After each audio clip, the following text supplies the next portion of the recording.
La invasión alemana a la Unión Soviética, conocida bajo el nombre clave de Operación Barbarroja, iniciada el 22 de junio de 1941, fue mucho más que una simple maniobra militar. Se trató, en realidad, del mayor y más arriesgado desafío asumido por Adolf Hitler durante toda la Segunda Guerra Mundial, una apuesta desesperada que estaba dispuesto a realizar para cumplir su ambición suprema, la dominación absoluta de Europa. Para llevar a cabo esta colosal ofensiva, el Führer movilizó cerca de 3 millones de soldados, lo que equivalía a 4/5 partes del total de sus fuerzas armadas. Esta colosal maquinaria bélica se puso en marcha hacia el este con una única misión: destruir a la Unión Soviética en una guerra rápida, aplastante y devastadora. Hitler estaba convencido de que, si lograba someter a la URSS, aseguraría definitivamente su dominio sobre el continente y eliminaría al único rival militar lo suficientemente poderoso para amenazar su supremacía. Durante meses, las llanuras y bosques soviéticos se transformaron en un verdadero infierno. En medio de un calor abrasador en verano y posteriormente bajo el implacable frío invernal, las tropas alemanas se enfrentaron no solo al feroz ejército soviético, sino también a condiciones climáticas extremadamente adversas, que convirtieron esta campaña en una prueba de resistencia humana sin precedentes. El frío glacial del invierno ruso, las lluvias torrenciales del otoño y las interminables extensiones de barro se encargaron de desgastar gradualmente a las fuerzas invasoras, que habían subestimado terriblemente el rigor del ambiente ruso. A pesar de las dificultades, las fuerzas alemanas avanzaron rápidamente en los primeros meses. Aldea tras aldea, ciudad tras ciudad, todo a su paso fue reducido a ruinas calcinadas, polvo y destrucción. Sin embargo, más allá de los campos de batalla, el pueblo soviético pagó el precio más alto.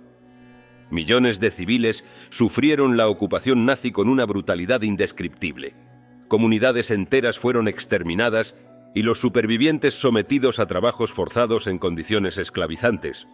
Hitler tenía razones estratégicas poderosas para ambicionar esta victoria. Controlar Rusia le daría a Alemania recursos agrícolas vitales, materias primas esenciales y la capacidad industrial suficiente para resistir indefinidamente contra cualquier enemigo.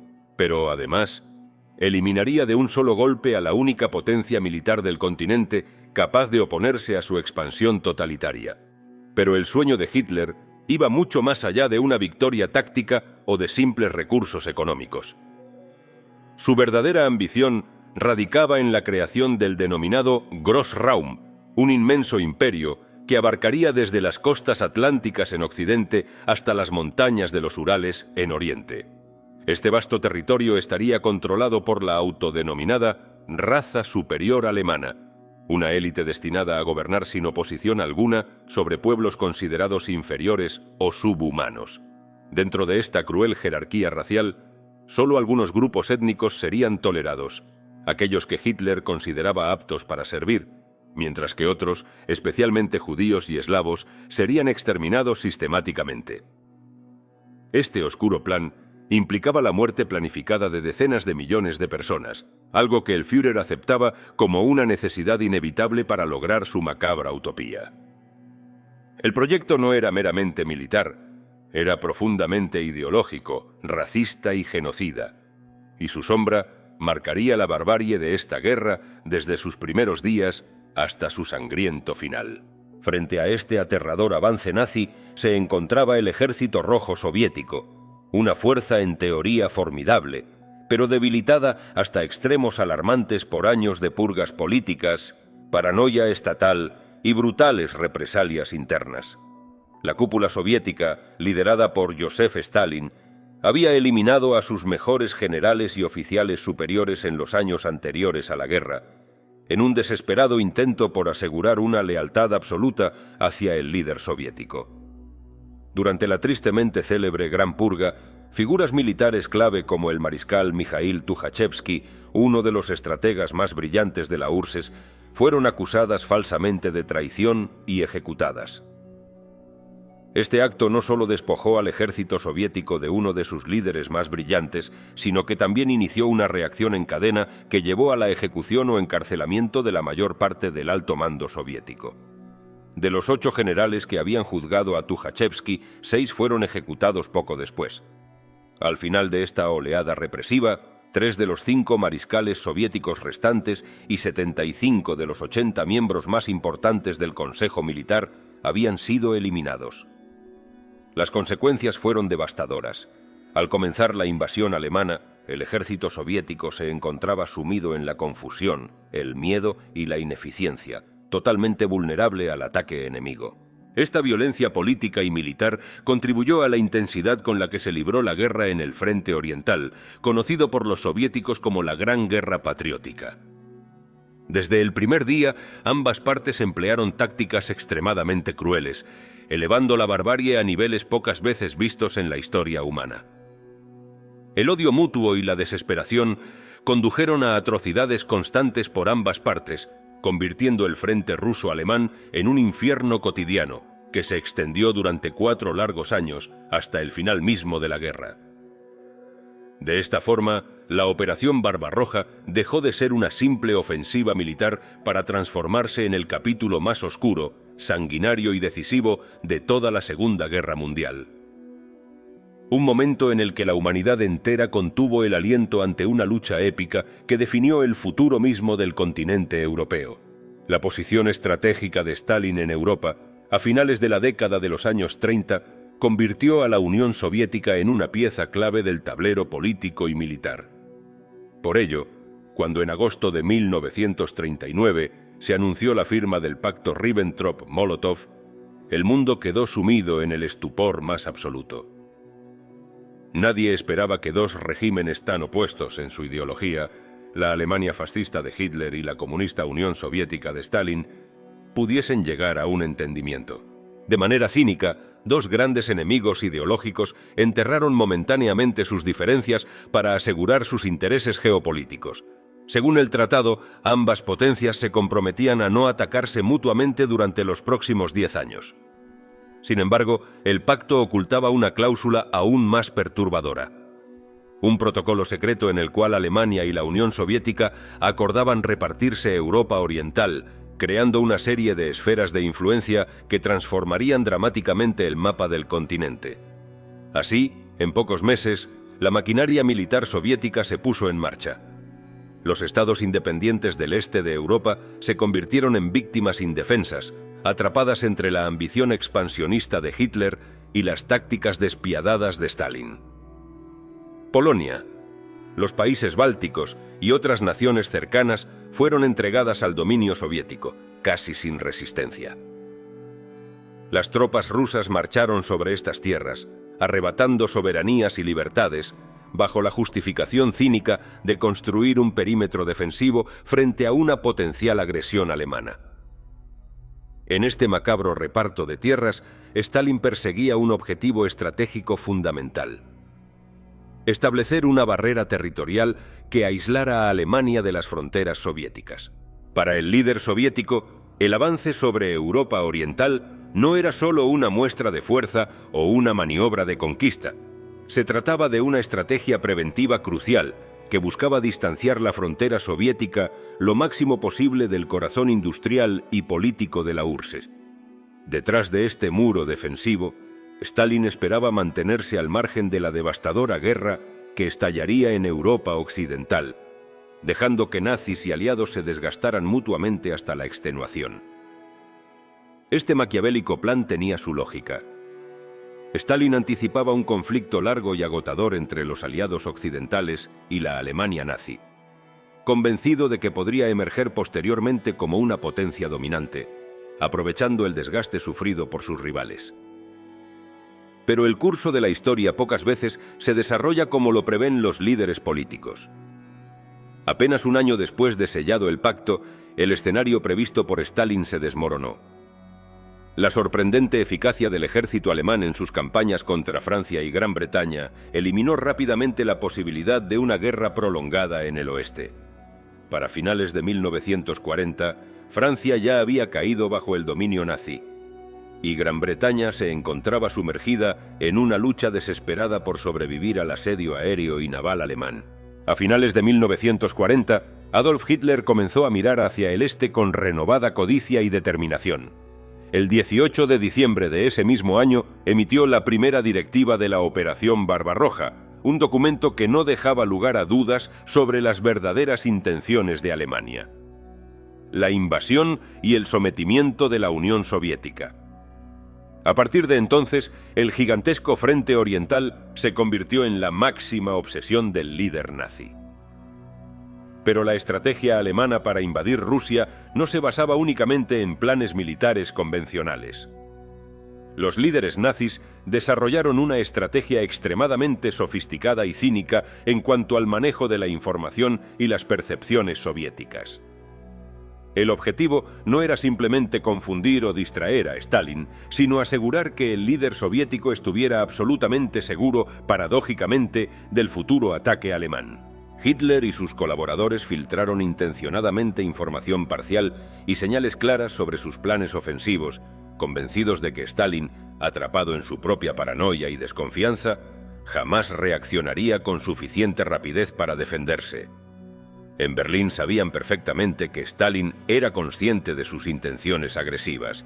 Sin embargo, también sabían que el dictador soviético prefería aferrarse a cualquier indicio que pudiera retrasar el conflicto, convencido de que Alemania nunca abriría un segundo frente sin haber derrotado primero completamente a Gran Bretaña.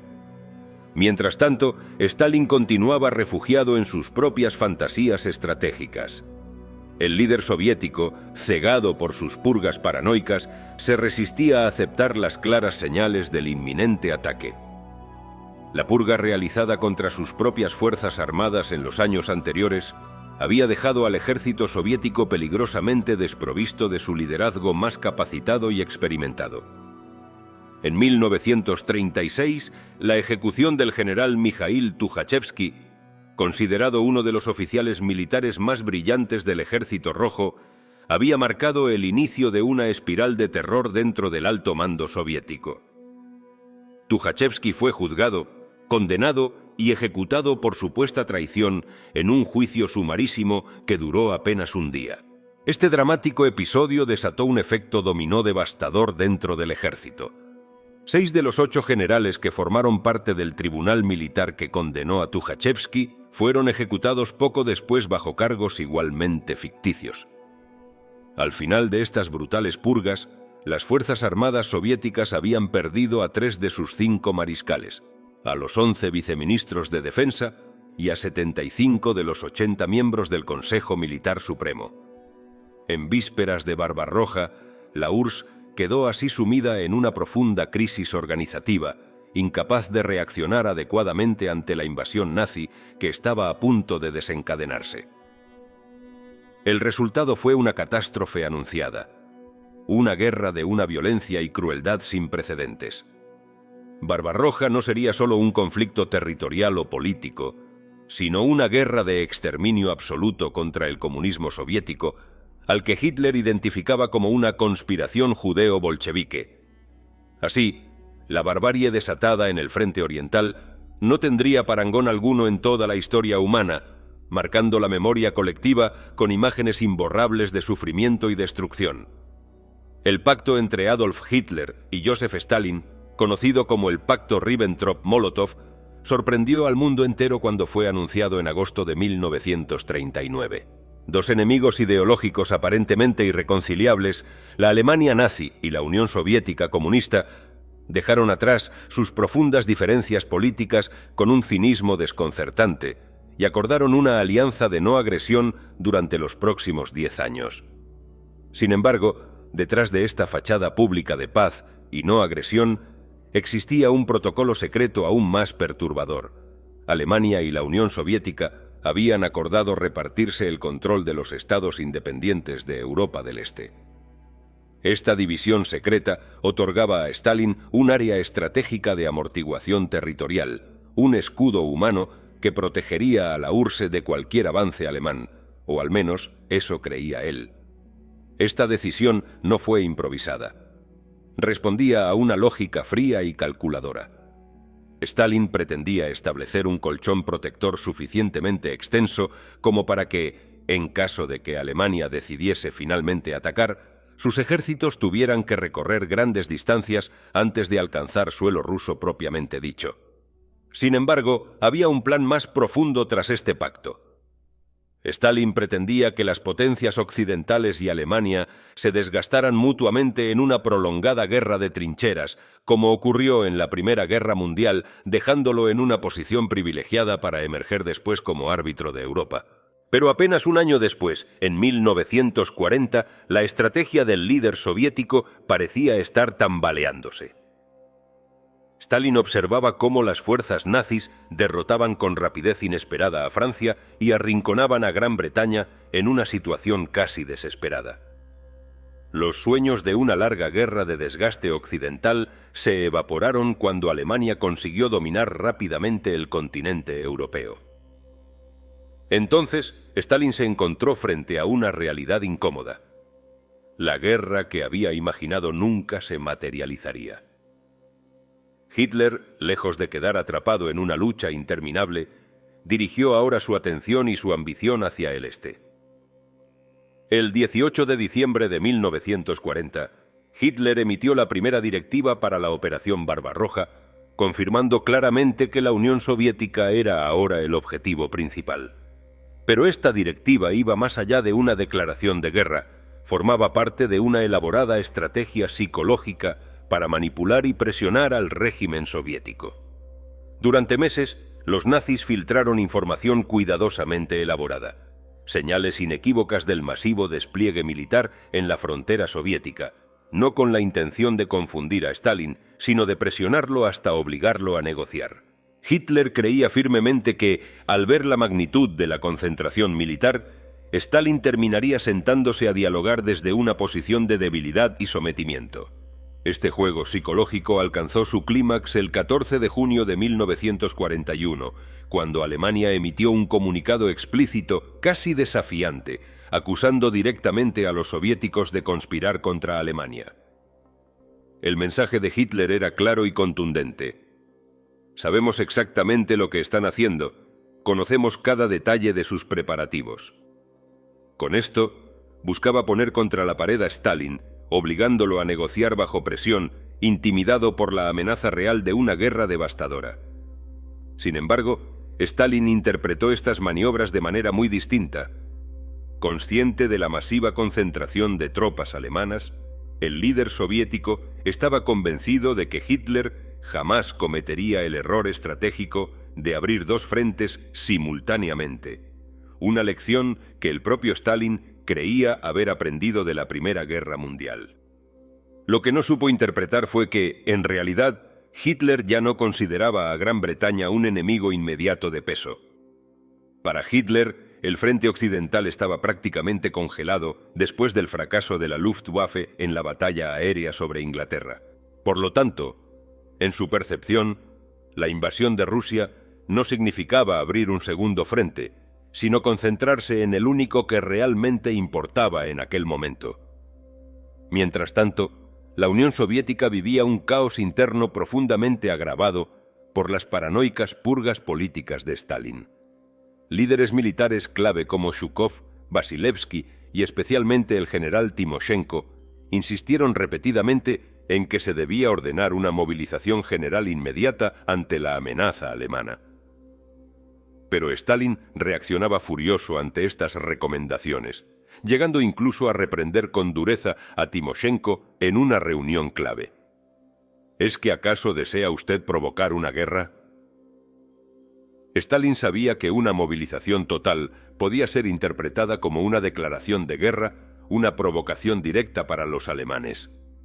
Este temor, esta obsesión por no incitar a Alemania, era tan fuerte en Stalin que cuando el 22 de junio de 1941 los primeros tanques alemanes ya rodaban sobre suelo soviético, el líder soviético aún se negaba a aceptar la realidad. En esos primeros momentos cruciales, llegó a especular incluso con que el ataque podría tratarse de una maniobra aislada ejecutada por generales alemanes rebeldes, y no una agresión real del propio Hitler. En la desesperada esperanza de evitar el conflicto, Stalin había tomado medidas extremas para apaciguar a Alemania. Desde finales de 1939 ya había empezado a censurar toda crítica hacia Hitler en la prensa soviética, incluso declarando públicamente en Pravda que eran Francia y Gran Bretaña quienes habían provocado la guerra con Alemania. Esta política de apaciguamiento se volvió más drástica cuando Alemania invadió exitosamente Grecia y Yugoslavia. Stalin expulsó de Moscú al embajador yugoslavo y rechazó reconocer al gobierno griego en el exilio, intentando complacer a Hitler en vano. Sin embargo, esta peligrosa política no hizo más que agravar la situación militar soviética. En lugar de utilizar el tiempo ganado para fortalecer su ejército, Stalin lo desperdició en concesiones estériles. Para mayo de 1941, 170 divisiones soviéticas se hallaban estacionadas en territorios recién ocupados, lejos de cualquier red logística establecida y sin fortificaciones adecuadas. La situación era especialmente crítica en el Distrito Militar Especial Occidental, que se había convertido en un caos logístico absoluto. Unidades incompletas, formaciones con déficits alarmantes de hasta 6.000 o 7.000 soldados respecto a sus cifras de guerra, y la mayoría de los cuerpos mecanizados privados del equipamiento básico. Mientras Stalin se hundía en el autoengaño, ignorando las evidencias y frenando cualquier intento efectivo de preparar al país para la guerra, Hitler terminaba sus últimos preparativos. La gran máquina bélica alemana se ponía en marcha, con la certeza de que enfrentaría a un adversario confundido, debilitado y moralmente desorientado. Así, la Operación Barbarroja estaba a punto de desatarse, inaugurando una lucha que se convertiría rápidamente en la más salvaje, sangrienta y definitiva de la Segunda Guerra Mundial, un choque entre dos gigantes totalitarios que definiría para siempre el destino de Europa y del mundo entero. Aunque a primera vista la Unión Soviética parecía estar lista para resistir una posible agresión alemana, la realidad de su ejército en vísperas de la Operación Barbarroja era alarmantemente diferente. Para junio de 1941, el Ejército Rojo contaba con aproximadamente 5 millones de soldados desplegados en las regiones occidentales, sin considerar las tropas estacionadas en el lejano oriente. Pero las cifras, aunque impresionantes, eran engañosas. Detrás de estos números se ocultaba una realidad preocupante. De las 23.108 unidades blindadas con las que oficialmente contaba el Ejército Rojo, apenas unas 8.000 podían considerarse verdaderamente listas para entrar en combate. El resto de los tanques, unos 15.000 vehículos, eran en su mayoría modelos anticuados, obsoletos o simplemente se encontraban averiados, incapaces de resistir el ritmo frenético y las exigencias brutales de la guerra moderna. La situación de las divisiones motorizadas era aún más desesperante. 3 de cada 4 divisiones mecanizadas soviéticas carecían por completo de tanques funcionales. Las unidades que sí tenían vehículos blindados, en su mayoría, dependían de modelos antiguos que requerían constantes reparaciones. 4 cuerpos completos tenían apenas una cuarta parte del número necesario de vehículos motorizados, y en otras 4 unidades, 1 de cada 3 vehículos se encontraba inoperante por averías técnicas o falta de mantenimiento adecuado. Al otro lado de la frontera, Alemania había dispuesto una fuerza considerablemente menor en números totales, pero incomparablemente superior en organización, preparación y capacidad operativa. El ejército alemán, la Wehrmacht, había concentrado aproximadamente 3,5 millones de soldados propios, reforzados por contingentes adicionales de aliados estratégicos como Finlandia, Eslovaquia, Hungría y Rumanía. Con estas fuerzas aliadas sumadas, la coalición invasora alcanzaba alrededor de 4 millones de combatientes. Pero lo realmente decisivo no era tanto el número como la calidad, la preparación táctica y la eficacia operativa de las fuerzas desplegadas. Mientras los soviéticos luchaban por mantener unidades dispersas y mal equipadas, los alemanes contaban con más de 3.300 tanques de combate modernos, plenamente operativos y organizados en divisiones Panzer y Panzergrenadier, perfectamente coordinadas y entrenadas para llevar a cabo ataques relámpago devastadores. El Ejército Rojo, por contraste, se encontraba sumido en un caos organizativo casi inimaginable. Problemas profundos afectaban cada aspecto del ejército soviético, desde la falta de personal capacitado hasta errores en logística, suministros insuficientes y una ausencia casi total de entrenamiento efectivo para enfrentar la guerra mecanizada moderna. Lo más dramático es que, pese a lo que sostuvieron las autoridades soviéticas posteriormente, investigaciones históricas recientes demuestran claramente que no existía en ese momento un plan estratégico definido para defenderse, ni, mucho menos, para realizar un contraataque eficaz. Por el contrario, los ejércitos alemanes operaban según un detallado plan cuidadosamente elaborado, dividido en 3 poderosos grupos de ejército, cada uno con objetivos claros y estratégicos definidos. Estas 148 divisiones alemanas, entre ellas 19 divisiones Panzer y 15 divisiones Panzergrenadier altamente móviles y eficientes, se distribuían en 3 grandes formaciones. Al sur, el Grupo de Ejércitos Sur, comandado por el experimentado mariscal de campo Herr von Rundstedt, tenía la misión de conquistar Kiev y asegurar toda Ucrania hasta la línea estratégica del río Dnieper, asegurando así recursos vitales para la industria bélica alemana. En el centro, el Grupo de Ejércitos Centro, bajo el liderazgo del mariscal Fedor von Bock, lanzaría un ataque fulminante hacia Smolensk, clave para abrir posteriormente el camino directo hacia Moscú, el corazón político y estratégico de la Unión Soviética. Mientras tanto, al norte, el Grupo de Ejércitos Norte, dirigido por el mariscal Wilhelm von Leeb, avanzaría rápidamente a través de las repúblicas bálticas, ocupadas recientemente por Stalin, con el objetivo final de cercar y capturar Leningrado, uno de los principales centros industriales y culturales soviéticos. Estos grupos eran apoyados adicionalmente por alrededor de 500.000 soldados finlandeses, organizados en 14 divisiones, avanzando desde el norte para recuperar territorios perdidos ante la URSS en la reciente Guerra de Invierno. Por el sur, 150.000 soldados rumanos avanzaban junto al Mar Negro, dirigiendo sus esfuerzos principalmente contra la ciudad portuaria de Odessa. Todo este despliegue ofensivo se veía aún más reforzado por el poder aéreo de la Luftwaffe, que destinó a la operación el 80% de toda su fuerza operativa. Más de 2.770 aviones alemanes estaban listos para devastar las posiciones soviéticas desde el aire, destruyendo líneas de comunicación, aeródromos, depósitos de suministros y debilitando moralmente a las tropas enemigas antes incluso de iniciar los combates terrestres.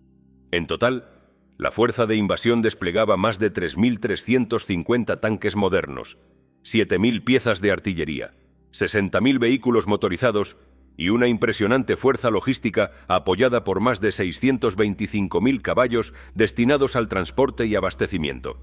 La operación estaba cuidadosamente planeada hasta el último detalle, concebida no solo como una guerra de conquista, sino como una campaña decisiva que debía aplastar de manera rápida y brutal al enemigo soviético. Así, mientras el Ejército Rojo se enfrentaba a una realidad desoladora, con divisiones incompletas, equipos obsoletos y una desorganización que bordeaba lo catastrófico, las fuerzas alemanas, perfectamente preparadas y estratégicamente dirigidas, esperaban solo la orden de avanzar. Cuando finalmente lo hicieran, darían inicio al enfrentamiento militar más colosal y trágico de toda la Segunda Guerra Mundial. A pocas horas del ataque alemán, la Unión Soviética aún mantenía una estructura militar diseñada exclusivamente para tiempos de paz. En teoría, si estallaba la guerra, cada distrito militar soviético se reorganizaría rápidamente en frentes de batalla similares a los eficientes grupos de ejércitos alemanes. Sin embargo, en la práctica, esta transformación urgente resultaría mucho más compleja y caótica. El frente norte soviético tendría la difícil misión de repeler cualquier avance alemán desde los territorios bálticos y proteger Leningrado del inminente ataque finlandés desde el norte. Al mismo tiempo, los frentes noroeste, oeste y suroeste deberían enfrentarse directamente a los 3 poderosos grupos del ejército alemán desplegados a lo largo de la frontera soviética. Mientras tanto, el Frente Sur estaría encargado de contener cualquier intento de penetración hacia la estratégica ciudad portuaria de Odesa y la costa del Mar Negro. Sin embargo, detrás de estas líneas militares iniciales, las diferencias entre Alemania y la Unión Soviética eran aún más dramáticas y profundas.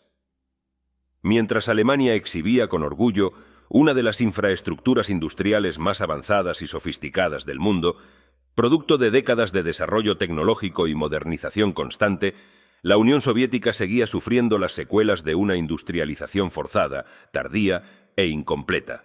Una década antes, en 1931, Stalin había advertido de forma profética y casi obsesiva sobre la necesidad urgente de modernizar la economía y las fuerzas armadas soviéticas. Con una franqueza brutal declaró: una característica constante de la vieja Rusia han sido los continuos golpes sufridos por su atraso militar, agrícola e industrial. Estamos entre 50 y 100 años por detrás de los países avanzados. Debemos recuperar esta distancia en solo 10 años, o de lo contrario, nos aplastarán.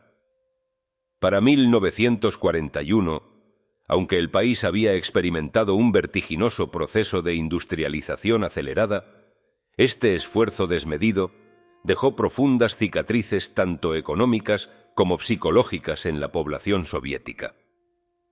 La revolución bolchevique, la sangrienta guerra civil y posteriormente las crueles campañas de colectivización forzosa habían devastado el tejido social, especialmente entre los campesinos.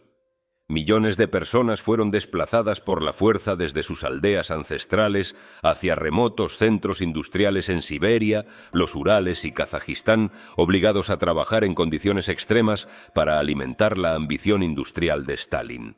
Mientras el régimen soviético silenciaba toda crítica y censuraba cualquier mención al creciente peligro alemán, la población civil permanecía en una absoluta ignorancia sobre lo que realmente sucedía en la frontera occidental. Stalin impuso un apagón mediático absoluto. Ninguna noticia, ningún periódico, ninguna radio alertó jamás sobre la creciente retórica antisoviética de Hitler ni sobre la enorme acumulación de fuerzas alemanas justo al otro lado de la frontera. Así, al amanecer del 22 de junio de 1941, cuando finalmente se desató la tormenta que representaba la Operación Barbarroja, el pueblo soviético se vio completamente sorprendido y desorientado. A las 4 de la madrugada, el silencio de la frontera fue roto abruptamente por un devastador asalto aéreo y terrestre. Las tropas alemanas, aplicando su demoledora táctica conocida como Blitzkrieg, guerra relámpago, penetraron profundamente en el territorio soviético desde todos los frentes, como cuchillos atravesando mantequilla. Stalin, el hombre que hasta entonces se había negado obstinadamente a movilizar sus fuerzas para no provocar a Hitler, entró en pánico ante la magnitud del desastre. En medio de una crisis absoluta, ordenó inmediatamente una serie de contraofensivas desesperadas en todas las direcciones, sin ninguna planificación previa ni coordinación. Estas órdenes desesperadas solo agravaron la confusión y aceleraron el colapso de muchas unidades soviéticas en primera línea. Cuando comenzaron a llegar los primeros informes sobre el avance alemán y la debacle causada por sus propias decisiones, Stalin se derrumbó emocionalmente. Con profundo pesimismo exclamó, deshecho por la angustia: «Todo lo que Lenin construyó lo hemos perdido para siempre». Devastado, se aisló en su dacha a las afueras de Moscú, negándose a asumir responsabilidades o incluso a dar nuevas órdenes durante varios días cruciales. No reapareció públicamente hasta el 3 de julio, dejando al Ejército Rojo sumido en el caos. Lo que más conmocionó a los comandantes soviéticos sobre el terreno fue la sorprendente efectividad alemana, particularmente la velocidad y precisión de sus unidades blindadas, que avanzaron sin necesidad de prolongados ataques de artillería preparatorios. Habían anticipado combates iniciales prolongados, algo que podría durar días o semanas antes de definir claramente las posiciones. Esperaban grandes batallas fronterizas, complejas y prolongadas, que permitirían ganar tiempo para una respuesta más organizada. Pero nada de eso ocurrió. La realidad fue brutalmente diferente. En apenas 48 horas, las columnas blindadas alemanas del Grupo de Ejércitos Norte ya se aproximaban a Riga, la capital de Letonia.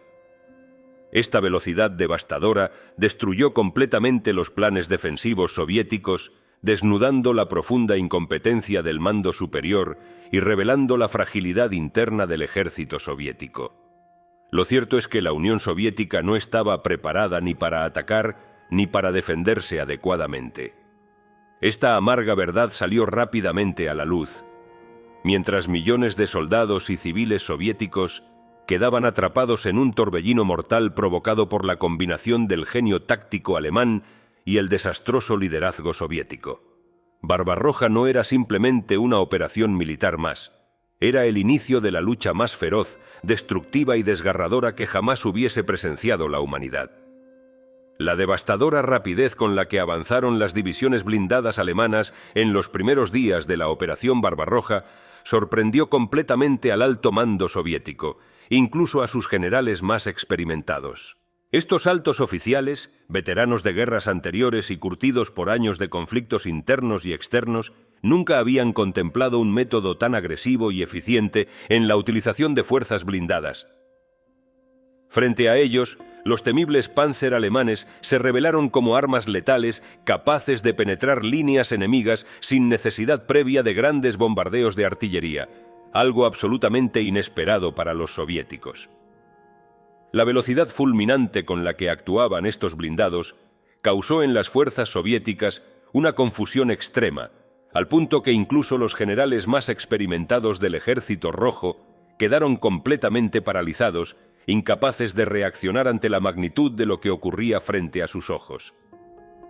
Durante las primeras horas de la invasión, los mandos soviéticos entraron en un caos absoluto, incapaces de identificar claramente por dónde exactamente avanzaba la ofensiva alemana ni cuál sería su próximo movimiento. Los generales soviéticos, totalmente desconcertados, apenas podían responder al avance alemán. Las comunicaciones eran erráticas, la información contradictoria y las órdenes que llegaban desde Moscú resultaban confusas y tardías. En esos primeros días cruciales, lo único que lograron confirmar con cierta claridad fue que, en el sector sur del frente, las tropas alemanas, bajo el mando del mariscal Gerd von Rundstedt, avanzaban con menor rapidez que en otras zonas del frente. Allí, en el sur, los soviéticos dispusieron de algo más de tiempo para reorganizar una defensa provisional. Aunque se trataba solo de un leve respiro en comparación con la debacle que estaban sufriendo en el resto del frente, esta breve demora significó para Stalin una mínima esperanza. Sin embargo, en el centro y en el norte, la situación no podía ser más dramática. Allí, las tropas soviéticas eran literalmente partidas en pedazos por la implacable ofensiva alemana. Las formaciones Panzer penetraron las líneas defensivas soviéticas como cuchillos ardientes atravesando papel, abriendo profundas brechas que dividieron al Ejército Rojo en bolsas aisladas de resistencia. Tras los tanques, la infantería alemana avanzaba rápidamente en maniobras de envolvimiento perfectas, cercando por completo a miles de soldados soviéticos que quedaron atrapados sin posibilidad alguna de escape o refuerzo. Una muestra evidente de esta brutal eficacia fue la tragedia ocurrida cerca de Smolensk. En apenas una semana, 32 de las 43 divisiones soviéticas desplegadas allí fueron aniquiladas por completo. Las tropas alemanas avanzaron más de 300 kilómetros hacia el interior soviético, acercándose peligrosamente a Moscú. En el norte, el grupo de ejércitos al mando del mariscal Wilhelm von Leeb penetró a través de las repúblicas bálticas casi sin oposición real, capturando rápidamente la ciudad de Riga, capital de Letonia, y dejando atrás una estela de destrucción y desesperación. Los soviéticos, todavía atrapados en su estructura militar de tiempos de paz, intentaron transformar apresuradamente sus distritos militares en frentes de guerra organizados al estilo alemán. Pero en medio del pánico y la desesperación del momento, esto resultó imposible. El resultado fue un caos completo. Formaciones fragmentadas, sin coordinación táctica ni apoyo logístico adecuado. Pero el desastre no solo se limitó a las fuerzas terrestres. En el cielo, la superioridad alemana fue abrumadora desde el primer instante. La Luftwaffe, con casi 3.000 aviones operativos dedicados a Barbarroja, destrozó rápidamente las defensas aéreas soviéticas. Solo en el primer día de ofensiva, 1.500 aviones soviéticos fueron destruidos en tierra antes siquiera de tener la oportunidad de despegar. Los pocos aviones soviéticos que lograron alzar el vuelo, enfrentándose a cazas alemanes mucho más modernos y experimentados, fueron rápidamente eliminados. En tierra firme, la situación era aún más desesperante. La Luftwaffe concentró sus bombardeos en destruir carreteras, vías férreas, puentes y centros de comunicación. Los soviéticos quedaron aislados y desprovistos de suministros, sin capacidad alguna de organizar una defensa coherente o efectiva. Las columnas de tropas soviéticas, muchas sin mapas ni información actualizada, vagaban desesperadas, incapaces de montar una defensa sólida ante la implacable maquinaria bélica alemana. En medio del pánico, Stalin ordenó impulsivamente una contraofensiva inmediata en todos los frentes, una decisión producto de su desesperación más absoluta. Esta orden imposible, dada sin un plan previo y sin reconocimiento adecuado del campo de batalla, solo agravó la masacre. Miles de soldados soviéticos fueron lanzados a ataques suicidas contra columnas blindadas alemanas, y otros tantos fueron ejecutados por la policía militar soviética cuando intentaban retirarse de posiciones completamente indefendibles. La moral se desplomó dramáticamente. En algunos casos, soldados soviéticos, desesperados y desorientados, fueron fusilados en el acto por sus propios oficiales al intentar escapar de posiciones que ya habían sido totalmente rebasadas y que eran imposibles de defender. Cuando finalmente llegaron al Kremlin los primeros informes sobre la magnitud del desastre, Stalin quedó completamente destrozado. Su reacción fue estremecedora. «Todo lo que Lenin creó lo hemos perdido para siempre», murmuró hundido en el pesimismo más oscuro. Después de esto, Stalin se retiró a su dacha, aislándose completamente, incapaz de enfrentar la realidad de la catástrofe. Permaneció recluido allí hasta el 3 de julio, sumiendo a la dirección política soviética en una crisis total de liderazgo en el peor momento posible. Mientras tanto, en el campo de batalla, los comandantes soviéticos apenas podían creer lo que estaban viendo. Esperaban batallas fronterizas prolongadas, intensos duelos de artillería y combates que durarían semanas antes de que la guerra se estabilizara. En cambio, en menos de 48 horas desde el inicio del ataque, los veloces tanques alemanes ya estaban a las puertas de Riga, una ciudad que debía haber resistido semanas, no horas. El poder devastador y la precisión quirúrgica de los tanques alemanes habían desbaratado por completo los planes defensivos soviéticos. El Ejército Rojo, confundido, desesperado y sin estrategia, enfrentaba ahora un desastre militar absoluto, mientras la amenaza nazi avanzaba sin obstáculos hacia el corazón mismo de Rusia. La situación del Ejército Rojo en aquellas primeras horas de la Operación Barbarroja podría describirse con una sola palabra: caos. Atrapadas en una estructura diseñada exclusivamente para tiempos de paz, las tropas soviéticas se enfrentaron a órdenes ambiguas, contradictorias y, en muchos casos, suicidas. Los comandantes soviéticos recibieron la simple instrucción de avanzar.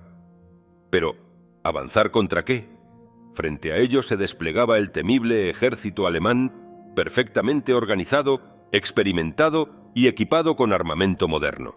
En contraste, las divisiones soviéticas estaban fragmentadas, aisladas unas de otras, y en muchas ocasiones dirigidas por oficiales que aún no habían recibido órdenes claras ni información precisa sobre la magnitud del desastre.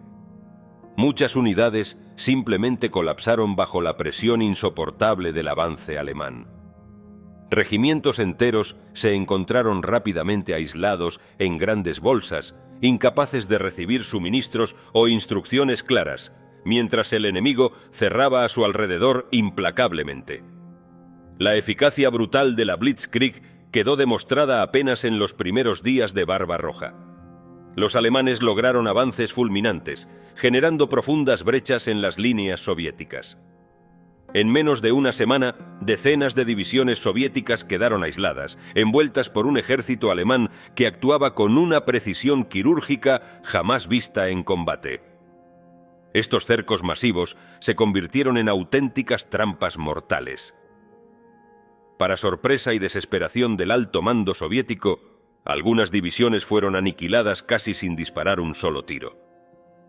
En el norte, en apenas 48 horas, las columnas blindadas del ejército alemán llegaron a las puertas mismas de Riga, la capital letona, causando un pánico absoluto en las filas soviéticas. Pero quizás lo más sorprendente para los generales soviéticos fue descubrir que los alemanes avanzaban prácticamente sin utilizar el tradicional apoyo previo de artillería pesada. Las tácticas Blitzkrieg, que combinaban velocidad, sorpresa y maniobras envolventes, destrozaron las posiciones soviéticas con una facilidad aterradora, dejando sin respuesta a los oficiales rusos más experimentados. En solo 4 o 5 días, el ejército alemán logró resultados que los comandantes soviéticos habían previsto para varias semanas o meses de combate prolongado. Las fuerzas alemanas avanzaron rápidamente, estableciendo un frente continuo desde el río Dwina en el norte hasta el río Dnieper en el sur. El jefe del Estado Mayor alemán, el general Franz Halder, confiado en el éxito inicial, declaró eufóricamente que la guerra contra la Unión Soviética ya estaba prácticamente ganada en tan solo 14 días. Sin embargo, los alemanes cometieron un error fatal. Subestimaron drásticamente la capacidad soviética para movilizar enormes reservas humanas y materiales desde el interior del país. Aunque las primeras derrotas fueron demoledoras para los soviéticos, su potencial humano era muy superior a cualquier estimación alemana. La población soviética, al principio desconcertada y mal informada, reaccionaría finalmente con una capacidad heroica de resistencia que sorprendería al mundo entero. Mientras tanto, el estado anímico en la Unión Soviética era absolutamente desesperado. Stalin, incapaz de aceptar su responsabilidad en esta tragedia militar, reaccionó de la única manera que conocía, culpando a sus subordinados. En un acto de desesperada crueldad, ordenó el fusilamiento inmediato de los generales encargados de defender las posiciones fronterizas, acusándolos de incompetencia o directamente de traición. Pero el daño estaba hecho. En solo unas semanas, el ejército alemán ya había avanzado desde el río Dwina en el norte hasta el río Dnieper en el sur, consolidando enormes conquistas territoriales. La primera gran bolsa de prisioneros soviéticos fue la de Minsk, formada por un cerco coordinado entre las fuerzas del grupo de ejércitos norte y el centro. Allí cayeron prisioneros más de 300.000 soldados soviéticos, junto con 2.500 tanques y 1.400 piezas de artillería. La Wehrmacht continuó avanzando con eficacia despiadada. Las divisiones blindadas dirigidas por generales como Heinz Guderian y Hermann Hoth rompieron las líneas soviéticas con precisión devastadora. En otra acción dramática cerca de Smolensk, más de 300.000 soldados soviéticos fueron nuevamente atrapados y capturados en una operación relámpago ejecutada con implacable eficiencia. En el transcurso de pocas semanas, cerca de 500.000 de soldados soviéticos habían caído en manos alemanas junto con miles de tanques y piezas de artillería. A finales de noviembre, las cifras eran estremecedoras. Los alemanes habían capturado ya la impresionante cantidad de 3,1 millones de soldados soviéticos, prácticamente destruyendo el ejército rojo que existía antes de la guerra. Este número, 3,1 millones de prisioneros, era tan elevado que representaba prácticamente la totalidad del ejército rojo existente antes del estallido del conflicto. Se trataba de una catástrofe militar sin precedentes en toda la historia. En medio de esta debacle, Stalin experimentó una profunda crisis emocional. Su arrogante negativa inicial a aceptar la realidad había contribuido decisivamente a esta tragedia. Cuando finalmente comprendió la magnitud del desastre, exclamó en un arrebato de desesperación: «Todo lo que Lenin construyó, lo hemos perdido para siempre». Luego, profundamente abatido, se aisló en su dacha y desapareció del mando activo durante varios días críticos, incapaz de enfrentar la realidad del desastre que había contribuido a crear. Mientras tanto, los soldados soviéticos en retirada vivían escenas dantescas. Muchos intentaban desesperadamente cumplir órdenes suicidas de contraataque, enfrentándose a una muerte segura ante las disciplinadas ametralladoras alemanas. Otros, desesperados y aterrorizados, intentaron huir, solo para ser fusilados por sus propios oficiales y por la policía militar soviética, acusados de cobardía y traición. En los cielos, la situación era igual de dramática. La Luftwaffe destruyó cerca de 1.500 aviones soviéticos en tierra durante el primer día del ataque. Los cazas soviéticos eran obsoletos, lentos e incapaces de competir con los modernos Messerschmitt alemanes, que dominaron totalmente el espacio aéreo. El frente oriental, concebido por Stalin como una barrera defensiva inexpugnable, se había convertido rápidamente en el epicentro del caos, la muerte y la desesperación absoluta. La Unión Soviética enfrentaba ahora la amenaza más existencial de toda su historia, mientras las tropas alemanas, impulsadas por una combinación implacable de precisión y velocidad, avanzaban inexorablemente hacia el corazón mismo del territorio soviético. A medida que avanzaban las primeras semanas de la Operación Barbarroja, algo comenzó a inquietar profundamente a los comandantes alemanes. Aunque sus divisiones Panzer habían destruido completamente decenas de divisiones soviéticas, aniquilándolas una tras otra y borrándolas literalmente del mapa estratégico, nuevas unidades soviéticas surgían continuamente para ocupar su lugar. Este fenómeno dejó perplejos a los alemanes, quienes no habían anticipado la aparentemente inagotable capacidad de movilización de Stalin. Mientras más avanzaban hacia el interior del inmenso territorio soviético, más unidades enemigas parecían emerger desde las entrañas mismas de Rusia, una situación que obligó al mando alemán a replantear sus cálculos iniciales sobre la rapidez con que podrían vencer a la URSS. La rapidez y eficacia destructiva de la invasión alemana no era producto del azar, sino resultado directo de la revolucionaria doctrina militar alemana basada en la combinación estratégica del blindaje pesado con fuerzas mecanizadas altamente móviles. Esta concepción, que daría origen a las temibles divisiones Panzer, fascinó al alto mando alemán desde el final de la Primera Guerra Mundial. En secreto y bajo estricto hermetismo, durante la década de los años 30, Alemania desarrolló prototipos que serían la base tecnológica de sus futuras divisiones acorazadas. Ya para principios de los años 30, una serie de 10 prototipos de tanques fueron construidos en clandestinidad para evadir las restricciones impuestas por el Tratado de Versalles. Este desarrollo clandestino se dio paradójicamente en cooperación con la Unión Soviética, en campos de pruebas secretos establecidos en territorio ruso durante los años 20 y principios de los 30. Un detalle cargado de ironía dado el contexto posterior de la invasión.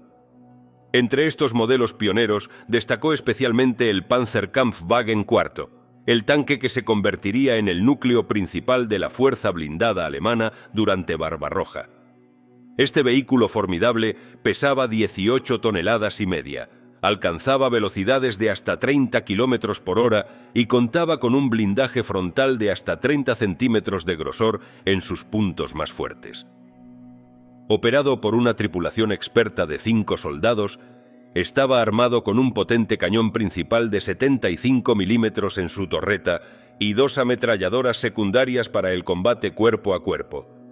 Estas poderosas máquinas se desplazaban con precisión quirúrgica, apoyadas por modelos más ligeros y ágiles como el Panzer III, diseñado específicamente para movimientos veloces de penetración profunda y rupturas en líneas enemigas. El resultado táctico de este tipo de fuerza combinada era devastador.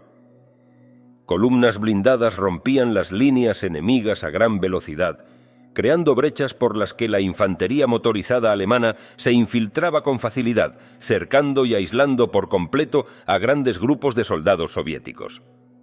Al inicio de Barbarroja, la respuesta soviética fue desesperada y desorganizada. Stalin intentó apresurar la producción y distribución de 2 nuevos tanques que, en teoría, podían haber equilibrado las fuerzas en combate. el T-34, un vehículo blindado que ya había sido probado en 1939 con resultados muy prometedores, y el pesado tanque KB, Klin-Voroshilov, diseñado para ser una fortaleza móvil en el campo de batalla. Sin embargo, en junio de 1941, apenas se habían producido alrededor de 1000 unidades de cada modelo. Estas limitadas cifras resultaban dramáticamente insuficientes ante la magnitud del frente, que se extendía por miles de kilómetros desde el mar Báltico hasta el mar Negro. La consecuencia directa fue que estas modernas unidades soviéticas quedaron dispersas en pequeños grupos, insuficientes para frenar el avance coordinado y masivo de las fuerzas blindadas alemanas. No obstante, aunque escasas, estas nuevas máquinas soviéticas, especialmente el revolucionario tanque T-34, se revelarían rápidamente como armas excepcionalmente poderosas cuando fueron empleadas correctamente. De hecho, para los alemanes, el primer encuentro real con el tanque soviético T-34 fue un verdadero choque. Diseñado en secreto y completamente desconocido por los estrategas alemanes hasta ese momento, el T-34 era más rápido, mejor blindado y armado con un cañón excepcionalmente potente para los estándares de la época. Frente al T-34, los anteriormente temibles Panzer alemanes parecían repentinamente vulnerables y obsoletos. Su velocidad, potencia y la inclinación revolucionaria de su blindaje frontal eran algo que nunca antes habían visto los veteranos comandantes alemanes. La sorpresa fue especialmente amarga para el legendario comandante alemán Heinz Guderian, el genio táctico detrás de muchas de las brillantes victorias alemanas anteriores. En noviembre de 1941, Guderian sufrió una emboscada liderada por varios tanques T-34, un encuentro que puso en evidencia por primera vez que Alemania podía enfrentar resistencia seria y efectiva por parte de las tropas soviéticas. El impacto psicológico y táctico fue inmediato. Desde ese momento, los generales alemanes comenzaron a comprender que quizás habían subestimado enormemente al enemigo. Mientras tanto, el alto mando soviético, atrapado en el caos de su propia desorganización, intentaba frenéticamente reorganizar sus fuerzas. Pero las divisiones soviéticas continuaban colapsando ante el ataque alemán, mientras Stalin seguía culpando de las derrotas a sus generales. Estos, atemorizados por la posibilidad de ser fusilados, lanzaban órdenes desesperadas, contradictorias y poco realistas a sus tropas, que muchas veces debían combatir con armas sin munición, tanques sin combustible o con vehículos averiados desde el primer momento. La tragedia humana era inmensa. En pocos días, más de 350.000 soldados soviéticos quedaron atrapados en grandes bolsas, aislados, desesperados y sin posibilidad real de defenderse o escapar. A finales de noviembre, más de 3 millones de soldados soviéticos habían caído en manos alemanas, dejando al Ejército Rojo reducido casi a la nada, destruido en términos prácticos, pero con reservas aún insospechadas. Mientras los soldados soviéticos caían por miles, Stalin, en medio del desastre, se retiraba a la soledad de su dacha, hundido en la desesperación y la parálisis emocional. Su breve ausencia del poder dejó al Ejército Rojo al borde del colapso definitivo. Pero en esos mismos momentos, la capacidad soviética para regenerar divisiones enteras de soldados frescos y armas nuevas, como el formidable T-34, comenzaba a sembrar dudas en la hasta entonces absoluta confianza alemana. Hitler, convencido inicialmente de haber logrado una victoria rápida y decisiva, aún no había comprendido que esta capacidad soviética de resistencia iba a cambiar radicalmente el rumbo de la guerra, convirtiendo lo que inicialmente parecía una victoria segura en una lucha larga, sangrienta y desgastante. Uno de los mayores obstáculos que enfrentaba el Ejército Rojo al comienzo de la invasión alemana era la propia doctrina blindada soviética, profundamente condicionada por los prejuicios y decisiones estratégicas del propio Stalin. Durante la década de 1930, Stalin se había desencantado profundamente con el uso independiente y ofensivo de las divisiones de tanques. Convencido erróneamente de que los blindados solo servían para apoyar directamente a las tropas de infantería, abandonó prácticamente la idea de formar grandes divisiones acorazadas independientes, como ya lo hacían otros países europeos. Esta postura cambió bruscamente cuando Stalin vio con sus propios ojos la arrolladora eficacia con la que Alemania empleó sus divisiones Panzer en Francia y Polonia. Impactado por la eficacia de las nuevas tácticas alemanas, ordenó precipitadamente reorganizar el cuerpo blindado soviético. Sin embargo, esta reorganización todavía estaba lejos de completarse cuando Barbarroja se lanzó en junio de 1941. Aunque sobre el papel los soviéticos disponían de una cantidad impresionante de tanques, superando a los alemanes en proporción de 2-1 en la línea del frente y hasta 6-1 en cifras globales, la realidad en el campo de batalla era completamente diferente. Muchos tanques soviéticos eran obsoletos, carecían del mantenimiento adecuado y sufrían constantes averías mecánicas que los dejaban inutilizados en los momentos críticos. Además, el entrenamiento táctico y operativo de las tripulaciones soviéticas era pobre o casi inexistente, debido a las prisas y al caos organizativo previo al conflicto. Los comandantes alemanes, en cambio, poseían no solo vehículos más fiables y modernos, sino también una capacidad excepcional para explotar su potencial estratégico. Los alemanes contaban con un sistema de mando y control avanzado y sus fuerzas blindadas operaban en perfecta sincronía con las unidades de infantería mecanizada y la aviación de apoyo cercano. A pesar de que tanques alemanes como el Panzer II y Acceso eran considerablemente inferiores en potencia de fuego y blindaje al gigante soviético Klim-Voroshilov, KB-1, las habilidades tácticas y organizativas de las divisiones Panzer permitieron rápidamente superar estas desventajas técnicas. En los primeros encuentros con los KB-1 soviéticos, los alemanes se llevaron una sorpresa amarga. Sus proyectiles rebotaban una y otra vez en el blindaje de estos enormes vehículos que avanzaban lentamente como fortalezas móviles. Sin embargo, la falta absoluta de coordinación táctica y el manejo improvisado de estas máquinas pesadas por parte soviética facilitaron su derrota. Los tanques soviéticos, aunque formidables sobre el papel, fueron fácilmente aislados, rodeados y destruidos por las rápidas maniobras alemanas. Pero esta situación ideal para los alemanes comenzó lentamente a cambiar a medida que avanzaban más profundamente en territorio soviético. Al cabo de un mes de victorias continuas y aparentemente fáciles, el alto mando alemán empezó a inquietarse por el ritmo vertiginoso de su propio avance. Las líneas de frente se extendían ahora por más de 1.600 kilómetros, lo que hacía imposible mantener el mismo nivel de intensidad y concentración que había caracterizado los ataques iniciales. La aviación alemana, la temida Luftwaffe, comenzó a enfrentar serios problemas logísticos. Sus bombarderos en picado, los famosos Junkers Ju-87 Stukas, ya no podían mantener la intensidad de ataques precisos y concentrados que habían destruido inicialmente las defensas soviéticas. La Fuerza Aérea Soviética, pese a haber perdido cerca de 5.000 aeronaves en apenas unas semanas, comenzó a recibir reemplazos continuos desde las fábricas localizadas muy al este, lejos del alcance de los bombarderos alemanes.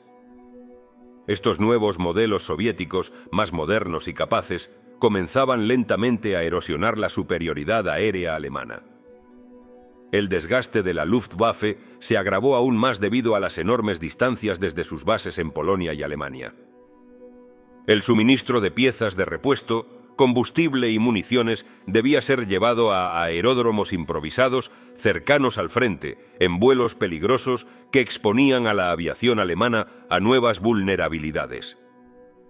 Paralelamente, las fuerzas terrestres alemanas también comenzaban a experimentar graves problemas logísticos. Los comandantes de tanques, ahora alejados por cientos de kilómetros de sus centros logísticos iniciales en Polonia, presionaban con insistencia al alto mando para lanzar rápidamente un ataque definitivo contra Moscú. Argumentaban que solo manteniendo una ofensiva agresiva constante podrían evitar que los soviéticos organizaran nuevas líneas defensivas más al este. Entre los generales alemanes creció rápidamente la convicción de que Moscú debía convertirse en el objetivo prioritario.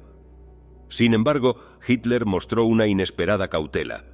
El Führer no compartía plenamente la opinión de sus comandantes. Temía que una ofensiva demasiado apresurada hacia la capital soviética podría exponer peligrosamente los flancos del avance alemán, permitiendo a Stalin reagrupar sus fuerzas y contraatacar con reservas inesperadas. Además, Hitler temía profundamente la amenaza de una posible resistencia guerrillera organizada, alimentada por los cientos de miles de soldados soviéticos dispersos que habían quedado detrás de las líneas alemanas tras los rápidos avances iniciales. Esta preocupación tenía fundamentos sólidos. Para finales de noviembre, las fuerzas alemanas ya habían capturado más de 3 millones de prisioneros soviéticos, eliminando virtualmente el ejército original que había existido antes de la guerra. Pero a pesar de estas enormes pérdidas, nuevos soldados soviéticos seguían apareciendo en cantidades cada vez mayores, reflejando una capacidad de movilización humana que Alemania jamás había imaginado posible. Las fábricas soviéticas situadas en los Urales y Siberia trabajaban día y noche produciendo cazas más avanzados, tanques T-34 mejorados y municiones en cantidades inimaginables, todas fuera del alcance de los bombarderos alemanes. Lentamente, pero con una determinación desesperada, el Ejército Rojo comenzaba a recuperarse de sus devastadoras pérdidas iniciales, mientras Stalin, emergiendo finalmente de su aislamiento personal, tomaba el control absoluto del esfuerzo bélico soviético. Cuando Stalin reapareció en público, el 3 de julio, se dirigió por primera vez al pueblo soviético con un tono de realismo y patriotismo nunca antes visto. Por primera vez, habló claramente sobre la gravedad de la situación y llamó a una resistencia desesperada y heroica contra la invasión alemana. Esta sinceridad inesperada encendió una chispa nueva en el espíritu de millones de soviéticos, preparándolos para la larga y dolorosa lucha que tenían por delante.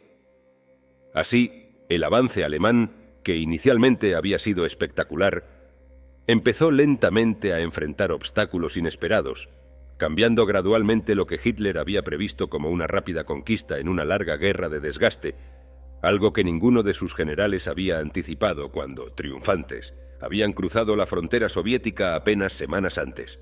Según el testimonio directo de un soldado soviético que presenció de primera mano el desastre causado por el avance alemán, la preocupación de Hitler por una posible resistencia organizada detrás de sus líneas era casi innecesaria. Este soldado describió con amargura el caos que reinaba entre las tropas soviéticas. Miles de hombres recién movilizados de distintas regiones, ya capturadas por los alemanes, avanzaban sin rumbo fijo, sin oficiales al mando, sin suministros adecuados. Y muchos incluso vistiendo todavía las ropas civiles con las que fueron llamados a filas. Al llegar a las zonas cercanas al frente, estas tropas improvisadas descubrían que sus propias posiciones ya estaban tomadas por las unidades Panzer. La confusión era tan grande que muchos soldados soviéticos ni siquiera sabían en qué dirección debían avanzar o retirarse. Mientras esto sucedía, una intensa discusión estratégica paralizó momentáneamente al alto mando alemán. A pesar de las fulminantes victorias iniciales, Hitler seguía considerando Moscú como un objetivo secundario, prefiriendo asegurar primero los vastos recursos agrícolas e industriales del sur de Rusia. Este debate crucial entre Hitler y sus generales se extendió peligrosamente hasta mediados de agosto de 1941, desperdiciando valiosas semanas del corto verano ruso. Semanas decisivas durante las cuales los soviéticos lograron aprovechar para reorganizarse, reuniendo apresuradamente nuevas divisiones que arrojaron hacia las grietas abiertas en sus líneas defensivas. Estos soldados soviéticos recién movilizados eran un espectáculo dramático. Apenas entrenados, mal armados y vestidos a menudo con los restos desgastados de su ropa civil, sin uniformes completos ni botas adecuadas. A pesar de ello, la determinación desesperada con la que se lanzaron al combate sorprendió profundamente a los alemanes. El mando alemán, que inicialmente había calculado destruir completamente al Ejército Rojo al oeste del río Dnieper, descubrió con preocupación que no habían conseguido su objetivo. Cada división soviética destruida parecía renacer en otras nuevas divisiones improvisadas, creadas con velocidad y obstinación. Esta capacidad soviética para reconstruir rápidamente su ejército desde las cenizas de la derrota sorprendió profundamente al Estado Mayor alemán. Pronto comprendieron que habían cometido dos errores graves. Primero, habían desperdiciado semanas preciosas de clima favorable en discusiones estratégicas internas. Segundo, habían subestimado drásticamente la capacidad soviética para resistir y movilizar nuevas fuerzas. Además, los alemanes no habían realizado preparativos para una prolongada campaña invernal, creyendo que la victoria sería rápida y definitiva. Ahora enfrentaban una realidad diferente. La resistencia soviética seguía siendo feroz y su capacidad de regeneración aparentemente ilimitada. Para mediados de agosto, el tiempo perdido por Alemania en debates internos había dado a los soviéticos un respiro valiosísimo. Ambas fuerzas se encontraban en un estado de extrema tensión. El Ejército Rojo intentaba desesperadamente posicionar sus reservas finales, mientras los alemanes empujaban sus propias fuerzas al límite absoluto. Ambas potencias estaban exhaustas y llevadas al límite. Pero la ventaja soviética en capacidad de supervivencia y adaptación táctica comenzaba lentamente a manifestarse. Finalmente, tras largas discusiones, Hitler decidió cambiar su enfoque estratégico. Mientras muchos de sus generales insistían en atacar directamente Moscú, el Führer ordenó centrar los esfuerzos en asegurar la estratégica región de Ucrania y sus enormes recursos agrícolas e industriales. Así, una gigantesca operación envolvente se lanzó sobre Kiev.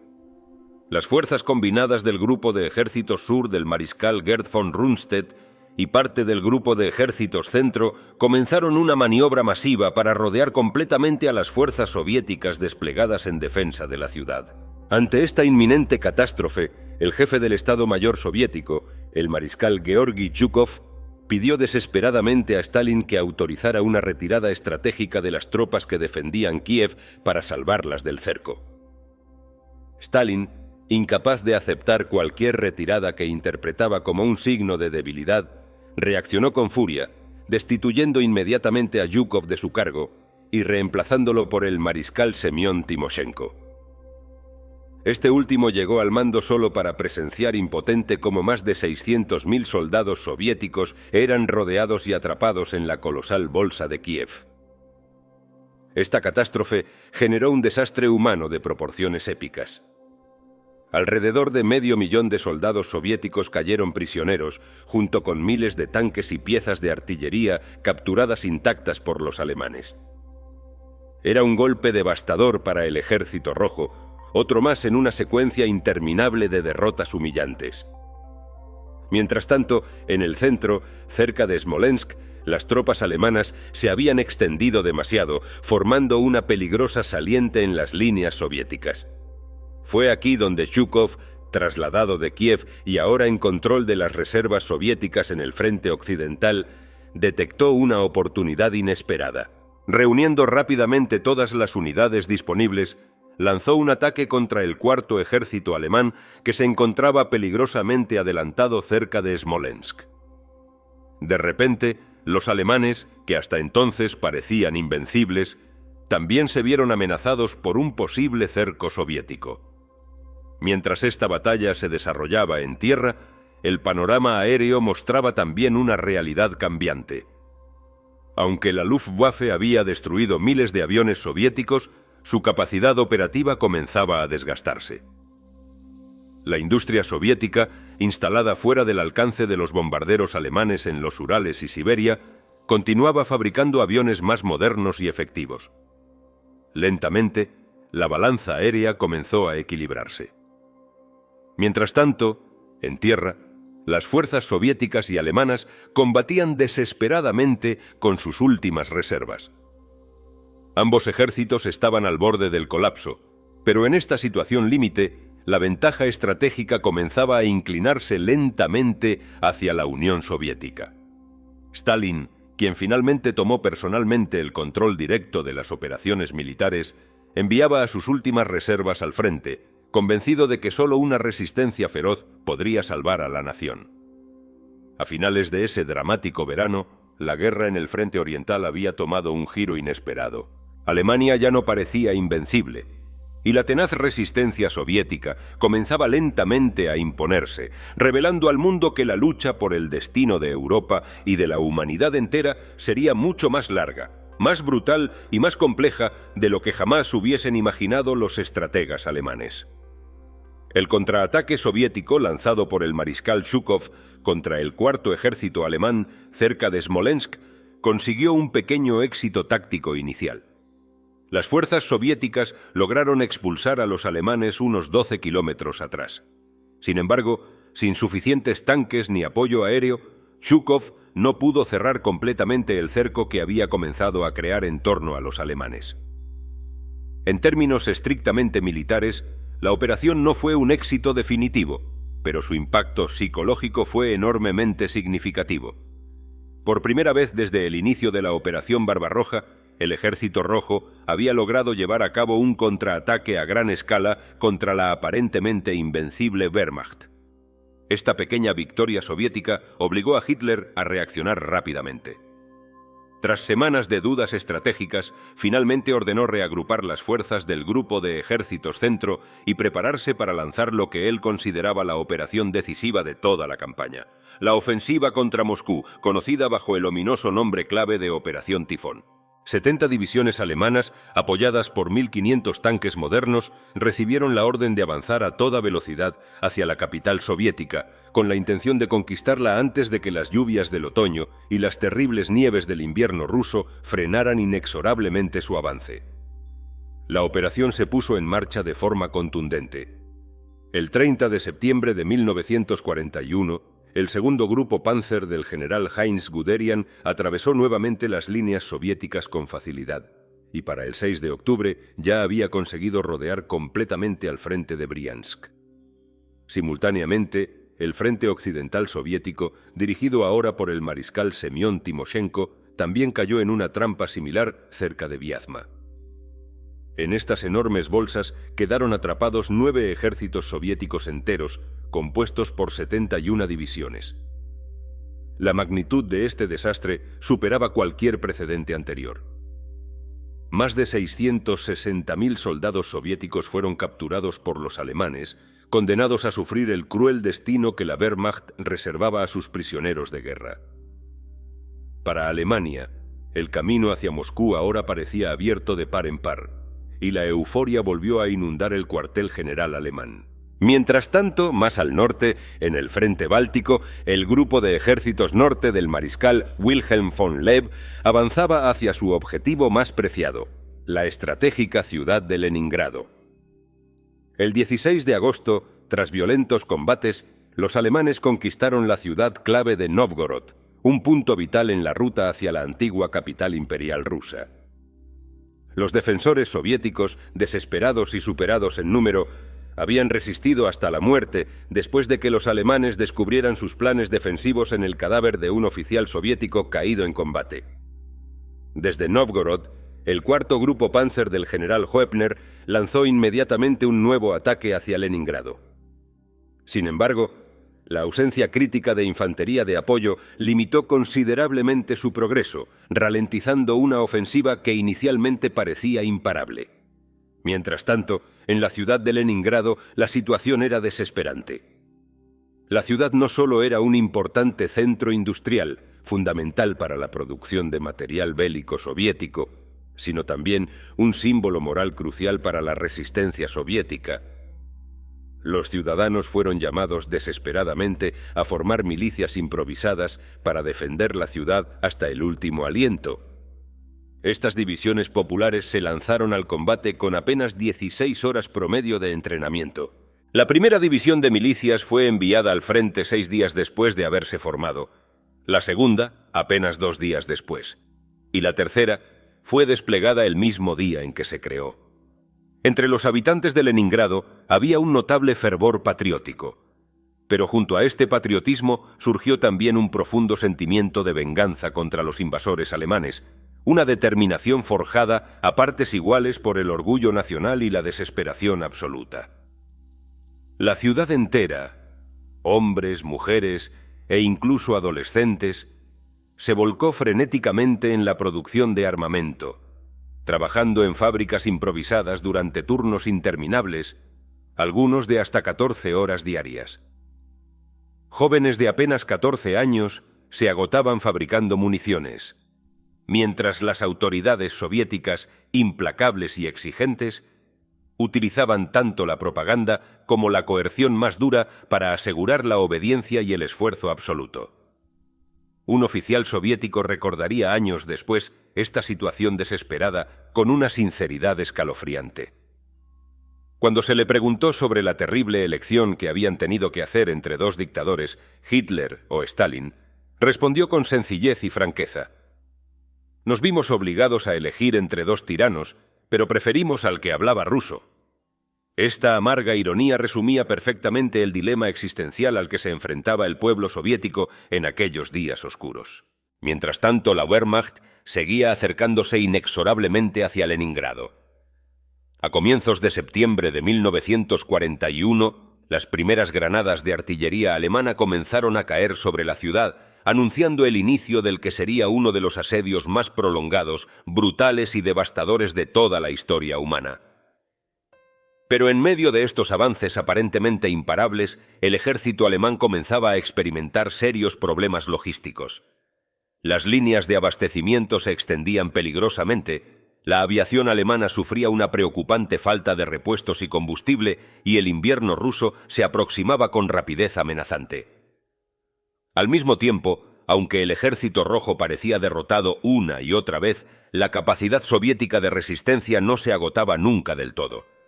Así, en el otoño de 1941, dos titanes agotados se preparaban para el choque definitivo.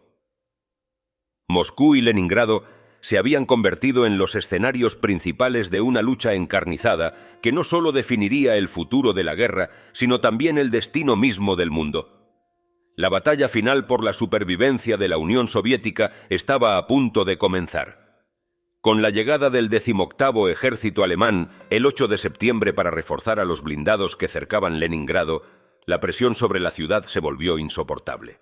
La caída de Schlüsselburg, un punto estratégico crucial al este de la ciudad, significó el final definitivo del transporte ferroviario, cortando así la última vía terrestre que mantenía viva a la urbe. Desde ese momento, Leningrado quedó completamente aislada, condenada al lento y terrible sufrimiento que implica un asedio total. Cuando el mariscal Georgi Zhukov llegó a la ciudad el 10 de septiembre para asumir el mando directo de su defensa, encontró una situación catastrófica.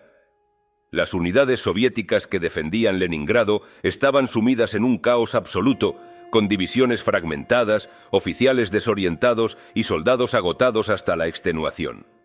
Peor aún, los habitantes civiles se hallaban al borde del pánico, sabiendo que los alemanes avanzaban imparables a través de los suburbios, aproximándose lentamente hacia el corazón mismo de su ciudad.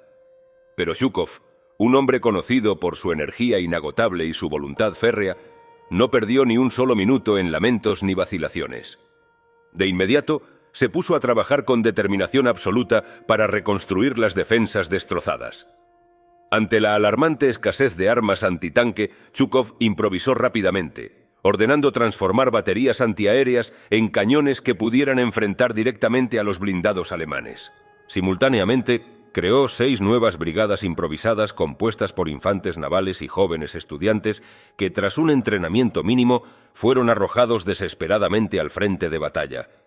A estas fuerzas improvisadas se sumaron refuerzos apresuradamente trasladados desde el istmo de Karelia.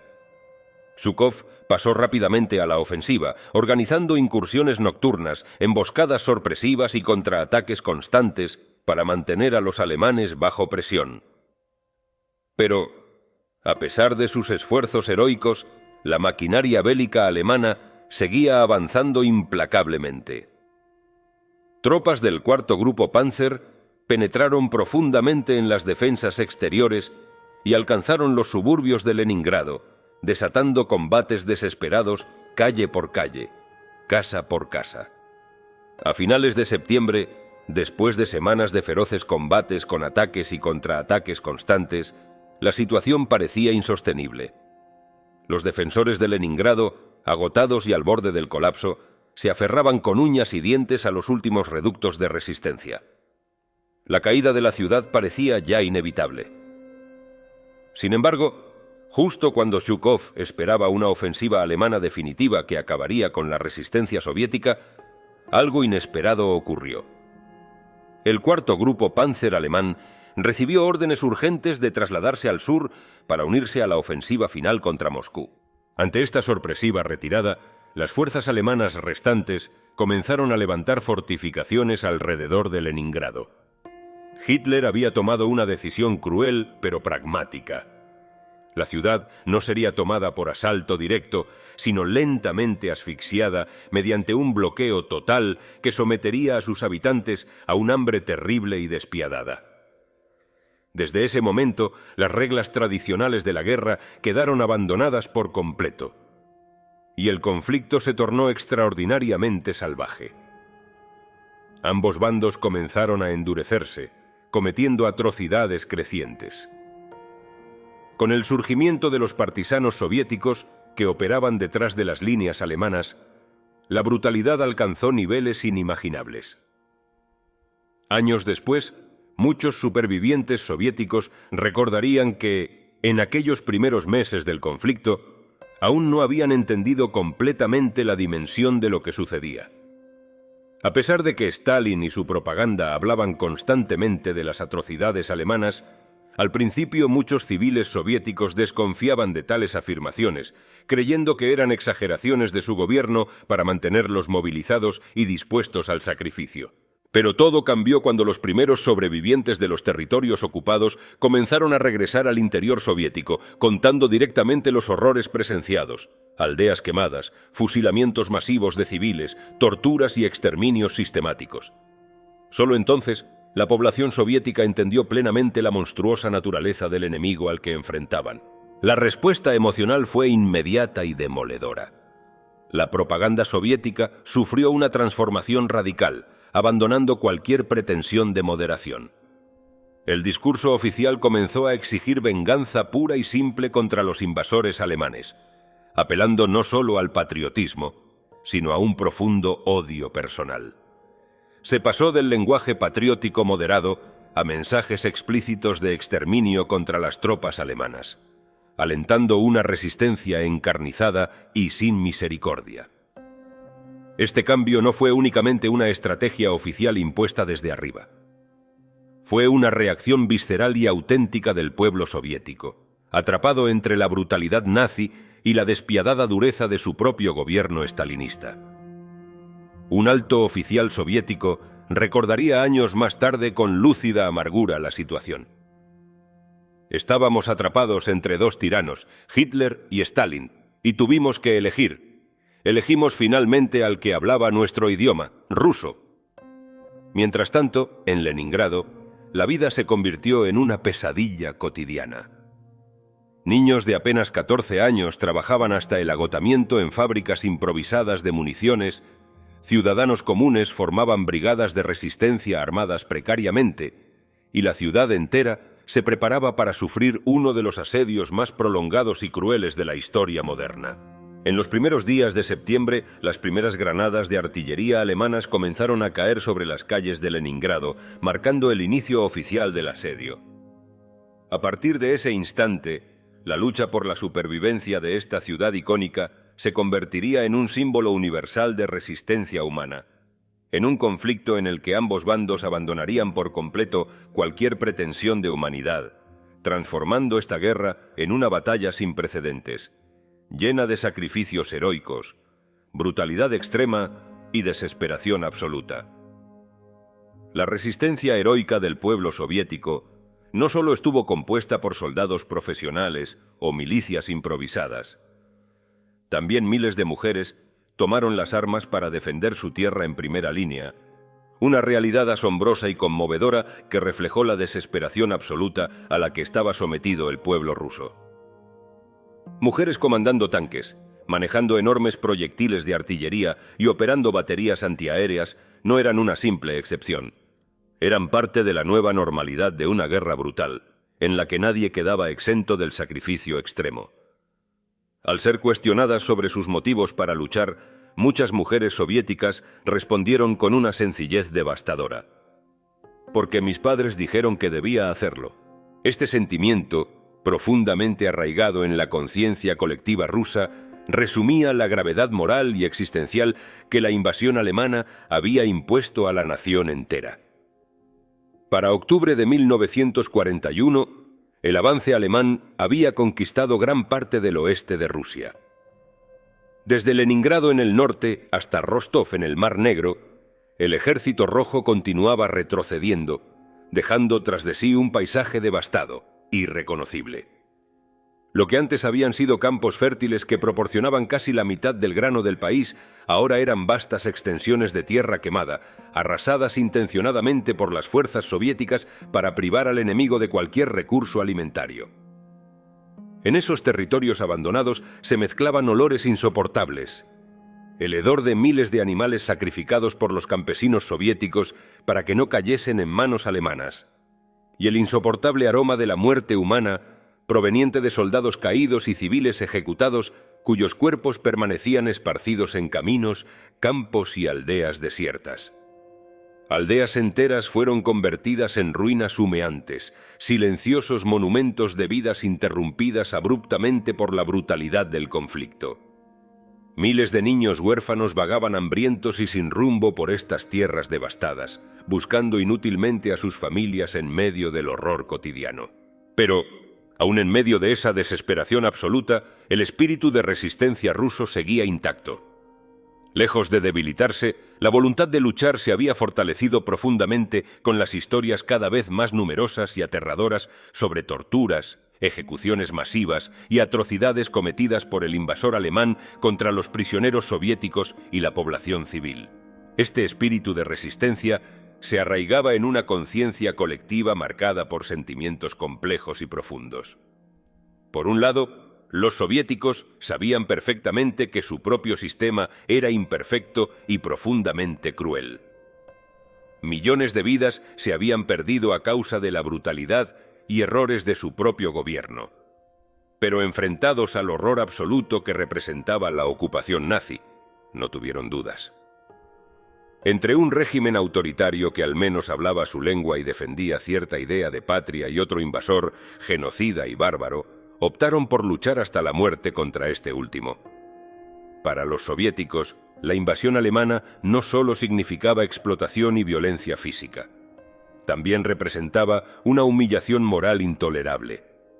Alemania había sido siempre vista por los rusos como una nación culta, respetable, cuna de grandes figuras como Beethoven, Goethe y Heine. Ahora, esos mismos alemanes mostraban un rostro irreconocible de salvajismo extremo. La decepción fue brutal y devastadora para el pueblo soviético, una herida emocional tan profunda que todavía hoy, décadas después, permanece abierta en la memoria colectiva rusa. En medio de esta tragedia, la ciudad de Leningrado resistía desesperadamente un bloqueo feroz. Sin embargo, nadie en aquellos días oscuros podía anticipar que ese asedio interminable sería solo el primer capítulo de una guerra aún más brutal y despiadada, una lucha en la que Hitler apostó todo por la creación de su Großraum alemán, ese inmenso imperio soñado que debía abarcar desde el Atlántico hasta los Urales y que terminaría en un fracaso absoluto. Mientras tanto, al sur, la batalla por Moscú se intensificaba. Para el 14 de octubre de 1941, las fuerzas alemanas de la Operación Tifón, destinadas a tomar la capital soviética, se habían visto frenadas durante una semana entera por lluvias torrenciales que convirtieron los caminos rusos en océanos interminables de barro.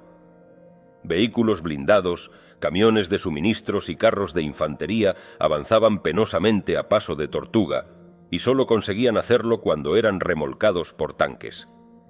Pese a las condiciones imposibles, los alemanes seguían avanzando lentamente hacia Moscú. La resistencia soviética era tenaz, casi suicida, pero incapaz todavía de detener por completo al invasor. A estas alturas, las tropas alemanas estaban a menos de 100 kilómetros del corazón mismo de la Unión Soviética, una distancia que parecía insignificante, pero que se convertiría en una brecha imposible de cruzar con la llegada inminente del invierno ruso. Y fue justamente en este punto cuando la Wehrmacht parecía acariciar con la punta de los dedos la victoria definitiva, que las fuerzas soviéticas demostraron una vez más su capacidad extraordinaria para resistir al borde mismo del desastre. Frente a los alemanes no había simplemente soldados profesionales. Había civiles desesperados, milicias improvisadas, mujeres manejando cañones antiaéreos y adolescentes fabricando municiones hasta desfallecer. Todos ellos estaban unidos por una determinación absoluta, alimentada por la desesperación, la ira y el sentimiento profundamente arraigado de que rendirse sería perder absolutamente todo. La guerra ya no era simplemente un conflicto militar, sino una lucha existencial, moral y profundamente humana, en la que dos visiones opuestas del mundo chocaban con una intensidad jamás antes vista en la historia. Así, el otoño de 1941 marcó el punto de inflexión de una guerra que inicialmente parecía perdida para los soviéticos.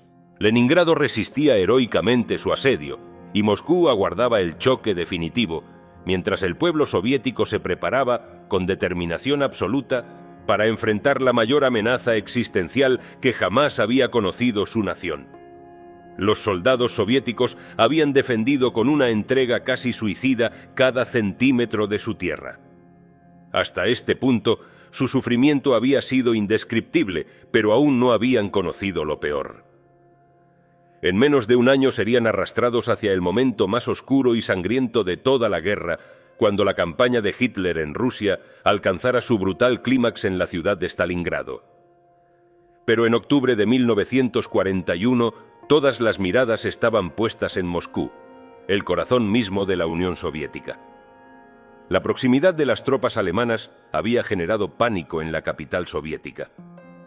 Los ciudadanos comenzaron a abandonar masivamente sus hogares, generándose un caos absoluto conocido popularmente entre los rusos como la Bolshaya Drap, la gran estampida. La desesperación se apoderó rápidamente de las calles de Moscú, donde miles de civiles cargaban sus pertenencias básicas en cualquier vehículo disponible, huyendo de una ciudad que sentían ya condenada. Incluso Stalin y su gobierno parecían prepararse para abandonar Moscú. Circularon rumores sobre la posible evacuación del líder soviético hacia el este, pero la realidad era más compleja. Según revelaron más tarde personas cercanas al dictador soviético, Stalin, con todos sus defectos y temores, jamás consideró seriamente abandonar la capital. Para él, Moscú representaba mucho más que un simple símbolo, era el núcleo vital de su poder político, y abandonar la ciudad equivalía a perder toda credibilidad ante su pueblo. En medio del pánico generalizado, Stalin convocó al mariscal Zhukov, su comandante más confiable, y le hizo una pregunta directa, cargada de tensión y significado histórico. ¿Podemos defender Moscú?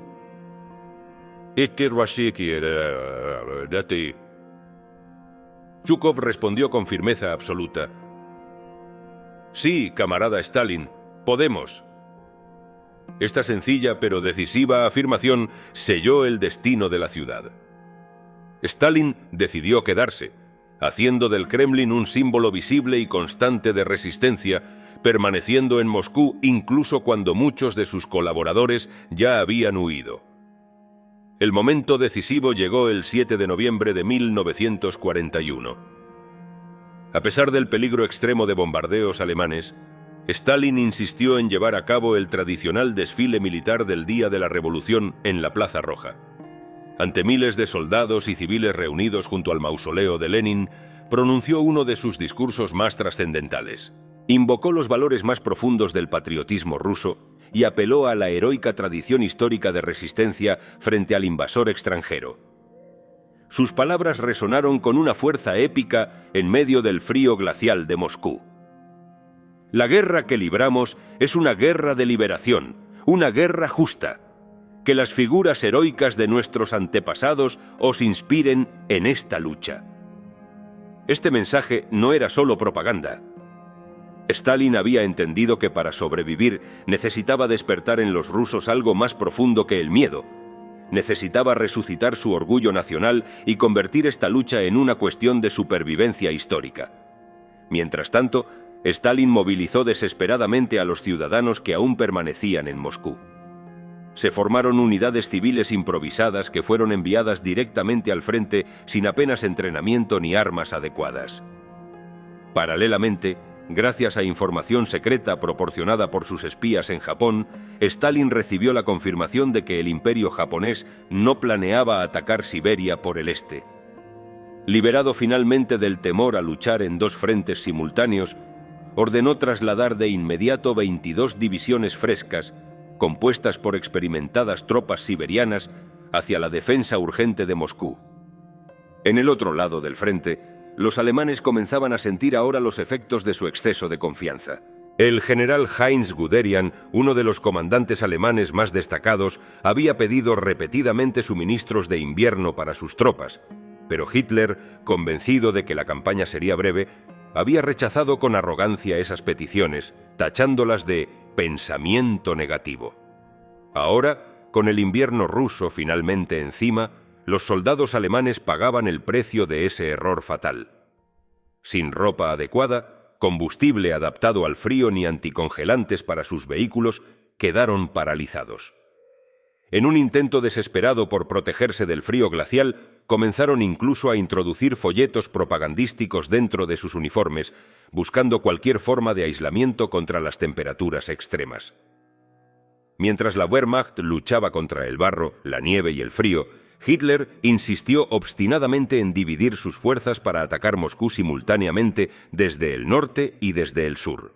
Para finales de noviembre, las tropas alemanas habían avanzado penosamente hasta estar a tan solo 30 kilómetros del Kremlin. Tan cerca estaban que las icónicas torres rojas del corazón de Moscú podían distinguirse claramente en el horizonte, como una burla cruel ante un objetivo tan cercano, pero a la vez inalcanzable. La arrogancia de Hitler, al no haber previsto el invierno, se convirtió en su peor enemiga. Sus vehículos motorizados dejaron de arrancar, los aviones quedaron inmovilizados en tierra y los soldados comenzaron a sufrir terribles pérdidas por congelación e hipotermia. Lo que había comenzado como una victoriosa ofensiva alemana estaba a punto de transformarse en una catástrofe estratégica, una pesadilla logística sin precedentes que pondría en jaque toda la campaña nazi en Rusia. Y mientras tanto, dentro de Moscú, civiles y soldados, hombres y mujeres por igual, se preparaban para defender hasta la muerte su capital. En esos días desesperados, quedó demostrado con crudeza que esta guerra no era simplemente una lucha por territorios o poder político. Era una lucha por la supervivencia misma de un pueblo, que ahora sabía exactamente cuál sería el terrible destino que le esperaba si fracasaban en detener al invasor alemán. En medio de ese invierno mortal, Moscú resistía con desesperación, rabia y heroísmo absoluto, anticipando una batalla decisiva que cambiaría para siempre el curso de la Segunda Guerra Mundial. El último asalto alemán hacia Moscú, que se lanzó desesperadamente el 1 de diciembre de 1941, representó la culminación absoluta de la ofensiva nazi. Durante varios días de feroz combate, las fuerzas blindadas alemanas llegaron a situarse a tan solo 15 kilómetros de las calles centrales de la capital soviética. Desde allí, en medio de un frío insoportable, los soldados alemanes podían distinguir claramente las icónicas torres doradas del Kremlin brillando bajo el sol invernal. Pero en ese instante crítico, Georgi Zhukov, incansable en la defensa de la ciudad, movilizó desesperadamente todos sus últimos recursos para lanzar un contraataque audaz. Desde el frente occidental, miles de soldados soviéticos, ahora mejor equipados con abrigos gruesos y tradicionales botas de fieltro, las famosas Valenki, se lanzaron contra las agotadas tropas alemanas que aún vestían los delgados uniformes de verano, completamente inadecuados para el despiadado frío ruso. Los soldados soviéticos avanzaban decididos, empujados por la desesperación y el odio hacia un invasor que había destruido su tierra natal. Tanques T-34 soviéticos, adaptados para el invierno, rompieron audazmente a través de campos nevados y bosques congelados, mientras que los antes invencibles Panzer alemanes se hundían lentamente en las carreteras cubiertas de nieve y barro helado. Para los alemanes, la visión de estas fuerzas renovadas fue devastadora. Con sus cuerpos congelados y debilitados, comenzaron a perder rápidamente la moral. Grupos especiales soviéticos de esquiadores, equipados especialmente para el combate en nieve profunda, acosaban constantemente sus líneas. Detrás de ellos, la silueta de Moscú, lejos de representar una victoria segura, se había convertido en un símbolo angustiante de fracaso inminente. En esas horas decisivas, Stalin emitió una orden que resonó en todos los frentes soviéticos. «Ni un paso atrás, Rashas». Esta orden no solo representaba una postura militar, sino una amenaza absoluta. Cualquier soldado soviético que retrocediera sería fusilado de inmediato por sus propios oficiales. Este mandato extremo reflejó la desesperación absoluta del régimen, dispuesto a utilizar la máxima dureza para asegurar la resistencia a toda costa. La situación alemana no hizo más que deteriorarse con rapidez extrema. A mediados de diciembre, Hitler ordenó relevos inmediatos en su alto mando, destituyendo de forma humillante a los generales Heinz Guderian y Erich Hoeppner por haber retirado sus tropas sin autorización explícita. El ejército alemán retrocedió más de 150 kilómetros desde las afueras de Moscú, víctima de un invierno que no había anticipado y de una resistencia soviética mucho más feroz de lo imaginado. Pero la resistencia soviética no dependía solo de tropas nuevas o mejor equipamiento. Un elemento inesperado y poderoso que reforzó dramáticamente al Ejército Rojo fue la reincorporación de miles de oficiales que habían sido encarcelados o exiliados en Siberia durante las sangrientas purgas de Stalin. Estos veteranos, endurecidos por años de brutalidad en campos de trabajos forzados, fueron ahora liberados y enviados al frente para redimir su supuesto crimen mediante actos de heroísmo extremo. La motivación de estos hombres era clara. Preferían enfrentarse a la muerte en combate antes que regresar al horror de los gulags soviéticos. La brutalidad de la guerra quedó reflejada especialmente en los temidos batallones penales, unidades conformadas por prisioneros o soldados acusados de cobardía o traición.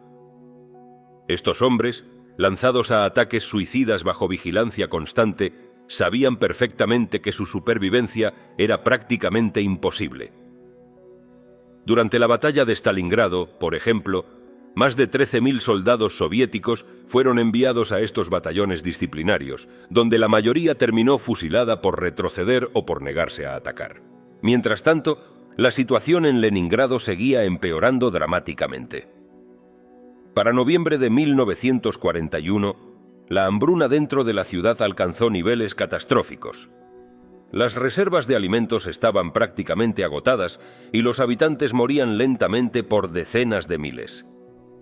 Solo un desesperado esfuerzo logístico logró mantener viva una delgada línea de abastecimiento conocida como la Carretera de la Vida, que atravesaba el lago congelado Ladoga. A pesar del frío extremo, tormentas de nieve y constantes ataques aéreos alemanes, caravanas de camiones cruzaban diariamente esta peligrosa ruta llevando comida escasa, apenas suficiente para prolongar la agonía de la población atrapada. Aunque la comida empezó finalmente a llegar, muchos habitantes de Leningrado ya estaban demasiado débiles para sobrevivir. Miles murieron semanas o incluso meses después de recibir alimentos, sus cuerpos incapaces ya de recuperarse. Los niños que sobrevivieron a la hambruna quedaron profundamente traumatizados. Observadores de la época describieron escenas desgarradoras en las que estos pequeños, al jugar, lo hacían en un silencio absoluto, incapaces de expresar con palabras los horrores indescriptibles que habían visto y sufrido durante meses. Mientras tanto, en Alemania, Hitler y sus seguidores continuaban actuando como si la victoria sobre Leningrado fuera inminente. Se imprimieron incluso invitaciones oficiales para celebrar la conquista de la ciudad en Berlín, con Hitler como invitado especial. Pero esas invitaciones nunca llegaron a enviarse.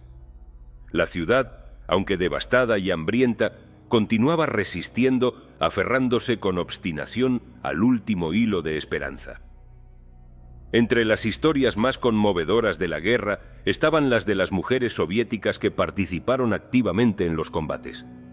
Mujeres comandantes de tanques, artilleras antiaéreas y médicas que se convirtieron en soldados improvisadas, luchando cara a cara contra tropas alemanas. Sus testimonios posteriores revelan el horror indescriptible de esos enfrentamientos, donde médicas tuvieron que abandonar las vendas para tomar armas y enfrentarse directamente a soldados enemigos. Esas experiencias quedaron grabadas en sus memorias como pruebas vivientes de la extrema brutalidad y la desesperación que marcó todo el conflicto. Mientras los alemanes retrocedían del frente moscovita, comenzaba a entenderse que esta guerra, lejos de terminar rápidamente, sería un conflicto largo, desgastante e inhumano que, aunque inicialmente había llevado a Rusia al borde de la extinción, marcaría finalmente la derrota total del ambicioso sueño nazi del gran imperio alemán, dejando al descubierto la inmensa resistencia de un pueblo que había preferido defender hasta la muerte su patria, su identidad y su dignidad. En medio de la desolación que azotaba a la Unión Soviética en aquel invierno infernal de 1941, había imágenes que parecían sacadas de una pesadilla. Niños hambrientos vagaban sin rumbo, mendigando alimento entre los escombros de ciudades arrasadas, buscando con desesperación padres que ya jamás regresarían. Los rostros de estos niños, llenos de confusión y tristeza infinita, expresaban mejor que cualquier palabra la dimensión humana de una guerra que estaba devastando toda una nación. Pero en medio de esta tragedia colosal, a finales de diciembre de 1941, comenzaron a aparecer signos reales de esperanza para la Unión Soviética. El aparentemente invencible avance alemán, esa poderosa Blitzkrieg que había llevado a Hitler hasta las puertas mismas de Moscú, comenzaba finalmente a desacelerar, agotándose en el barro primero y luego siendo atrapado en las garras implacables del frío invierno ruso. La gran maquinaria bélica alemana, diseñada para una guerra breve y rápida, estaba colapsando lentamente. Las líneas de suministro se estiraban demasiado, las tropas no contaban con equipamiento adecuado para resistir las temperaturas extremas, y la moral alemana comenzaba a desplomarse dramáticamente. La guerra relámpago se había detenido por completo y, peor aún para los invasores, ahora se veía empujada hacia atrás por el contraataque soviético. Para Stalin y su gobierno, las primeras semanas de 1942 ofrecían una tenue luz de esperanza en medio de tanta oscuridad. Una parte fundamental del optimismo soviético provenía del éxito de una de las operaciones logísticas más increíbles de toda la Segunda Guerra Mundial: la titánica evacuación de industrias clave hacia el lejano oeste. Durante los meses anteriores, a medida que el ejército alemán avanzaba, Stalin había ordenado desmantelar y trasladar miles de fábricas enteras desde las zonas amenazadas hacia la seguridad relativa de los Urales y Siberia. Se trataba de una migración industrial sin precedentes en la historia humana. Este movimiento de emergencia incluyó fábricas vitales para la producción de tanques y aviones, pilares esenciales para sostener la resistencia soviética. En condiciones extremas, con temperaturas bajo cero y apenas tiempo suficiente para desmantelar las máquinas esenciales, miles de trabajadores soviéticos arriesgaron su vida para llevarse consigo hacia el este no solo equipamiento, sino también habilidades técnicas críticas que serían la clave de la supervivencia futura de la Unión Soviética. Hay relatos extraordinarios sobre esta evacuación masiva. En una de las fábricas de tanques ubicada cerca de Kharkov, los trabajadores desmontaron rápidamente la maquinaria clave mientras las tropas alemanas se aproximaban velozmente. Soldados soviéticos combatían literalmente en las afueras de las instalaciones, dando tiempo valioso para cargar equipos vitales en trenes que se dirigieron hacia Siberia y los Urales. Muchos trabajadores ni siquiera tuvieron tiempo de cambiarse las ropas sucias y cubiertas de grasa de trabajo. Subieron directamente a los vagones junto con sus herramientas, sabiendo que no regresarían jamás a sus hogares. Lo impresionante no fue solo que se logró evacuar estas industrias, sino la velocidad increíble con la que fueron reubicadas y puestas en funcionamiento nuevamente en los remotos territorios orientales. La magnitud de este esfuerzo quedó claramente reflejada en el caso de una fábrica aeronáutica trasladada a la región de los Urales, que solo 17 días después de haber sido desmontada pieza por pieza en el oeste, ya estaba produciendo nuevamente cazas de combate listos para entrar en batalla contra la Luftwaffe alemana. La reconstrucción industrial soviética en Siberia y los Urales se realizó en condiciones infernales. Miles de obreros y técnicos vivieron inicialmente en improvisadas viviendas subterráneas, excavadas rápidamente en la tierra congelada, y muchos dormían directamente sobre el frío suelo junto a sus máquinas. Las temperaturas podían alcanzar fácilmente los 30 grados bajo cero, y aún así trabajaban incansablemente durante turnos interminables, conscientes de que cada minuto perdido podía significar la caída definitiva de su país. Para finales de 1942, estas áreas industriales orientales se habían convertido en la columna vertebral de toda la resistencia soviética. A pesar del frío insoportable, de la escasez crónica de comida y combustible y del constante agotamiento físico, estos obreros lograron lo imposible. Multiplicaron de manera asombrosa la producción industrial soviética hasta alcanzar niveles impensables, casi 2 veces y media superiores a los previos a la guerra. Este auténtico milagro económico permitió mantener abastecido al Ejército Rojo con tanques modernos como el T-34, aviones de combate eficaces como los nuevos cazas Yak-3 y municiones indispensables para mantener viva la resistencia frente a la maquinaria alemana. Mientras tanto, en Moscú, Stalin decidió lanzar una apuesta simbólica y moral que reforzaría aún más el espíritu de lucha soviético. Ordenó celebrar el tradicional desfile militar del 7 de noviembre en plena Plaza Roja, aun cuando la ciudad estaba bajo el alcance de la artillería alemana. Ante los soldados en formación, pronunciaba un discurso histórico desde el mausoleo de Lenin, invocando la memoria gloriosa de los héroes nacionales. Esta es una guerra justa, una guerra por nuestra libertad. Que el valor de nuestros antepasados inspire vuestro coraje hoy y siempre. Ese día, Moscú dejó de ser simplemente una ciudad asediada. Se convirtió en el símbolo universal de una resistencia heroica e indomable. Mientras tanto, en las líneas alemanas, la moral comenzó a quebrarse por completo. Desprovistos de suministros básicos para resistir el invierno, los soldados alemanes recurrieron desesperadamente al uso improvisado de propaganda impresa, introduciendo folletos en sus uniformes en un intento desesperado por aislarse del frío glacial. Los vehículos se inmovilizaban por falta de anticongelantes. Motores y aviones quedaban completamente inutilizados. Hitler, cegado por su propia arrogancia, había negado repetidamente las peticiones de sus generales para prepararse adecuadamente contra el invierno, tachándolos de derrotistas. Ahora, esta arrogancia se pagaba con sangre. La ofensiva alemana, diseñada para una guerra corta y rápida, había llegado a su límite absoluto.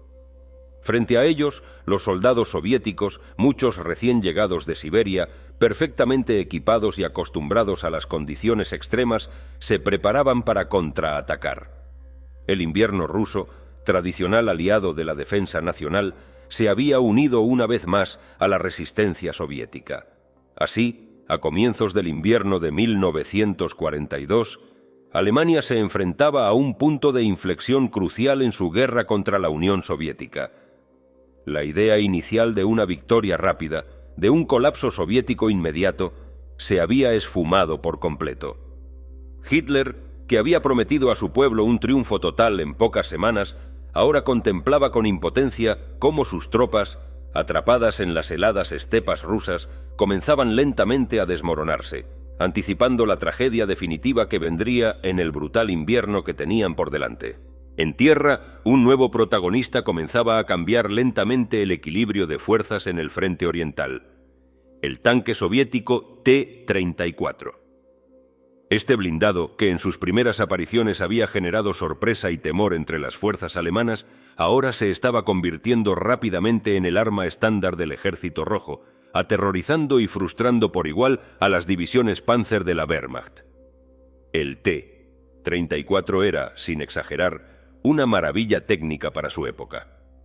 Cuando los alemanes lo encontraron por primera vez, sus proyectiles simplemente rebotaron contra el blindaje inclinado de acero reforzado. Armado con un poderoso cañón de 76 milímetros, este tanque resultaba capaz de atravesar fácilmente las corazas más gruesas de los blindados alemanes, generando auténtico pánico entre las tripulaciones germanas. En una ocasión especialmente dramática, un solo T-34 atravesó con determinación las líneas enemigas hasta penetrar profundamente en territorio alemán, y solamente fue detenido cuando un obús pesado de artillería logró impactarle a corta distancia. Además de su blindaje resistente y su potencia de fuego devastadora, el T-34 poseía un motor diésel sumamente confiable que le permitía desplazarse a alta velocidad sobre terrenos en los que los tanques alemanes quedaban atascados o avanzaban penosamente. Mientras los tanques alemanes se hundían en el lodo helado y quedaban paralizados en los bosques nevados de Rusia, el T-34 avanzaba impetuoso, ágil y confiado. Pero a pesar de la creciente confianza soviética en esta poderosa arma, la guerra aún distaba mucho de resolverse. El pueblo soviético ya había pagado un precio espeluznante por su heroica resistencia, y los sacrificios más dolorosos aún estaban por venir. Para comienzos de 1942, el Ejército Rojo cometió una serie de errores estratégicos que llevaron a nuevas tragedias. Stalin, ansioso por mostrar resultados ante el pueblo soviético y ante sus aliados internacionales, ordenó ofensivas prematuras contra las fuerzas alemanas. Estas decisiones apresuradas resultaron en una verdadera catástrofe militar en la primavera y verano de ese año, cuando las tropas soviéticas fueron atrapadas y destruidas por contraofensivas alemanas masivas en dirección al sur, hacia el río Don y la estratégica región industrial del Cáucaso. Las cifras de estas derrotas eran absolutamente demoledoras. Solo en la defensa desesperada de Moscú, más de 1,5 millones de soldados soviéticos perdieron la vida, una cifra inimaginable cuya magnitud solo sería reconocida plenamente 50 años después. Pero incluso este horror palidecía en comparación con el terrible destino reservado para los soldados soviéticos capturados vivos por los alemanes. Aunque las leyes internacionales exigían un trato humano para los prisioneros de guerra, la realidad sobre el terreno era una pesadilla absoluta. Bajo las órdenes directas del alto mando alemán, soldados soviéticos capturados fueron sistemáticamente privados de alimentos, obligados a marchar hasta el agotamiento y la muerte, o simplemente asesinados en ejecuciones sumarias. Cientos de miles de ellos fueron metidos a la fuerza en vagones de ferrocarril, abandonados durante días enteros en vías secundarias hasta morir de hambre, sed o congelación. Otros soldados soviéticos capturados fueron usados de forma espeluznante por la Wehrmacht para propósitos tácticos despiadados. Existen testimonios atroces, documentados con detalle, de soldados rusos vivos utilizados como escudos humanos o incluso como estructuras improvisadas para cruzar ríos helados, convertidos literalmente en puentes humanos para el avance de vehículos alemanes. La barbarie no era un simple accidente o exceso aislado por parte de unidades indisciplinadas. Era una política intencionada y respaldada plenamente por los altos mandos alemanes. Generales como Erich von Manstein, considerado en ocasiones uno de los estrategas más brillantes del ejército alemán, expresaron explícitamente desde el inicio de Barbarroja su apoyo entusiasta a estas políticas de exterminio sistemático, sin ocultar en ningún momento su desprecio absoluto por los soldados soviéticos capturados. En el lado soviético, la situación no era menos dura. Stalin había decidido imponer un régimen de disciplina implacable, aplicando una brutal política interna conocida bajo la consigna «Ni un paso atrás». Más de 400.000 soldados soviéticos fueron enviados a batallones disciplinarios, unidades formadas por prisioneros, soldados acusados de cobardía o desobediencia. Estos hombres eran arrojados a las misiones más peligrosas: despejar campos minados, atacar posiciones fuertemente defendidas o lanzarse al combate frontal sin ninguna posibilidad real de sobrevivir. La tasa de mortalidad en estos batallones era altísima. Prácticamente nadie regresaba con vida. Mientras tanto, la población civil de Leningrado continuaba soportando condiciones indescriptibles.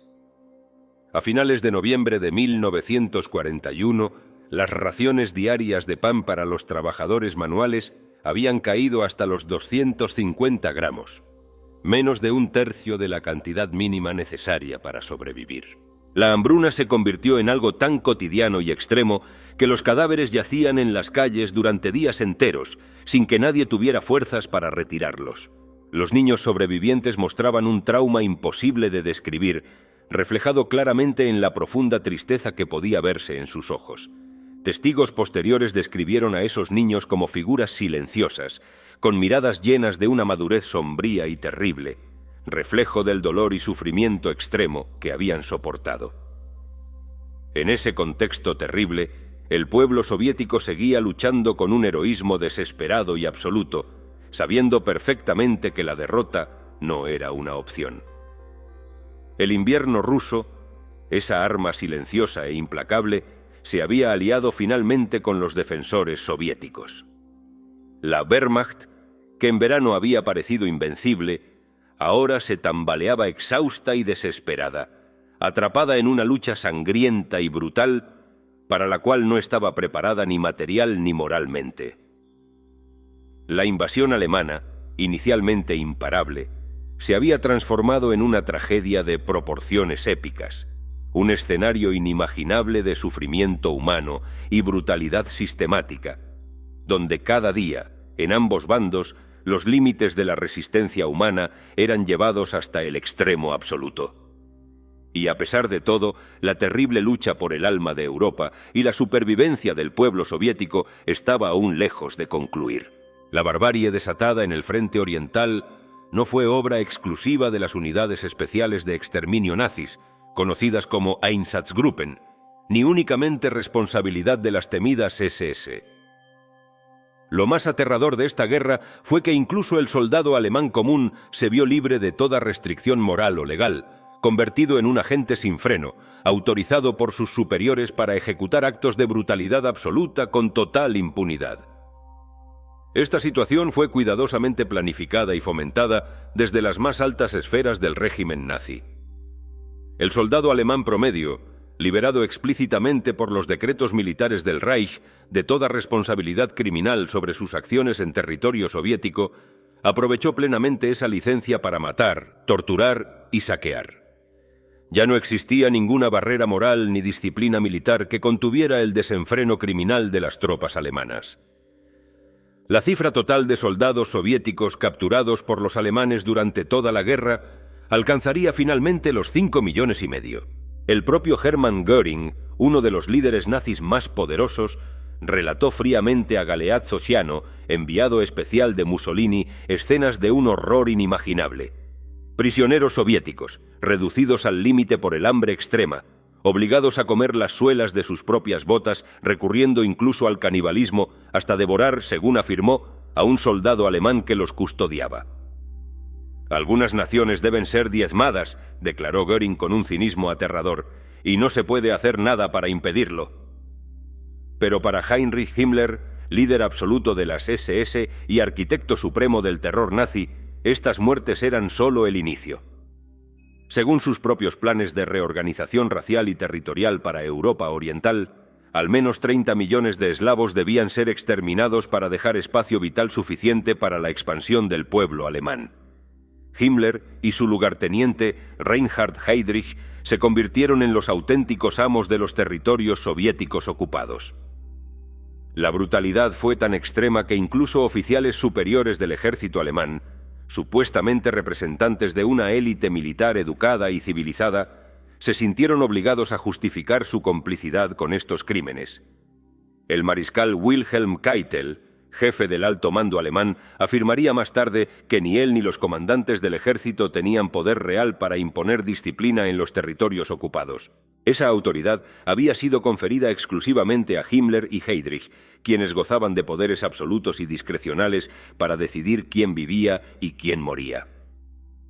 En mayo de 1941, semanas antes del inicio de la Operación Barbarroja, los oficiales del ejército alemán se reunieron con los comandantes de las SS para facilitar el trabajo de exterminio que estos últimos llevarían a cabo. Surgieron así las terribles unidades Einsatzgruppen, formadas por comandos especiales cuya misión oficial era eliminar a todos los opositores ideológicos al Reich. En la práctica, esto significaba la ejecución inmediata de funcionarios soviéticos, comisarios políticos y, sobre todo, judíos. Pero en realidad, quienes morían rápido, abatidos por una bala, eran los más afortunados. La mayoría era sometida a torturas, humillaciones y sufrimientos inimaginables antes de ser asesinada en masa. Los líderes comunitarios judíos en los territorios ocupados eran obligados, bajo amenaza de muerte inmediata, a reunir a sus propios vecinos y familiares en puntos de concentración específicos. Desde allí, las víctimas eran transportadas en camiones hacia lugares apartados, donde eran obligadas a desnudarse antes de ser asesinadas a tiros por las ametralladoras alemanas. La magnitud de estas masacres es difícilmente concebible hoy en día. En Kiev, en septiembre de 1941, más de 33.000 judíos, hombres, mujeres y niños, fueron asesinados en tan solo 2 días en la infame masacre del barranco de Babi Yar. En Pinsk, la crueldad alcanzó niveles aún más espeluznantes, pues ante la escasez de municiones se emplearon granadas, perros entrenados para matar, hachas e incluso cargas de caballería de las SS para exterminar brutalmente a miles de personas. Este tipo de trabajo sangriento y agotador era considerado especialmente difícil, por lo que los soldados que participaban recibían triple paga y vacaciones adicionales como incentivo. Uno de los comandantes Einsatzgruppen, Erich Ohlendorf, se jactaría después con frialdad y orgullo de haber eliminado personalmente a 90.000 víctimas, en su mayoría judíos, solo durante el primer año de la campaña en el este. Pero no solo los judíos fueron blanco de esta masacre implacable. Cualquier persona, un profesor, un campesino, una madre con sus hijos, podía ser acusada arbitrariamente de ser un comisario soviético o de cooperar con la resistencia y, por lo tanto, asesinada en el acto sin juicio alguno. Estas acciones no eran accidentes aislados o excesos circunstanciales cometidos por individuos descontrolados. Formaban parte de un plan cuidadosamente elaborado desde lo más alto del régimen nazi, llevado a cabo sistemáticamente por las tropas alemanas en todos los territorios ocupados. No se trataba de una aberración aislada, sino de una política consciente de exterminio y terror destinada a destruir completamente la moral y la resistencia del pueblo soviético. En este contexto de horror y deshumanización absoluta, la guerra en el frente oriental se convirtió en algo más que un simple conflicto militar. Fue una lucha existencial, un choque total entre dos visiones opuestas del mundo. Una guerra en la que el sufrimiento humano alcanzó proporciones jamás vistas, en la que cada día se superaban los límites de la brutalidad y en la que cada crimen parecía simplemente anticipar otro aún más terrible por venir. En los territorios ocupados por los alemanes, la violencia dejó rápidamente de ser una excepción para convertirse en la norma. Desde oficiales de alto rango hasta simples soldados rasos, todos participaron, activamente o por pasiva complicidad, en actos de extrema crueldad contra la población civil soviética. Los soldados alemanes, que al comienzo de la guerra podían haber actuado bajo cierto control, perdieron pronto toda inhibición moral o disciplina militar. Aunque oficialmente existían reglamentos militares que prohibían ciertas conductas, estos eran violados de forma sistemática y deliberada. En las calles de ciudades y pueblos ocupados, los soldados alemanes atacaban a civiles inocentes por supuestos delitos, reales o inventados, sin mostrar misericordia alguna. Mujeres y niñas fueron víctimas de agresiones terribles, siendo violadas en plena vía pública, frente a familiares y vecinos que observaban impotentes, paralizados por el miedo y la impotencia absoluta ante la barbarie que estaban presenciando. Pero la violencia física y psicológica no fue la única crueldad infligida por los invasores nazis. Junto a la represión brutal, Alemania exigía mano de obra esclava para alimentar su gigantesca maquinaria de guerra. En virtud de órdenes directas desde Berlín, las autoridades alemanas en Rusia comenzaron a organizar deportaciones masivas de civiles hacia Alemania donde serían obligados a trabajar hasta morir.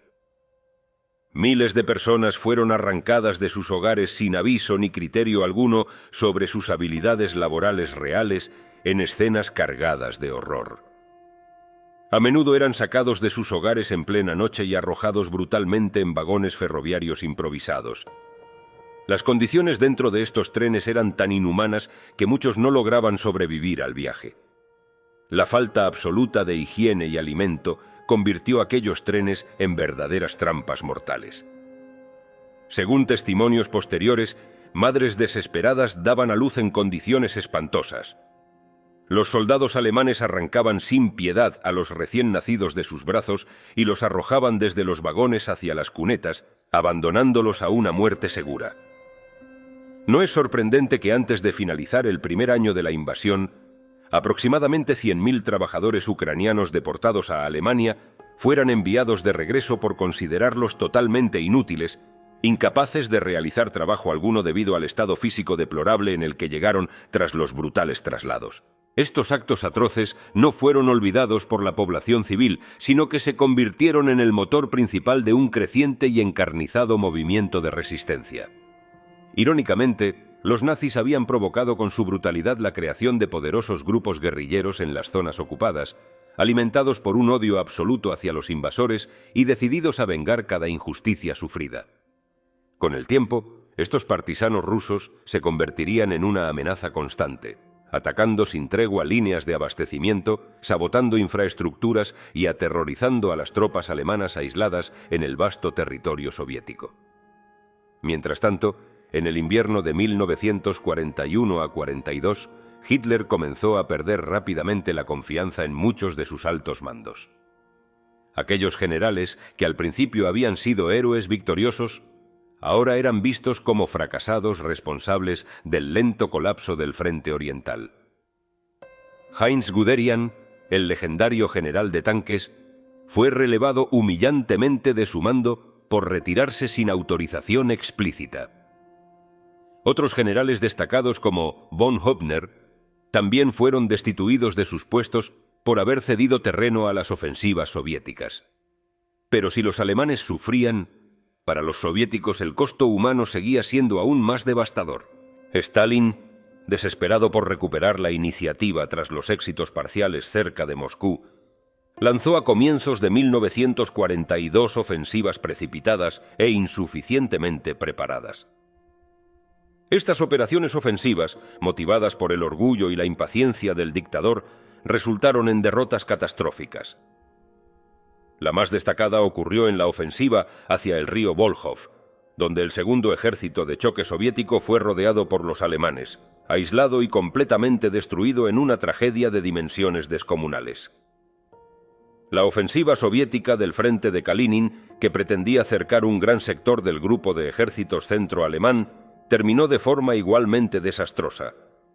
La división número 29 soviética, encargada de llevar a cabo esta maniobra audaz, cayó ella misma en una emboscada y fue aniquilada hasta el último hombre. En el sur, la situación no era más alentadora. Las fuerzas soviéticas intentaron desesperadamente aprovechar un debilitamiento aparente de las tropas alemanas. Sin embargo, el contraataque soviético fue mal planeado y peor ejecutado, sufriendo bajas tan enormes que resultaron superiores incluso a las del enemigo. Stalin había exigido una victoria inmediata y, en su desesperación por cumplir estas órdenes imposibles, decenas de miles de soldados soviéticos fueron sacrificados sin sentido. En medio de la brutalidad absoluta del conflicto, los soviéticos recurrieron al uso extremo de penalizaciones. Stalin había impuesto sus famosos batallones penales, formados por prisioneros o soldados considerados culpables de cobardía o indisciplina. Estos soldados eran lanzados a ataques suicidas, obligados a caminar directamente hacia el fuego enemigo o a atravesar campos minados. Cerca de 400.000 soldados soviéticos fueron enviados a estas unidades, de los cuales pocos sobrevivieron para contar sus experiencias. En este contexto de sufrimiento extremo y terror generalizado, se encontraba también la población civil. En Leningrado, el bloqueo alcanzó su momento más atroz durante el invierno. Las reservas de alimentos se habían agotado por completo y miles de ciudadanos morían diariamente de hambre y frío extremo. Aún así, los defensores soviéticos mantenían milagrosamente abierta una delgada ruta de abastecimiento a través del lago Ládoga congelado. Esta carretera helada, bautizada como la carretera de la vida, se convirtió en la última esperanza para la población hambrienta y desesperada de Leningrado. A pesar de su brutalidad, la resistencia soviética se fortalecía cada día más gracias al odio profundo que generaban las atrocidades cometidas por los alemanes. El pueblo ruso, humillado y maltratado más allá de cualquier límite tolerable, encontraba en ese odio absoluto una nueva y poderosa razón para continuar resistiendo, incluso cuando la lógica indicaba que la derrota era inevitable. La guerra en el frente oriental había alcanzado un nivel de barbarie y brutalidad sin precedentes en la historia moderna, despojada completamente de cualquier vestigio de humanidad. Ya no se trataba solo de vencer al enemigo, ahora se trataba de exterminarlo hasta sus raíces mismas. Una lucha despiadada donde ya no quedaba espacio alguno para la piedad y en la que ambos bandos estaban dispuestos a sacrificarlo todo en un conflicto cuya brutalidad, más de 80 años después, sigue causando horror y fascinación a partes iguales. Las tropas alemanas emergieron del crudo invierno ruso en un estado deplorable. El general Franz Halder, jefe del Estado Mayor de Hitler, lo describió con una sola palabra: desastroso. De las 162 divisiones que enfrentaban al Ejército Rojo, solo 11 estaban en condiciones de lanzar una ofensiva efectiva. Los blindados, antaño símbolo del poder alemán, se encontraban reducidos a meras sombras de lo que fueron. De las 16 divisiones Panzer aún operativas, apenas 140 tanques permanecían en condiciones de combate. La movilidad, que había sido clave en los avances iniciales, estaba casi completamente perdida. La mayoría de las divisiones contaban con menos del 20% de sus vehículos funcionales. Pero a pesar de las condiciones catastróficas, Hitler no veía alternativa.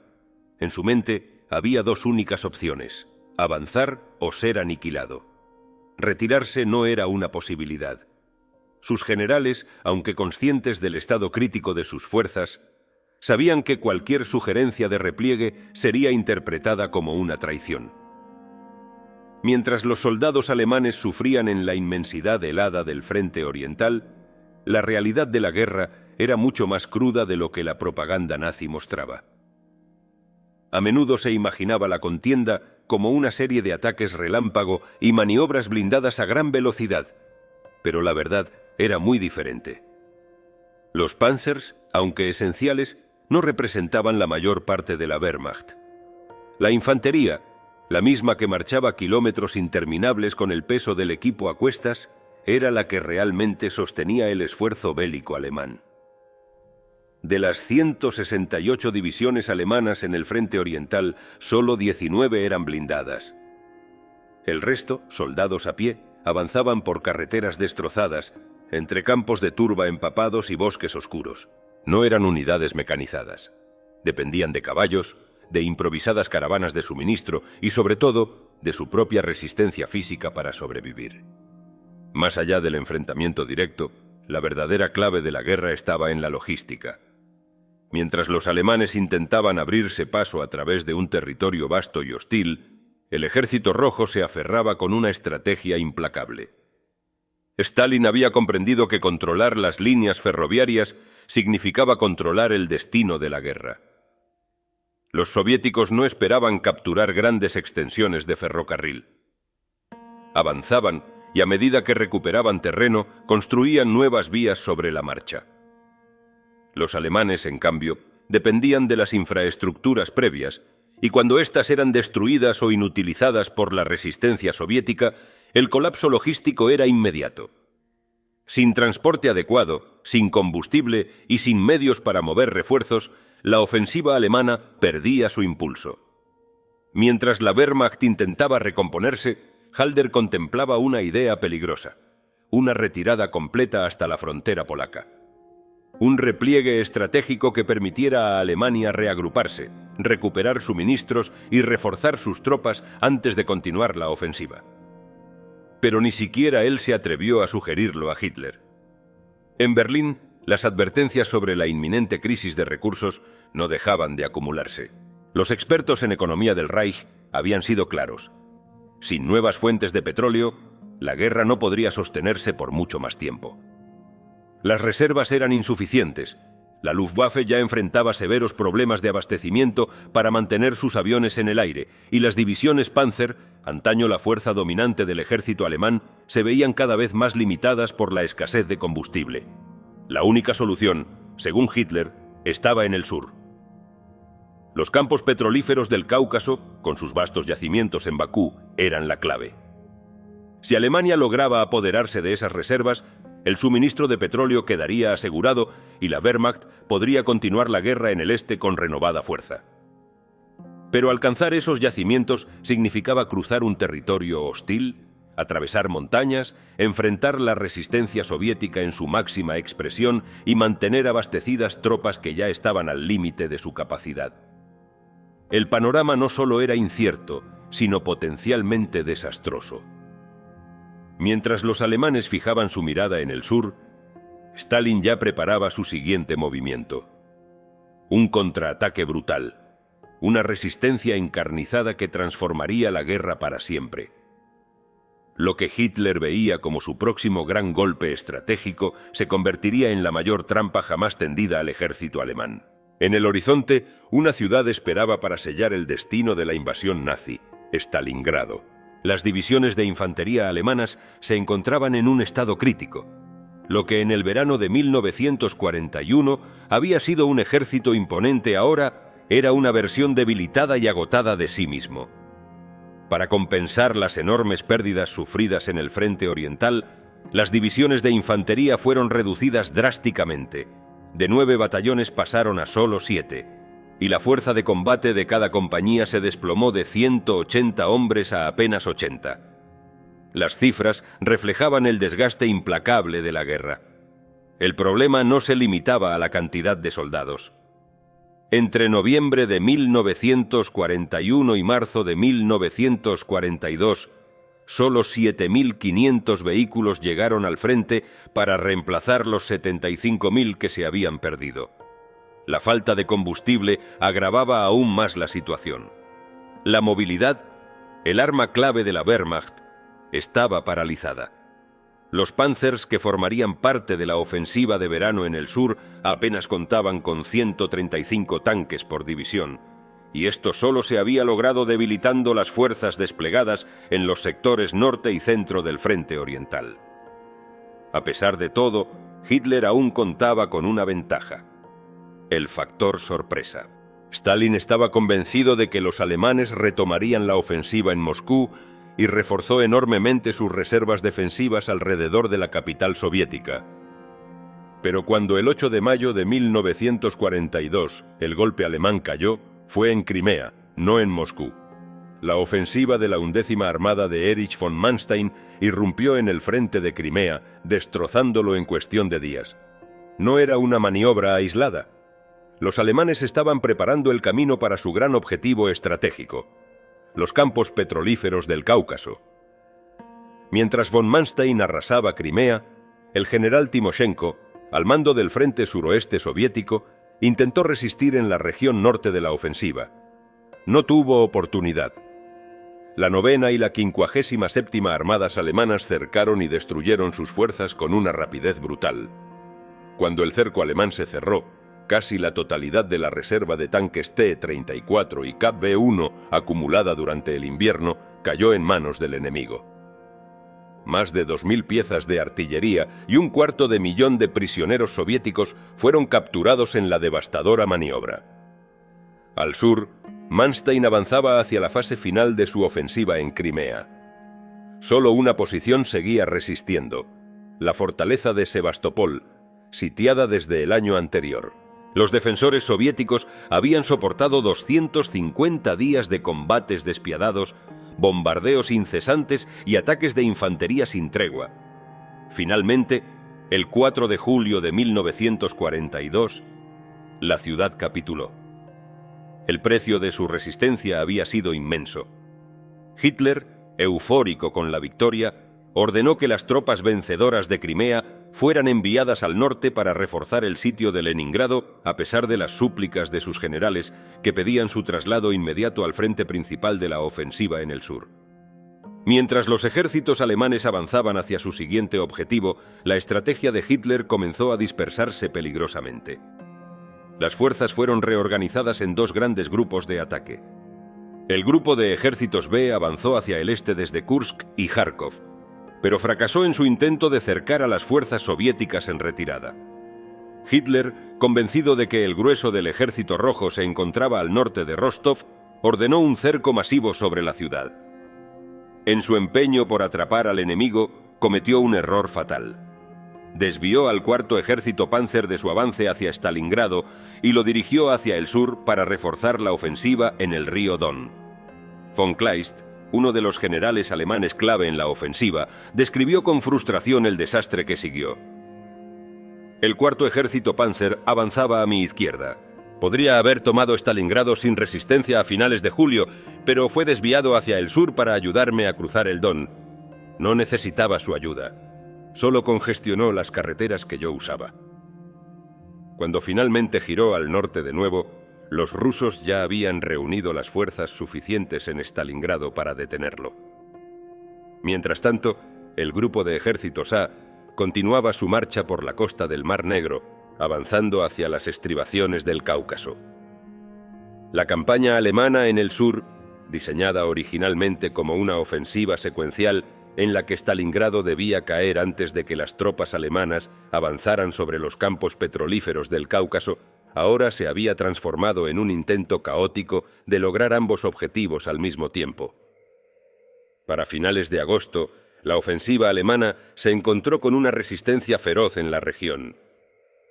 En las alturas del Cáucaso, tropas soviéticas formaron el Frente de Transcaucasia, con el objetivo de defender la extensa cadena montañosa que se extendía desde el Mar Negro hasta el Caspio. Mientras tanto, el Frente del Sudeste soviético fue creado con la misión de proteger las llanuras al noreste de las montañas. Los defensores no eran solo soldados del Ejército Rojo. Entre las filas soviéticas se encontraban georgianos, armenios y azerbaiyanos, que entendían perfectamente lo que una invasión alemana significaría para ellos y sus familias. La propaganda soviética no tuvo que hacer ningún esfuerzo para motivarlos. Sabían que los nazis no traían liberación, sino exterminio. El avance alemán, que en un principio había parecido imparable, comenzaba a perder fuerza. Hitler estaba obsesionado con la idea de capturar simultáneamente los pozos petrolíferos del Cáucaso y Stalingrado, pero al dispersar sus fuerzas en dos frentes distintos, debilitó ambos ataques. Para los soviéticos, la oportunidad era clara. Si lograban resistir el tiempo suficiente, la Wehrmacht se vería forzada a luchar en dos batallas simultáneas, con líneas de suministro sobreextendidas y una resistencia cada vez más feroz. Y mientras los alemanes intentaban abrirse paso, la trampa en Stalingrado ya comenzaba a cerrarse. La resistencia en el Cáucaso era feroz y desesperada. Para los soldados soviéticos, defender aquellas tierras no era solo una cuestión militar, sino un deber sagrado. Aproximadamente la mitad de los hombres adultos de Georgia terminarían sacrificándose en la lucha encarnizada por su hogar, resistiendo con una tenacidad que sorprendió a los propios alemanes. Pero no era solo el coraje de los defensores lo que debilitaba al grupo de ejércitos A. Su fuerza se erosionaba cada día a medida que unidades completas eran desviadas para reforzar la batalla en Stalingrado, donde la guerra tomaba un cariz cada vez más brutal. Los pozos petrolíferos del Cáucaso habían sido el objetivo primario de la ofensiva alemana durante el verano. Sin embargo, Stalingrado, en un principio, no había sido un blanco prioritario. Se había considerado simplemente como un punto estratégico para proteger el flanco izquierdo del avance alemán hacia el sur. De no haber llevado el nombre de Stalin, tal vez nunca se habría convertido en un objetivo de tal magnitud. Pero a medida que la batalla se prolongaba y la ciudad se negaba a caer, Stalingrado dejó de ser un simple objetivo militar y se convirtió en un símbolo de resistencia. Para los alemanes, demostrar que podían conquistar la ciudad significaba probar su propia superioridad militar. Para los soviéticos, defenderla era cuestión de supervivencia. Además de su valor simbólico, Stalingrado tenía una importancia estratégica clave. Si los alemanes lograban cruzar el río Volga, cortarían las principales líneas de comunicación soviéticas. El abastecimiento de petróleo, el transporte de tropas y suministros, todo dependía de aquel corredor. No era simplemente una cuestión de orgullo. Stalingrado era el punto que dividía el frente en dos. Pero lo que transformó aquella batalla en una de las más atroces de la historia fue la obsesión que ambos líderes depositaron en ella. Desde Berlín, Hitler elevó la captura de la ciudad al mismo nivel que la ofensiva en el Cáucaso, decretando el 23 de julio que la toma de Stalingrado debía ser prioritaria. Para septiembre, la idea de una derrota en la ciudad que llevaba el nombre de su archienemigo era simplemente inaceptable. En Moscú, Stalin también comprendía la magnitud de lo que estaba en juego. Consciente de que el enemigo avanzaba hacia el gran meandro del Don, punto clave en la ruta a la ciudad, emitió una orden directa a Timoshenko el 1 de julio. Ordeno la formación de un grupo de ejércitos Stalingrado. La ciudad será defendida hasta el último hombre. Para Stalin, perder Stalingrado no solo significaba ceder un punto estratégico crucial, sino abrir la puerta a un desastre militar de proporciones incalculables. Si la ciudad caía, el Ejército Rojo, que planeaba moverse rápidamente hacia el oeste, habría podido cercar completamente al grupo de ejércitos alemán en el Cáucaso, atrapando a una cantidad inmensa de soldados alemanes sin posibilidad de escape. La resistencia soviética en Stalingrado logró contener el avance alemán hasta el 3 de febrero, momento en el que el frente cambió de manera irreversible. Aunque el costo humano había sido inimaginable, el sacrificio había permitido salvar a las tropas soviéticas que operaban en otras regiones y preparar el contraataque definitivo. En un punto crítico de la batalla, mientras los soldados soviéticos reforzaban sus posiciones en el cabeza de puente de Klach, al oeste del río Don, la 62ª Armada, junto con la 64ª Armada y la Primera Armada de tanques, se preparaban para el asedio final. Lo que ocurriría en Stalingrado no solo definiría el curso de la guerra, sino que marcaría el principio del fin para la invasión alemana en la Unión Soviética. El 30 de julio de 1942, la Sexta Armada alemana lanzó su golpe decisivo, atacando simultáneamente al norte y al sur de la formación soviética.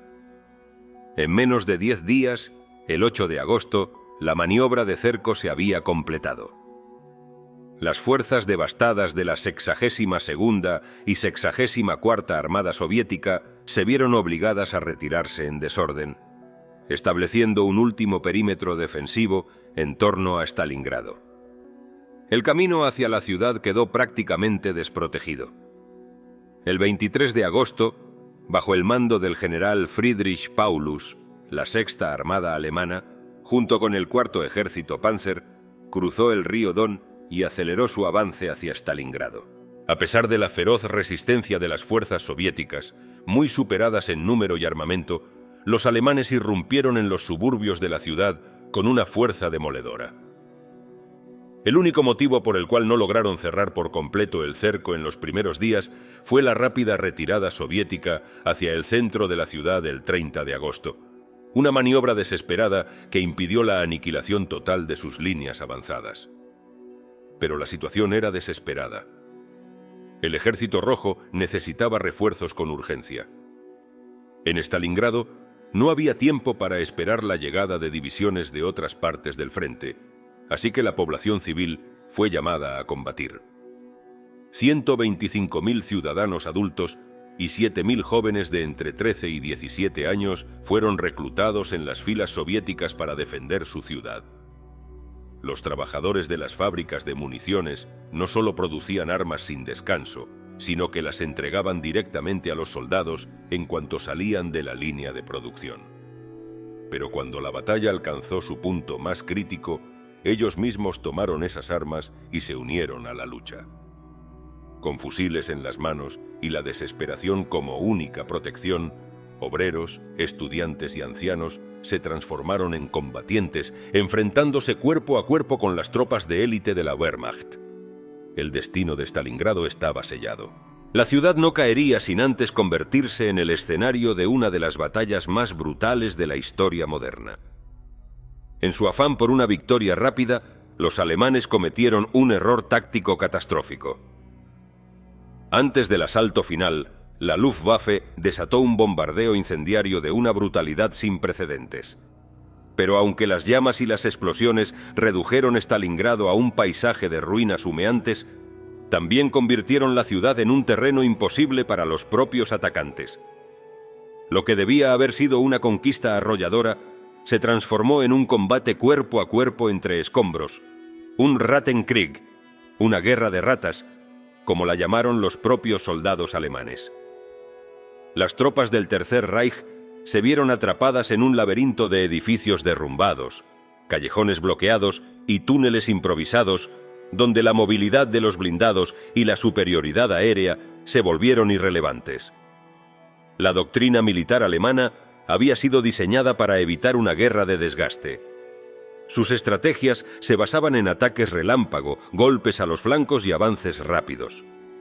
Pero en Stalingrado, esos principios quedaron sepultados bajo toneladas de escombros.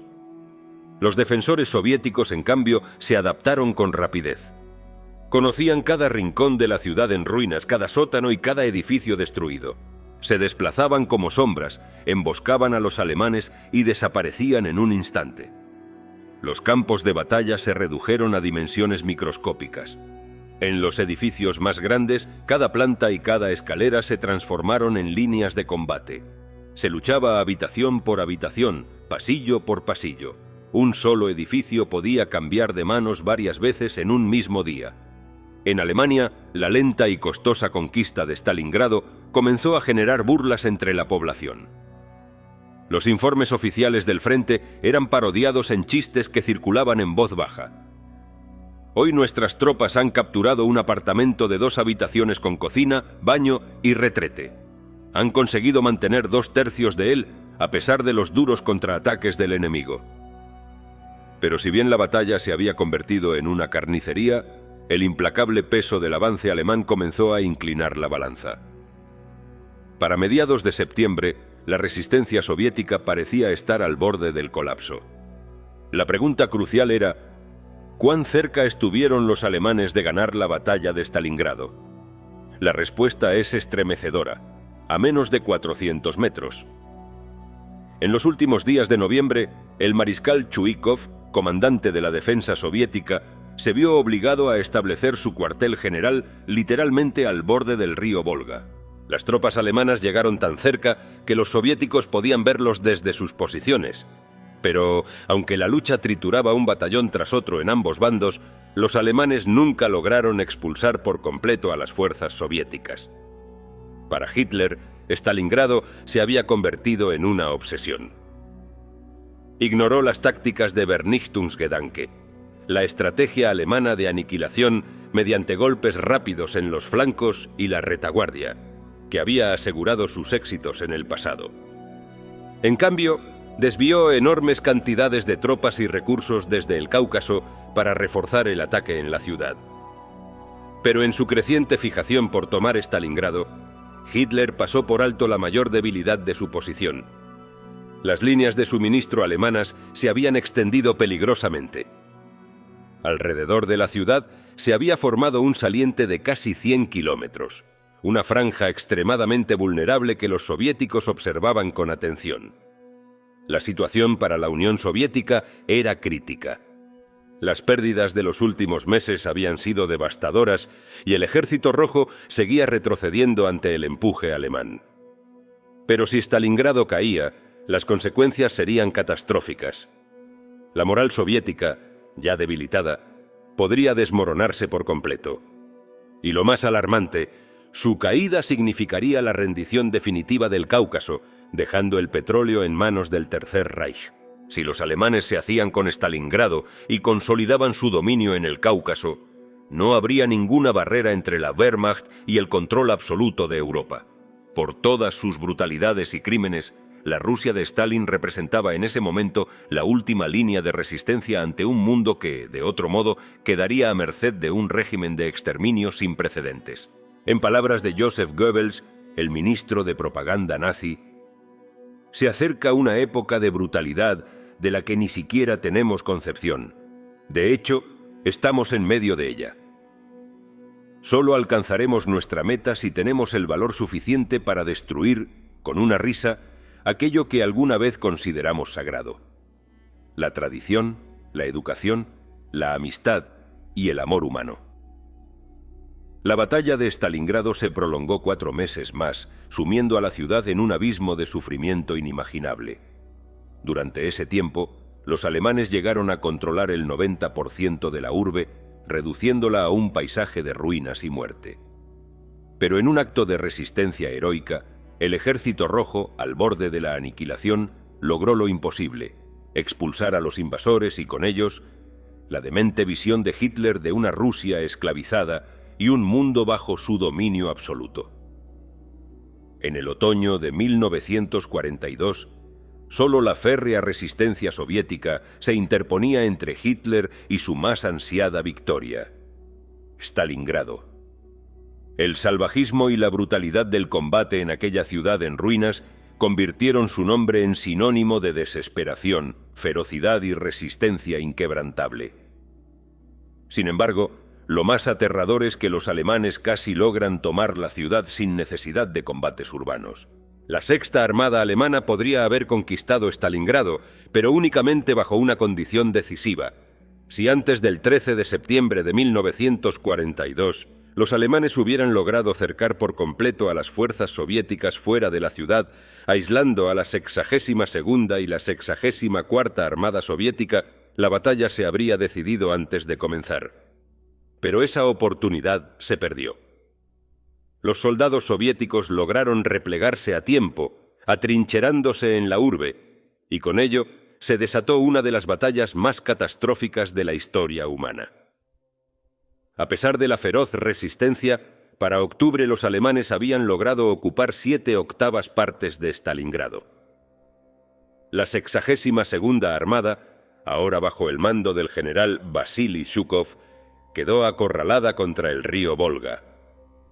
Solo los últimos ferris en ruinas que lograban cruzar desde la orilla oriental mantenían con vida la defensa soviética. Estos barcos, navegando bajo bombardeos constantes y fuego de artillería, transportaban las mínimas cantidades de alimentos y municiones necesarias para continuar luchando.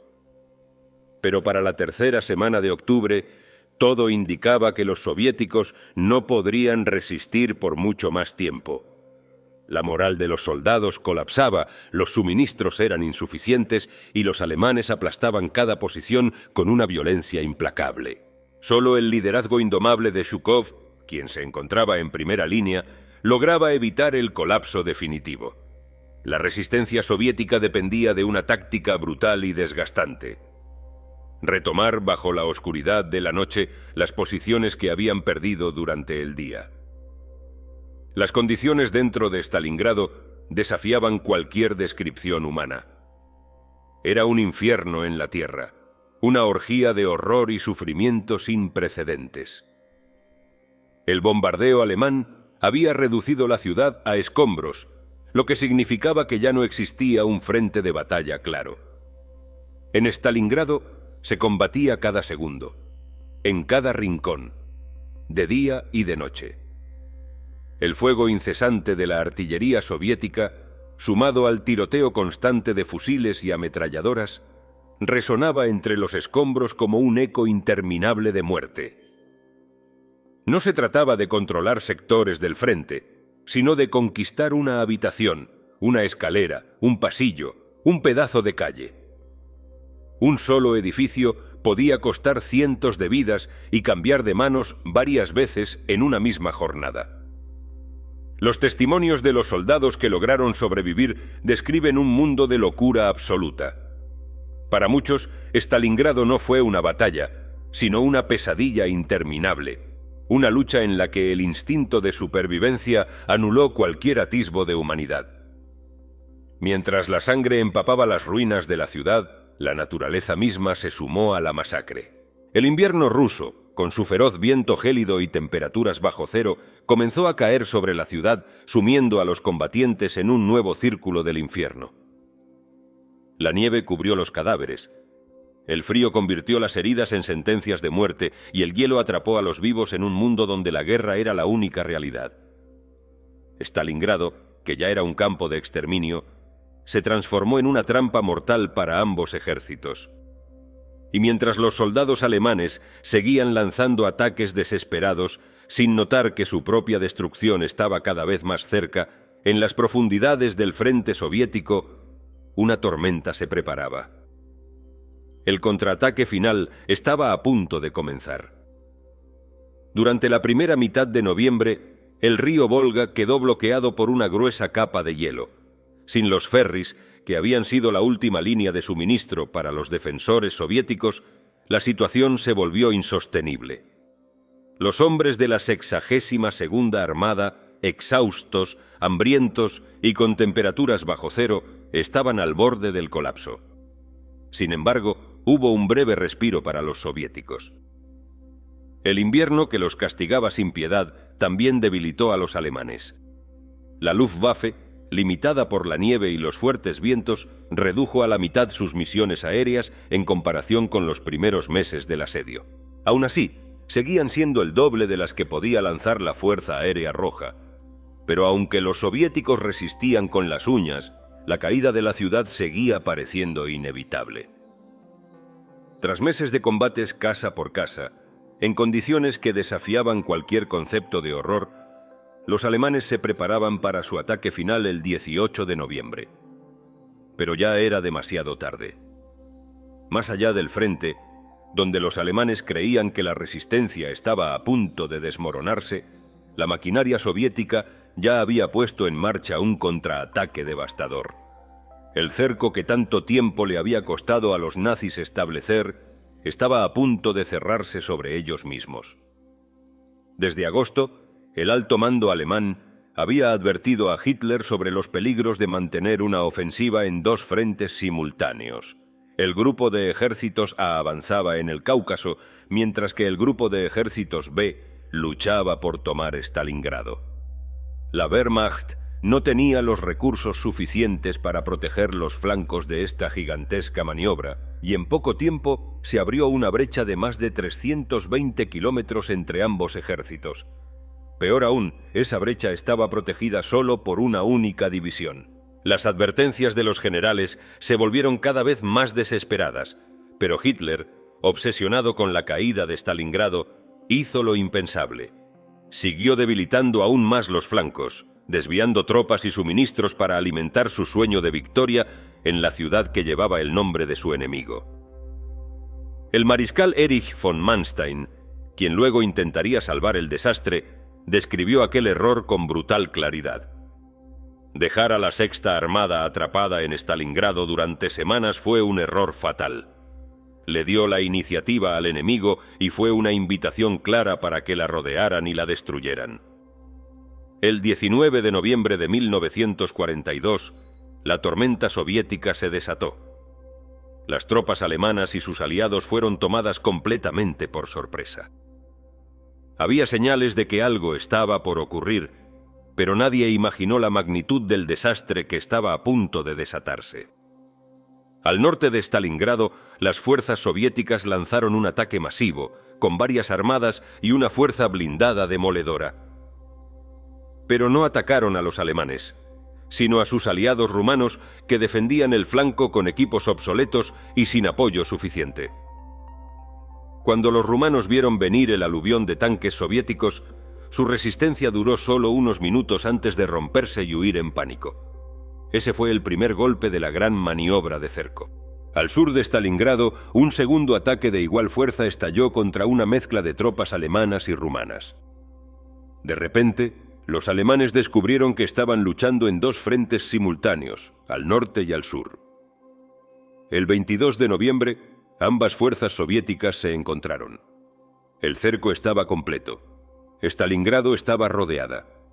Desde su cuartel general, el general Friedrich Paulus comandante de la Sexta Armada alemana, comprendió la magnitud del desastre. Atrapado con más de 250.000 hombres en la ciudad destruida, sin suministros ni refuerzos, envió un mensaje urgente pidiendo permiso para reorganizar sus tropas y retirarse. Pero Hitler tenía otra idea en mente. No habría retirada. Stalingrado debía resistir hasta el final. Y con esa orden firmó la sentencia de muerte de su ejército. Durante los primeros días del cerco, la Sexta Armada alemana se encontraba en una situación desesperada. Apenas tenían provisiones para 6 días y municiones suficientes para solo 2 jornadas de combate. Muchas de sus baterías de artillería ya no tenían proyectiles. La única esperanza de salvación era un escape rápido y decisivo. Si hubieran actuado de inmediato, existe un consenso entre los historiadores de que podrían haber roto el cerco. Tanto al norte como al sur, las líneas soviéticas todavía eran delgadas y vulnerables, y los alemanes tenían la oportunidad de abrirse paso. Pero la orden fue exactamente la opuesta. Desde Berlín, Hitler ordenó resistir a toda costa. En lugar de permitir la retirada, les ordenó atrincherarse aún más dentro de Stalingrado, lo que en la práctica los condenó al encierro y la muerte. Cuando se perdió esa única oportunidad de escape, el destino de la Sexta Armada quedó sellado. Las siguientes semanas lo confirmaron. Cuando los alemanes intentaron organizar una operación a gran escala para romper el cerco desde afuera, se encontraron con un muro cada vez más impenetrable. Lo que en noviembre aún era posible, en diciembre ya era una fantasía. El 26 de noviembre, Hitler envió un mensaje personal a sus tropas atrapadas en Stalingrado. Les ordenó resistir y prometió que haría todo lo posible por apoyarlas. La solución que ideó fue un puente aéreo. Hermann Göring, comandante de la Luftwaffe, fue convocado ante Hitler y aseguró que podía suministrar 550 toneladas de provisiones diarias a Stalingrado. Los generales del Estado Mayor eran escépticos. Sabían que esa cantidad era imposible de entregar. Pero Hitler ignoró todas las advertencias y, el 25 de noviembre, comenzó la operación aérea para abastecer a la Sexta Armada. Desde el primer día, el desastre fue evidente. Primer día. Solo 65 toneladas de suministros lograron llegar a Stalingrado. Segundo día, la misma cantidad. Tercer día. Ni un solo avión logró aterrizar. La Luftwaffe no tenía pistas de aterrizaje seguras cerca del frente, y a medida que las tropas soviéticas reducían el perímetro alemán, la situación se volvía cada vez más insostenible. El clima hizo imposible la operación.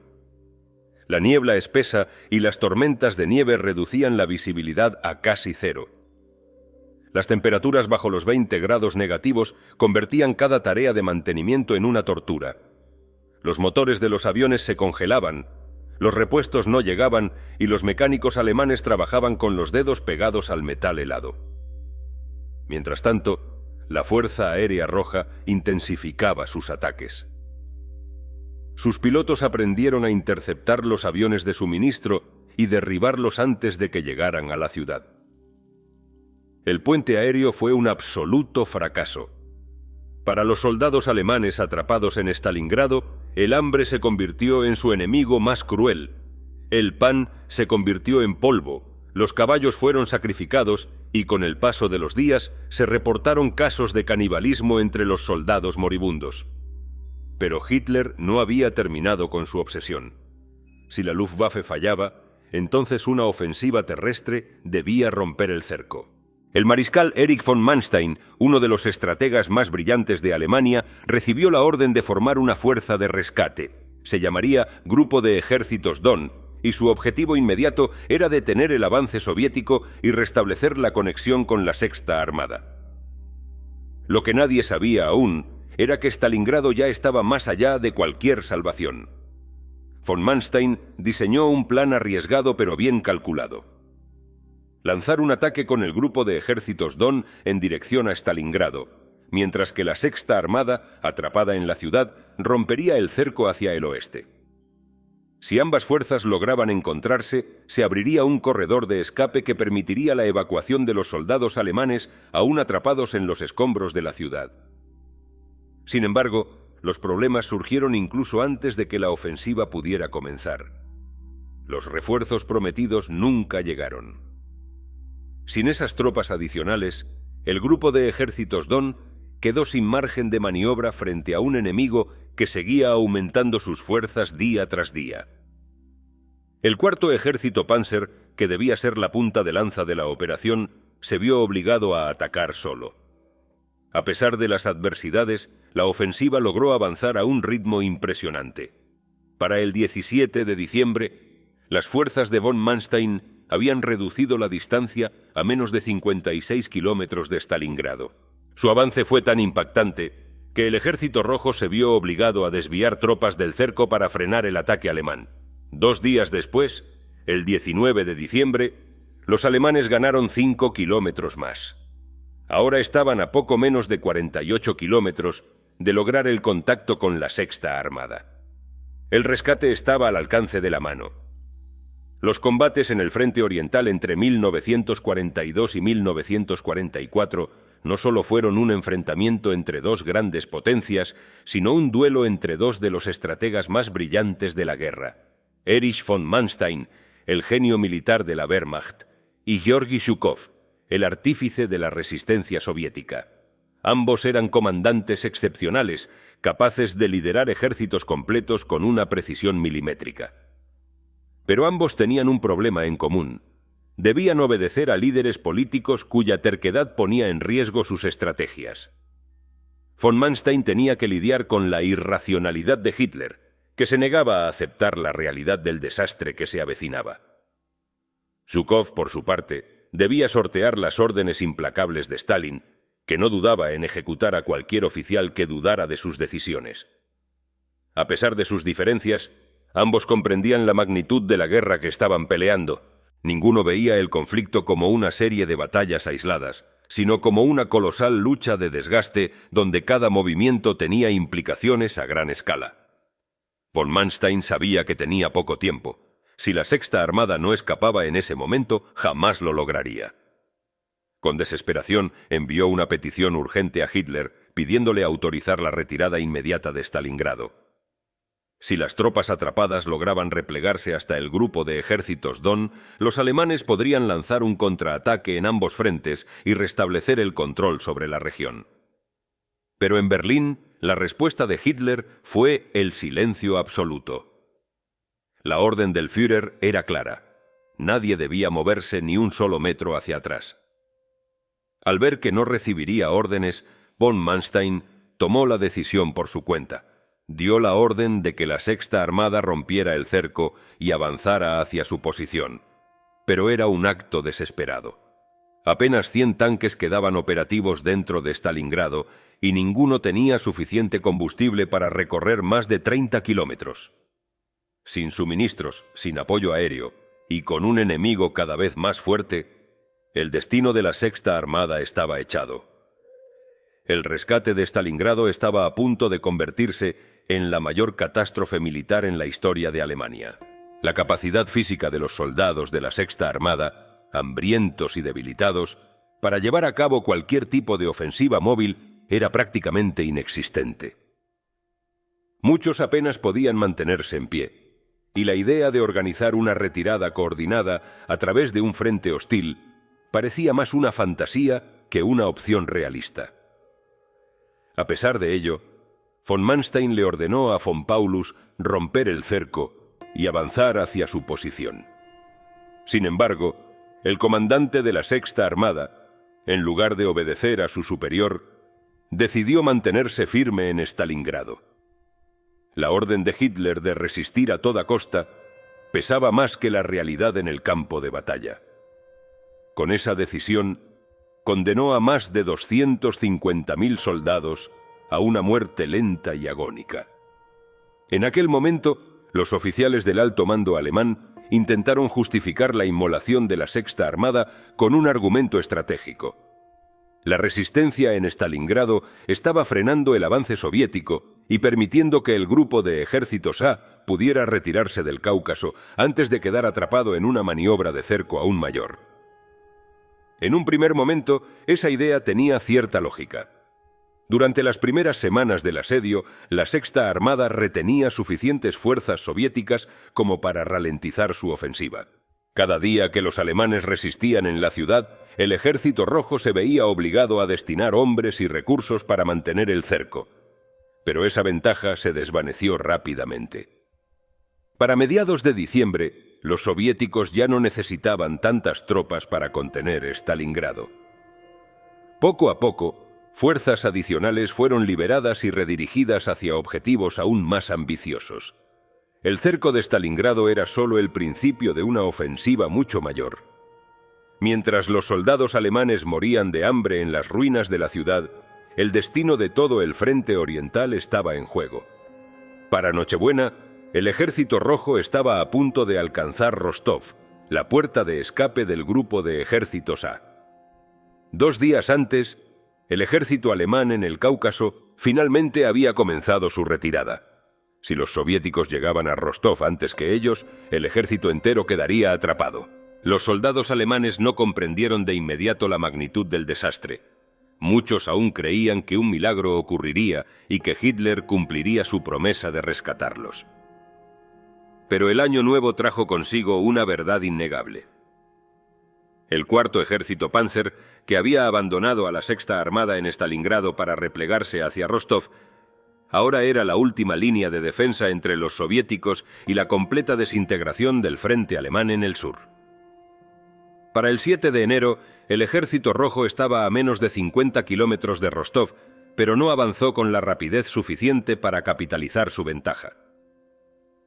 Hitler también demoró su respuesta. Aún creía en la posibilidad de una victoria y se negó a ordenar una retirada total del sur.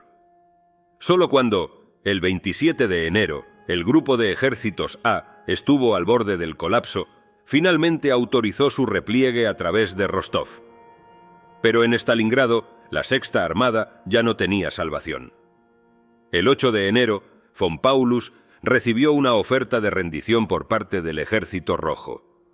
Para los alemanes, la guerra en Stalingrado había terminado. Pero para los soviéticos, la venganza apenas comenzaba. Hitler se negó a aceptar la rendición. Las tropas alemanas en Stalingrado estaban al borde del colapso, debilitadas por el hambre, el frío y el agotamiento extremo.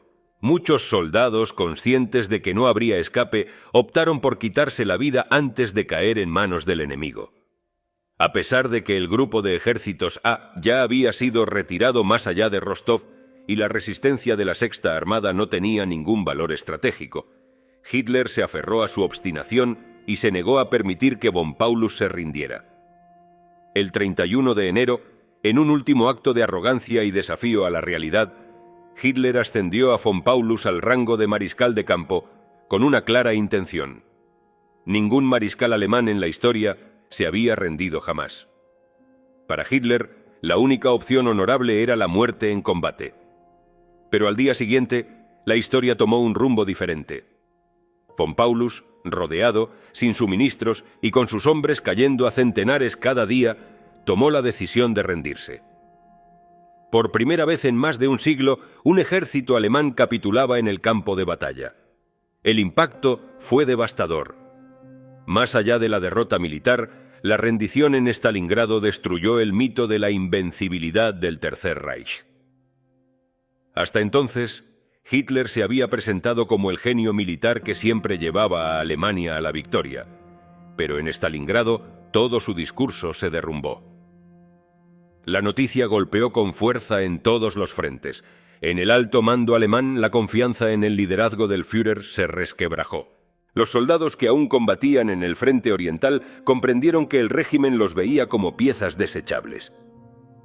En Alemania, la población civil, que hasta entonces había creído en la victoria inevitable, comenzó a darse cuenta de que la guerra podía no terminar a su favor.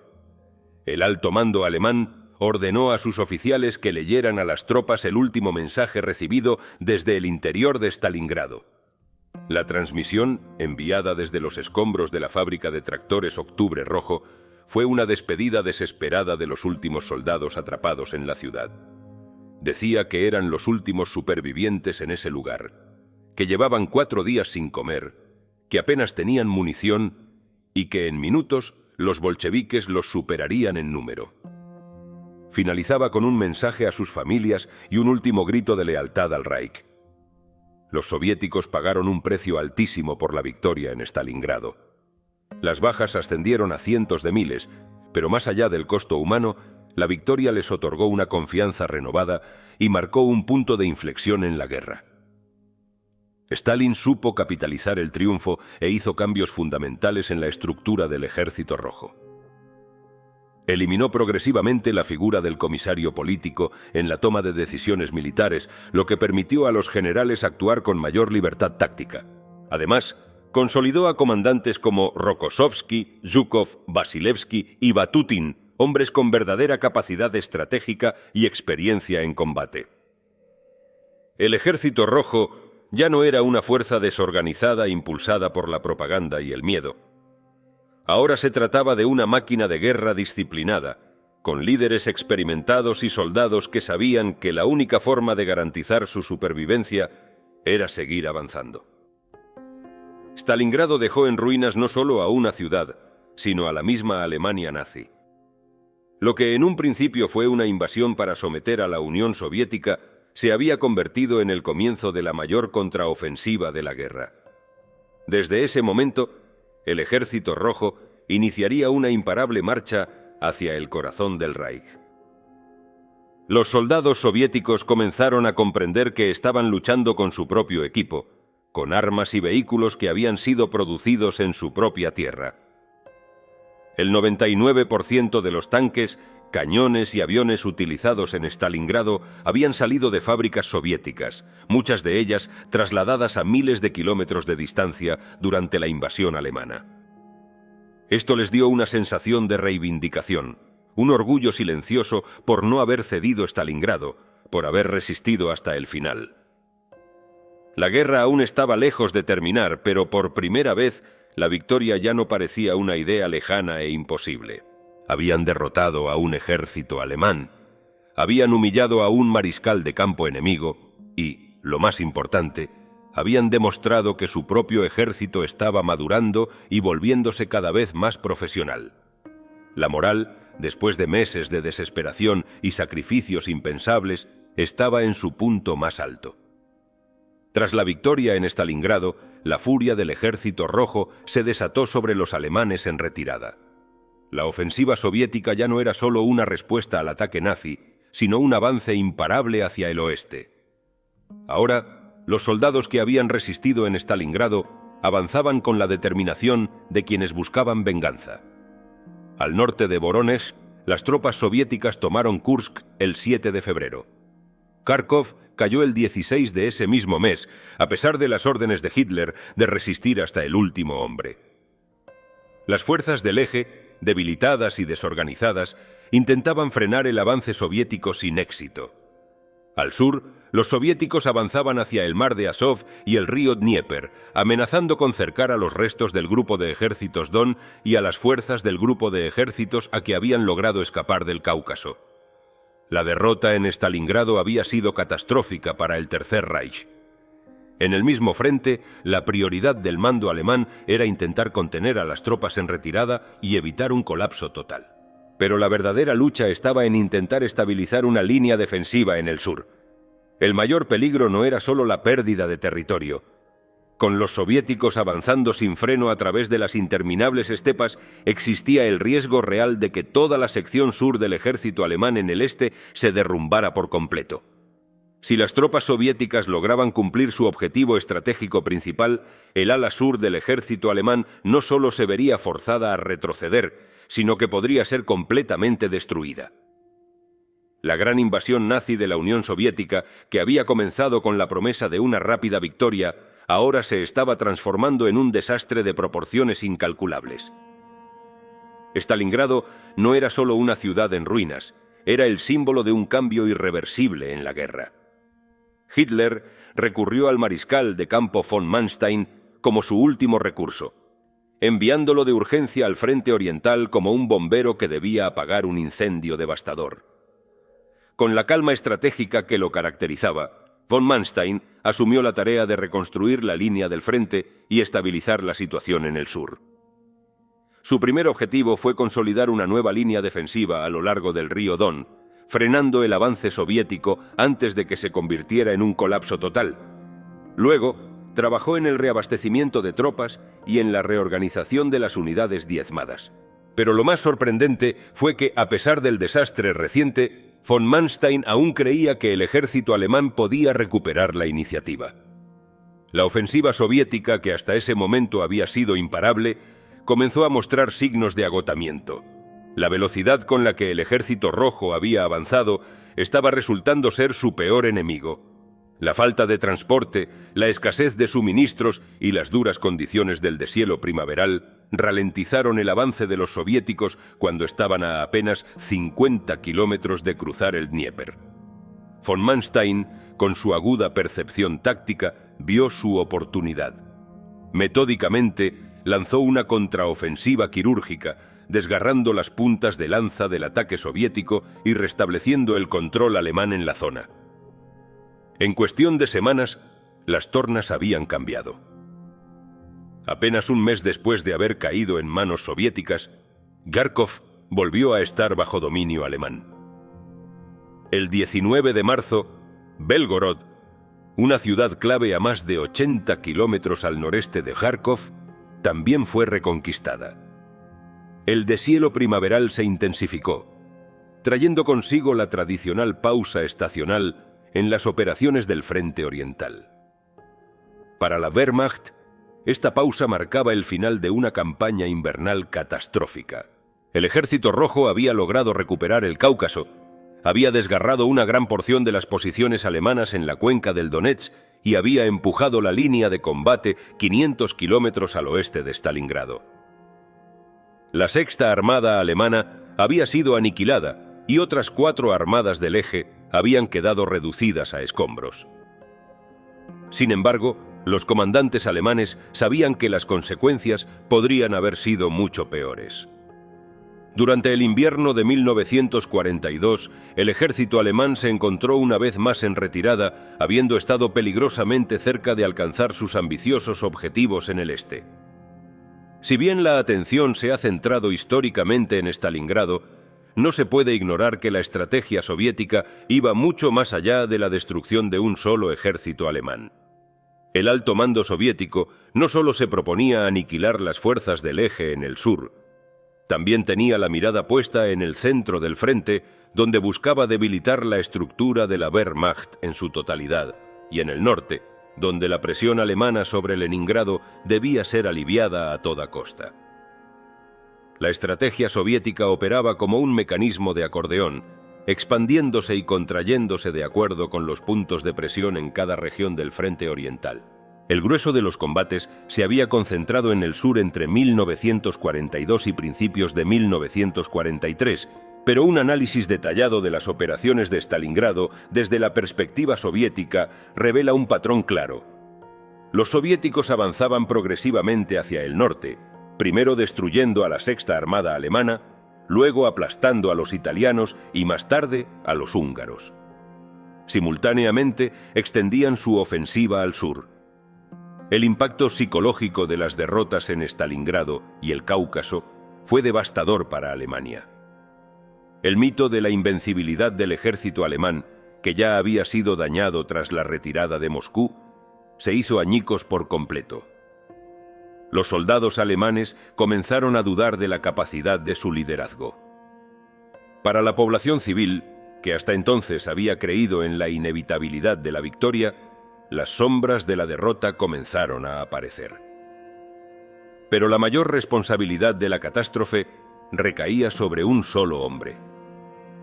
Como comandante supremo del Reich, Adolf Hitler había ignorado las advertencias de sus generales, había forzado al ejército a batallas imposibles y con su obsesión ciega había llevado a Alemania al borde de un colapso estratégico del que jamás se recuperaría. Mientras las tácticas militares de Hitler se volvían cada vez más intolerables para sus generales, Los desastrosos errores políticos de los brutales administradores de los territorios ocupados en Rusia estaban generando problemas igualmente difíciles de digerir. A lo largo del último año, hasta 24 divisiones del ejército alemán habían sido desviadas del frente de combate para tratar de sofocar la creciente amenaza de la resistencia partisana. Las masacres indiscriminadas de judíos soviéticos, la brutalidad desmedida contra civiles y la tortura sistemática de quienes simplemente eran sospechosos de simpatizar con la resistencia habían tenido el efecto contrario al esperado por los Reichskommissars que gobernaban las regiones conquistadas. En lugar de aterrorizar y someter a la población, habían conseguido unificarla en una lucha común contra los invasores. En mayo de 1942, por primera vez se intentó coordinar a las diversas bandas de partisanos que habían surgido en respuesta a las crueles políticas de ocupación alemanas. Se establecieron cuarteles generales regionales y se formalizó el vínculo entre la resistencia y el Ejército Rojo. Esto significaba que los partisanos ya no operarían de manera aislada, sino que sus acciones serían dirigidas estratégicamente contra objetivos militares clave, dificultando aún más la ya debilitada posición alemana en el frente oriental. Para 1943, la situación de las tropas soviéticas en el frente había mejorado notablemente. Con la llegada de la primavera, la pausa en los combates permitió que los soldados, que llevaban meses sin asearse, pudieran acceder a los baños de vapor que se habían instalado detrás de las líneas de combate. También se aprovechó el descanso para reparar uniformes dañados, mejorar la distribución del correo desde el hogar y brindar a las exhaustas tropas un respiro antes de la siguiente fase de la guerra. Mientras tanto, la condición de los soldados alemanes en el frente oriental empeoraba día a día. Para la primavera de 1943, la Wehrmacht en el este estaba al borde del colapso. En marzo, la línea del frente, que aún se extendía desde Finlandia en el norte hasta el Mar Negro en el sur, tenía un déficit de casi 500.000 de hombres. Las divisiones, que antes contaban con 9 batallones, ahora se reducían a 6, y las bajas entre oficiales experimentados y suboficiales habían sido particularmente elevadas. Los niveles de equipamiento también estaban en declive. Para febrero, solo 500 tanques alemanes seguían siendo operativos y la mayoría aún eran inferiores a los formidables T-34 soviéticos. La situación en las brigadas Panzer era tan desesperada que Hitler se vio obligado a recurrir a uno de sus más brillantes y audaces estrategas de blindados, el general Heinz Guderian. Guderian, un comandante visionario en el uso de fuerzas acorazadas, había sido destituido en el invierno de 1941 por tomar la decisión de retirar tropas sin autorización. Ahora, paradójicamente, se le devolvía el mando con la misión de reorganizar las divisiones blindadas y convertirlas en el arma decisiva que, según Hitler, debía asegurar la victoria alemana. A pesar del colapso en el frente oriental, Guderian recibió un pequeño respiro con el continuo incremento en la producción del Panzer VI Tiger, un coloso de 56 toneladas con un blindaje formidable y armado con una modificación del devastador cañón antiaéreo de 8,8 centímetros. Este tanque representaba la esperanza alemana para contrarrestar la creciente superioridad blindada del Ejército Rojo. Sin embargo, incluso con estos avances en armamento, la situación alemana en el este era cada vez más insostenible. La combinación de una resistencia partisana más organizada, un ejército rojo revitalizado y la desmoralización de las tropas alemanas marcaba el comienzo del inexorable declive de la Wehrmacht en el frente oriental. Los avances en blindados alemanes comenzaron a equilibrar la balanza en el frente oriental. El imponente Tiger, con un blindaje casi impenetrable y una velocidad máxima de 23 millas por hora en carretera, ofrecía a las divisiones Panzer una capacidad de choque sin precedentes. Junto a él, el Panzerkampfwagen Pin, conocido como Panther, aportaba una combinación letal de movilidad y poder de fuego.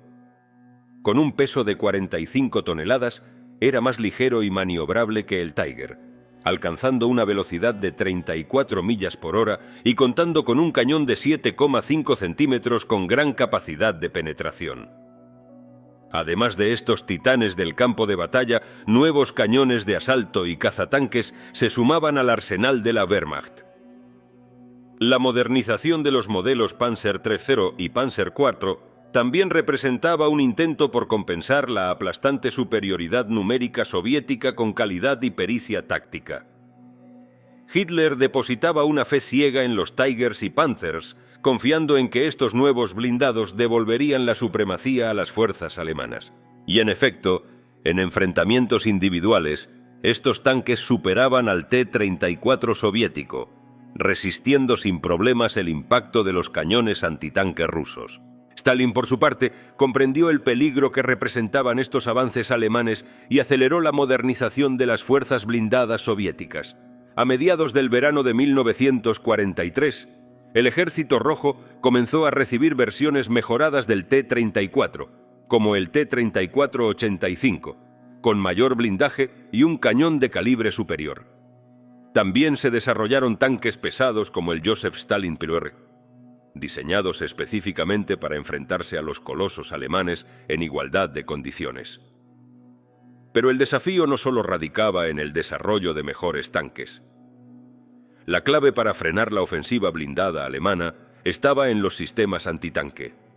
Aumentar el número de cañones convencionales no era suficiente. La respuesta soviética fue la producción en masa de cañones autopropulsados de gran calibre, diseñados para destruir a los Tigers en combate directo. Estas armas serían fundamentales en la batalla de Kursk, el enfrentamiento titánico que marcaría un punto de inflexión en la guerra. Mientras Guderian luchaba por reorganizar y reequipar sus divisiones Panzer, la realidad era innegable. La posibilidad de una victoria alemana en Rusia se había convertido en simple retórica propagandística. La Wehrmacht ya no podía sostener todo su frente con tácticas defensivas. Si los alemanes querían frenar el avance soviético, tendrían que hacerlo mediante una serie de contraataques limitados pero decisivos. Los audaces movimientos de von Manstein durante el invierno anterior habían evitado un colapso total y habían impresionado a Hitler. Como resultado, se le pidió que diseñara la estrategia para la crucial campaña de verano. Von Manstein presentó dos opciones ofensivas. La primera consistía en anticiparse al previsible ataque soviético, que con toda probabilidad se lanzaría en Ucrania. En lugar de resistirlo frontalmente, las fuerzas alemanas deberían retroceder estratégicamente para debilitar a las tropas soviéticas en su avance.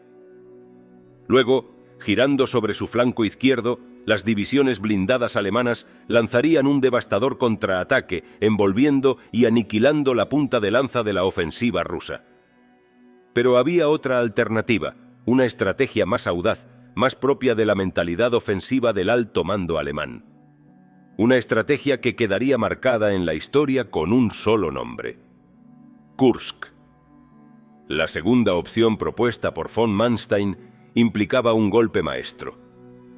Cortar de raíz el gigantesco saliente soviético que se había formado al norte de Kharkov y al sur de Oriol, una protuberancia de 70 millas de profundidad que se extendía hacia el oeste desde Kursk y que abarcaba aproximadamente 100 millas de ancho. Hitler, con su instinto de apostar por golpes decisivos, se decantó por esta alternativa, a pesar de los riesgos inherentes. El éxito dependía de dos factores clave. Primero, los alemanes debían atacar antes de que los soviéticos se percataran del plan y pudieran fortificar sus líneas. Segundo, la ofensiva debía lanzarse antes de que el Ejército Rojo lograra reponerse de las pérdidas sufridas durante el invierno anterior. Von Manstein insistía en que el ataque debía iniciarse en mayo, cuando los soviéticos aún estuvieran debilitados. Sin embargo, un ataque prematuro significaría que los alemanes no tendrían suficientes refuerzos, especialmente en tanques, para garantizar el éxito. Hitler no tenía dudas sobre lo que debía lograrse. Su intención era clara: dar un golpe definitivo en el frente oriental, destruir por completo al Ejército Rojo, aniquilar sus fuerzas blindadas, abrirse paso hasta Moscú y con ello asegurar la victoria final en el este. A primera vista, las posibilidades parecían estar del lado alemán.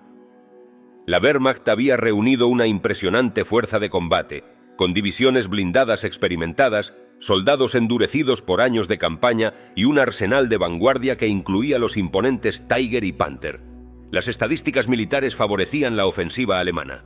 El ejército había logrado hazañas similares en el pasado, y sus generales confiaban en que, con la potencia de fuego adecuada y una ejecución impecable, la operación podría dar frutos. Pero, aunque todo parecía indicar que los alemanes contaban con la ventaja, la realidad del campo de batalla demostraría lo contrario. Uno de los detractores más vehementes de la operación fue el general Heinz Guderian. Desde el inicio argumentó que el ataque debía postergarse hasta que la producción de los nuevos tanques estuviera en pleno rendimiento. Si los Panther y Tiger eran desplegados en cantidades insuficientes, el riesgo de fracaso aumentaría exponencialmente. Hitler, en un intento por asegurarse de que estos blindados estuvieran listos, retrasó el ataque hasta julio. Este retraso resultó ser fatal. Durante esos meses, la inteligencia soviética mejoró sustancialmente. Stalin, gracias a la vigilancia aérea y a la información filtrada desde el propio alto mando alemán, tenía un conocimiento detallado de los movimientos y preparativos del enemigo. Su red de espías en Suiza, conocida como Lucy, le proporcionó informes precisos sobre la planificación de la ofensiva. Para cuando Hitler finalmente fijó la fecha del ataque, Stalin ya estaba completamente informado. Sabía dónde y cuándo se produciría el golpe y, lo más importante, había tenido tiempo de preparar la defensa. Kursk era un saliente enorme que se adentraba en las líneas alemanas como una daga. Con su frente norte y su frente sur claramente definidos, la ciudad de Kursk se encontraba en el centro del campo de batalla. Pero lo que los alemanes no sabían era que los soviéticos estaban listos para convertir esta zona en una trampa mortal. Por primera vez en la guerra, el alto mando soviético tomó la decisión de librar una batalla defensiva a gran escala y de manera deliberada. Hasta ese momento, Stalin había desconfiado de la capacidad del Ejército Rojo para luchar en una posición defensiva. Su estrategia predilecta siempre había sido el ataque, una ofensiva constante sin importar las bajas ni las pérdidas materiales. Para él, la única manera de combatir a los alemanes era avanzando, empujando sus líneas sin dar tregua. Sin embargo, en los días previos a Kursk, su instinto agresivo estuvo a punto de llevarlo a ordenar un ataque preventivo contra las fuerzas alemanas. Solo la intervención de Zhukov y otros comandantes logró convencerlo de que debían mantener la defensa y permitir que las fuerzas del eje se estrellaran contra una muralla impenetrable. Así, los soviéticos comenzaron a preparar pacientemente una red de fortificaciones sin precedentes, diseñada para absorber y luego destruir el ataque alemán. La línea de defensa soviética era colosal. 6 cinturones de posiciones defensivas, repletos de puestos antitanque, vastos campos minados y una red de trincheras que se extendía por más de 3.000 millas. Apoyando estas líneas, más de 3.000 tanques y 20.000 piezas de artillería aguardaban la ofensiva alemana. El sistema defensivo soviético estaba diseñado en 3 niveles principales. La primera línea tenía la función de frenar el avance inicial del enemigo, desgastándolo en el proceso. La segunda, equipada con potentes defensas antitanque, debía contener a los blindados alemanes y minimizar su impacto. La tercera línea era la clave. Allí se libraría la batalla definitiva, un terreno en el que las fuerzas alemanas quedarían atrapadas y expuestas a contraataques devastadores. Este esquema defensivo no solo estaba organizado a nivel de ejército, sino que se replicaba en cada nivel jerárquico. Desde los cuerpos de ejército hasta los batallones, cada unidad tenía su propio sector fortificado. Nunca antes se había visto un sistema defensivo de tal magnitud. Fue una obra titánica, una prueba de la determinación soviética por resistir y cambiar el curso de la guerra. Para Hitler, la victoria en Kursk era imperativa. Tras las debacles de Stalingrado y el Cáucaso, la moral de sus tropas estaba debilitada. Ahora, con la derrota de Rommel en el norte de África y la inevitable retirada de las fuerzas del Eje en mayo, la situación se tornaba aún más crítica. El sur de Europa estaba completamente expuesto a una invasión aliada. Mientras en Gran Bretaña, la RAF y la Fuerza Aérea estadounidense preparaban una campaña de bombardeos sin precedentes sobre ciudades e infraestructuras clave del Reich, Hitler necesitaba desesperadamente una victoria aplastante en el este. No podía permitirse un resultado mediocre. Solo un golpe decisivo podría darle el respiro necesario para reorganizar su defensa contra las crecientes amenazas en Occidente. Por primera vez, el Ejército Rojo se encontraba en una posición favorable antes de una gran ofensiva alemana. Esta vez no serían sorprendidos ni desbordados. Esta vez serían ellos quienes tendrían la ventaja. El 5 de julio de 1943, los ejércitos de von Manstein y von Kluge se pusieron en marcha. Más de 1 millón de soldados alemanes y 2.700 tanques avanzaban en un clásico movimiento de pinza, rodeando el saliente de Kursk. El rugido de los motores y el estruendo de las cadenas de acero sobre la tierra marcaban el inicio de la mayor batalla de blindados de la historia. Hitler confiaba en que la Operación Ciudadela sería el golpe definitivo. Ya en 1941 había proclamado que el Ejército Rojo estaba destruido. No lo estaba. En 1942 volvió a afirmar lo mismo. De nuevo, se equivocó. Ahora, en Kursk, buscaba una revancha total. Pero lo que estaba a punto de ocurrir cambiaría para siempre el destino del Frente Oriental. En el verano de 1943, Hitler estaba decidido a asestar el golpe de gracia en el Frente Oriental. La batalla de Kursk no era solo otra ofensiva. Era la mayor operación blindada en la historia de la humanidad. Un despliegue colosal de tanques, artillería, aviación y tropas de asalto con un solo propósito: cambiar el curso de la guerra a favor del Tercer Reich. Hitler había depositado en esta operación todas sus esperanzas. No se trataba únicamente de una victoria estratégica, sino de borrar la humillación de Stalingrad, de restaurar la fe en la Wehrmacht y, sobre todo, de asegurarse de que la iniciativa militar en el este siguiera en manos alemanas. El dictador nazi comprendía que no podía permitirse otro fracaso. La maquinaria de guerra alemana estaba sufriendo una presión cada vez mayor. En el oeste, los aliados intensificaban los bombardeos sobre las ciudades e infraestructuras del Reich, mientras que en el sur, la derrota del Eje en África había dejado el Mediterráneo abierto a futuras invasiones. En el este, la amenaza soviética no cesaba de crecer. La victoria en Kursk debía ser absoluta, arrolladora, definitiva. Pero cuando las interminables columnas de blindados alemanes avanzaron rugiendo sobre el saliente de Kursk, en julio de 1943, el destino de la operación ya estaba sellado. Lo que debía ser la gran redención del ejército alemán se convirtió en una trampa mortal cuidadosamente orquestada por los soviéticos.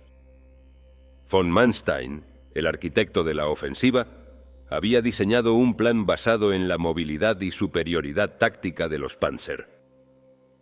Sin embargo, en lugar de encontrar un terreno abierto donde sus blindados pudieran maniobrar con libertad, los alemanes se toparon con un frente sólido, una muralla de fuego y acero construida con meses de preparación. Stalin y sus generales, especialmente Zhukov, habían convertido Kursk en un auténtico campo de exterminio para los tanques nazis. El 9º ejército de von Kluge, avanzando desde el norte, solo logró penetrar unas 6 millas antes de ser completamente detenido por el frente central del mariscal Rokossovski. Cada metro ganado por los alemanes se pagaba con un precio inasumible en hombres y material. En el sur, la situación parecía más prometedora. La 4ª Panzerarmee de von Manstein logró avanzar 25 millas el 10 de julio, amenazando con abrir una brecha en el frente de Voronezh, comandado por el mariscal Batutin. Por un instante, el equilibrio de la batalla pendió de un hilo. Los soviéticos comprendieron el peligro y lanzaron refuerzos desde el frente de la estepa para contener el avance alemán.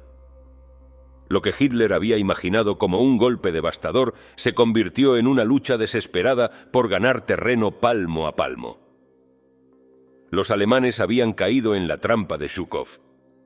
El propio Heinz Guderian, el maestro de la guerra blindada alemana, reconoció la magnitud del desastre. Con el fracaso de la Operación Ciudadela, hemos sufrido una derrota decisiva. Las formaciones blindadas, reconstruidas con gran esfuerzo, han sido aniquiladas en hombres y equipo y ya no podrán ser utilizadas durante mucho tiempo. Es probable que nunca sean rehabilitadas a tiempo para defender el frente oriental. Las palabras de Guderian no eran una exageración. A partir de Kursk, la iniciativa pasó irremediablemente a manos de los soviéticos. El Ejército Rojo, que hasta entonces había luchado en una constante defensiva, ahora se transformó en una fuerza arrolladora. En un giro inesperado que dejó atónitos a los comandantes alemanes, solo 4 días después del fracaso alemán, el frente de la estepa, bajo el mando de Konev, inició su contraofensiva. La Wehrmacht, que una vez había dominado los campos de batalla con su temible Blitzkrieg, se encontraba ahora en retirada. Kursk marcó el punto de inflexión definitivo en el frente oriental. Hitler había apostado todo por una victoria que jamás llegó, y con ello selló el destino de su ejército en el este. La batalla de Kursk no solo representó el último intento alemán por recuperar la iniciativa en el frente oriental, sino que también marcó el inicio de una nueva fase en la guerra. Hitler sabía que el fracaso en Stalingrado había sido un golpe devastador para la moral del ejército y para su credibilidad como estratega. Necesitaba desesperadamente una victoria para restaurar la confianza en su liderazgo y frenar el avance soviético. Sin embargo, la apuesta que hizo en Kursk resultó ser una de las más desastrosas de la contienda. Desde el comienzo, la ofensiva alemana se encontró con una resistencia feroz. En el norte, la efectividad de las líneas defensivas soviéticas logró frenar el avance del 9º Ejército de von Kluge. En el sur, aunque la 4ª Panzerarmee de von Manstein consiguió avanzar 25 millas, su intento de romper el frente de Voronezh fue frustrado cuando los soviéticos inyectaron refuerzos del frente de la estepa para sostener la línea. En cuestión de días, lo que debía ser un golpe decisivo se convirtió en una trampa mortal. Zhukov había conseguido atraer a los alemanes a una batalla de desgaste en la que la superioridad numérica soviética y su preparación defensiva resultaron determinantes. Con los alemanes completamente comprometidos en Kursk, el Ejército Rojo pasó a la ofensiva. Aun cuando la lucha en la zona del saliente seguía su curso, el 12 de julio los soviéticos lanzaron una contraofensiva en dirección a Orel, una posición estratégica clave en manos alemanas. Esta vez, el grupo de ejércitos centro, reforzado con unidades de la 4ª Panzerarmee, intentó contener la embestida soviética. Sin embargo, la presión era demasiado fuerte. Desde el inicio de la invasión, en 1941, el grupo de ejércitos centro había sido el enemigo más implacable del Ejército Rojo. Durante años, la Stavka había intentado destruirlo sin éxito. A pesar de los reveses sufridos en Moscú y Stalingrado, esta formidable agrupación de tropas seguía en pie, resistiendo los ataques soviéticos con una obstinación desesperada. Incluso en los momentos críticos de la batalla en Stalingrado, Zhukov, con su visión estratégica implacable, organizaba un segundo ataque contra el grupo de ejércitos centro, convencido de que su destrucción era clave para abrir el camino a Berlín. Para la alta jerarquía soviética, no se trataba solo de infligir una derrota al enemigo. Se trataba de despejar el camino más corto hacia Alemania. Podían intentar rodearlo, podían desgastar sus líneas, pero la única manera de terminar la guerra era atravesar su centro con una fuerza arrolladora. Con cada enfrentamiento, la presión sobre los alemanes aumentaba y poco a poco la posibilidad de una retirada ordenada se desvanecía. Pero el frente oriental no era el único teatro de operaciones que se desmoronaba para los alemanes. El 10 de julio, las fuerzas aliadas desembarcaron en Sicilia, iniciando una nueva ofensiva en el Mediterráneo. Tan solo 2 semanas después, el 25 de julio, Benito Mussolini fue arrestado y un gobierno provisional se formó en Italia. Hitler, que hasta entonces había confiado en su aliado fascista para mantener el control en el sur de Europa, se vio obligado a desviar tropas hacia la península itálica para evitar la deserción de Italia de la guerra. Ante este giro inesperado, Hitler tomó una decisión drástica. El 1 de agosto ordenó la retirada inmediata del saliente de Orel. En menos de una semana, las tropas soviéticas liberaron las ciudades de Orel y Belgorod, consolidando su victoria en Kursk y asegurando una nueva línea de avance hacia el oeste. Desesperados por evitar un colapso total, los alemanes intentaron un contraataque en las afueras de Belgorod, reuniendo 60.000 soldados, entre ellos 18.000 miembros de las juventudes hitlerianas, quienes, llenos de fanatismo, llegaron al frente ondeando banderas con la irónica inscripción «El mundo nos pertenece». Pero el mundo ya no les pertenecía. La realidad del campo de batalla les demostraría lo contrario. El desesperado contraataque alemán logró momentáneamente frenar el avance del Ejército Rojo, empujándolo hacia atrás en un intento frenético por recuperar la iniciativa.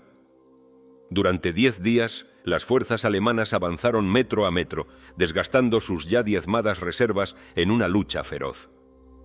Pero el ímpetu soviético era imparable. Finalmente, los alemanes fueron arrojados de nuevo hacia el Dnieper, y con ello comenzó la gran retirada. Aquel ejército que en los primeros meses de la guerra había arrasado con las defensas soviéticas como una avalancha imparable, se encontraba ahora en plena retirada, luchando con desesperación por mantener un mínimo control en el campo de batalla. Las divisiones blindadas que en su momento habían ejecutado maniobras de pinza magistrales, cortando y aislando al Ejército Rojo, ahora lanzaban ataques a la desesperada con la única esperanza de ralentizar el avance soviético. Para los soldados alemanes de a pie, la idea de una victoria se había convertido en una fantasía inalcanzable. La supervivencia personal y la de sus compañeros más cercanos se convirtieron en su única prioridad. El panorama en el frente oriental en el año 1944 era catastrófico para la Wehrmacht. El grupo de ejércitos centro, que había sido la columna vertebral de la ofensiva alemana en el este, había sido completamente destruido. El grupo de ejércitos norte se desmoronaba rápidamente. Mientras tanto, el grupo de ejércitos sur luchaba con desesperación para mantener las últimas posiciones en Ucrania. A primera vista, parecía que el ejército alemán estaba en retirada total y que su final era inevitable. Y en muchos aspectos lo era. Las pérdidas habían sido demoledoras. Cientos de miles de hombres habían caído o habían sido capturados. La maquinaria de guerra alemana, que en otros tiempos había dominado los campos de batalla con su precisión y movilidad, ahora estaba gravemente mermada. Cada tanque perdido, cada cañón destruido, cada soldado muerto o hecho prisionero era un golpe más a la estructura de la Wehrmacht. Sin embargo, los comandantes alemanes, en contraste con la obstinación de Hitler, comprendieron que su única oportunidad residía en adoptar una defensa elástica y móvil. En lugar de absorber de lleno cada embestida soviética, optaron por retroceder estratégicamente, replegándose de forma controlada para preservar sus fuerzas y reagruparse en posiciones más favorables. La idea era permitir que el Ejército Rojo avanzara hasta un punto donde su ofensiva se desgastara por completo, chocando contra una línea defensiva alemana más consolidada en el oeste. Pero había un problema crucial: Hitler. El Führer, incapaz de aceptar la realidad de la situación, emitía órdenes contradictorias que condenaban cualquier intento de reorganización efectiva. Se negaba a autorizar retiradas tácticas y exigía que sus tropas resistieran hasta el último hombre en posiciones indefendibles, lo que no hacía más que acelerar la aniquilación de sus fuerzas. Mientras tanto, en el bando soviético, la liberación de ciudades y pueblos trajo consigo sentimientos encontrados. El Ejército Rojo avanzaba con determinación, pero lo que encontraban a su paso era desolador. En Orel, por ejemplo, los soldados soviéticos entraron en una ciudad devastada. La mitad de los edificios habían sido reducidos a escombros, los puentes destruidos por los alemanes en su retirada. De los 114.000 habitantes que tenía la ciudad antes de la guerra, solo 30.000 sobrevivientes, demacrados y exhaustos, salieron a recibir a sus liberadores. El precio de la guerra se contaba no solo en términos militares, sino en la brutal realidad de los civiles que habían resistido la ocupación alemana. Cada ciudad recuperada revelaba los horrores de la guerra: poblaciones diezmadas, infraestructuras destruidas y una población al borde del colapso. El Ejército Rojo avanzaba imparable, pero detrás de cada victoria quedaba una estela de dolor y destrucción. 25.000 personas fueron enviadas como esclavos a los campos de trabajo del Reich. 12.000 fueron asesinadas por sus opresores alemanes y miles más murieron a causa de enfermedades y hambruna. Con el repliegue de las fuerzas alemanas, el movimiento partisano, que hasta entonces había actuado en la sombra, emergió con una ferocidad sin precedentes. Los partisanos se habían estado preparando durante meses, instruidos en tácticas de sabotaje, recopilación de inteligencia y manipulación de documentos oficiales para burlar el control alemán. Aprendieron a destruir vías férreas, a operar radios clandestinas y a infiltrarse en las estructuras de la ocupación alemana. Su impacto en la guerra comenzó a ser devastador. A medida que los alemanes retrocedían, las rutas de abastecimiento y las líneas de comunicación eran blanco de constantes ataques, lo que dificultaba aún más la ya desesperada situación de la Wehrmacht. El movimiento partisano soviético estaba compuesto por tres grandes grupos. En primer lugar, existía una red clandestina bien organizada, aunque de tamaño reducido, compuesta por miembros clave del Partido Comunista. Antes de la ocupación alemana, se les había ordenado permanecer en territorio enemigo para organizar células de resistencia, infiltrarse en la administración colaboracionista y coordinar ataques contra objetivos estratégicos. El segundo grupo estaba formado por civiles que, debido a la brutalidad de la ocupación, no tenían otra opción más que unirse a la resistencia. Sus hogares habían sido incendiados, sus familias masacradas, sus aldeas arrasadas. Para muchos, el único camino que quedaba era huir a los bosques y luchar. Estas personas, sin entrenamiento militar previo, aprendieron rápidamente las tácticas de guerrilla y se convirtieron en un problema constante para las fuerzas de ocupación. El tercer grupo estaba compuesto por soldados soviéticos que habían quedado atrapados tras las líneas enemigas en los primeros meses de la invasión alemana. Muchos de ellos lograron escapar de los campos de prisioneros y se unieron a los partisanos, aportando su experiencia en combate y ayudando a estructurar militarmente la resistencia. Los ataques partisanos cobraron una magnitud inesperada para los alemanes. Columnas de suministros eran emboscadas en los bosques, puentes vitales eran dinamitados en plena noche, y trenes repletos de refuerzos y pertrechos volaban por los aires antes de llegar al frente. La Wehrmacht, ya debilitada por las ofensivas soviéticas en el frente oriental, se vio obligada a desviar unidades enteras para intentar contener la creciente amenaza de la resistencia, debilitando aún más sus líneas de defensa.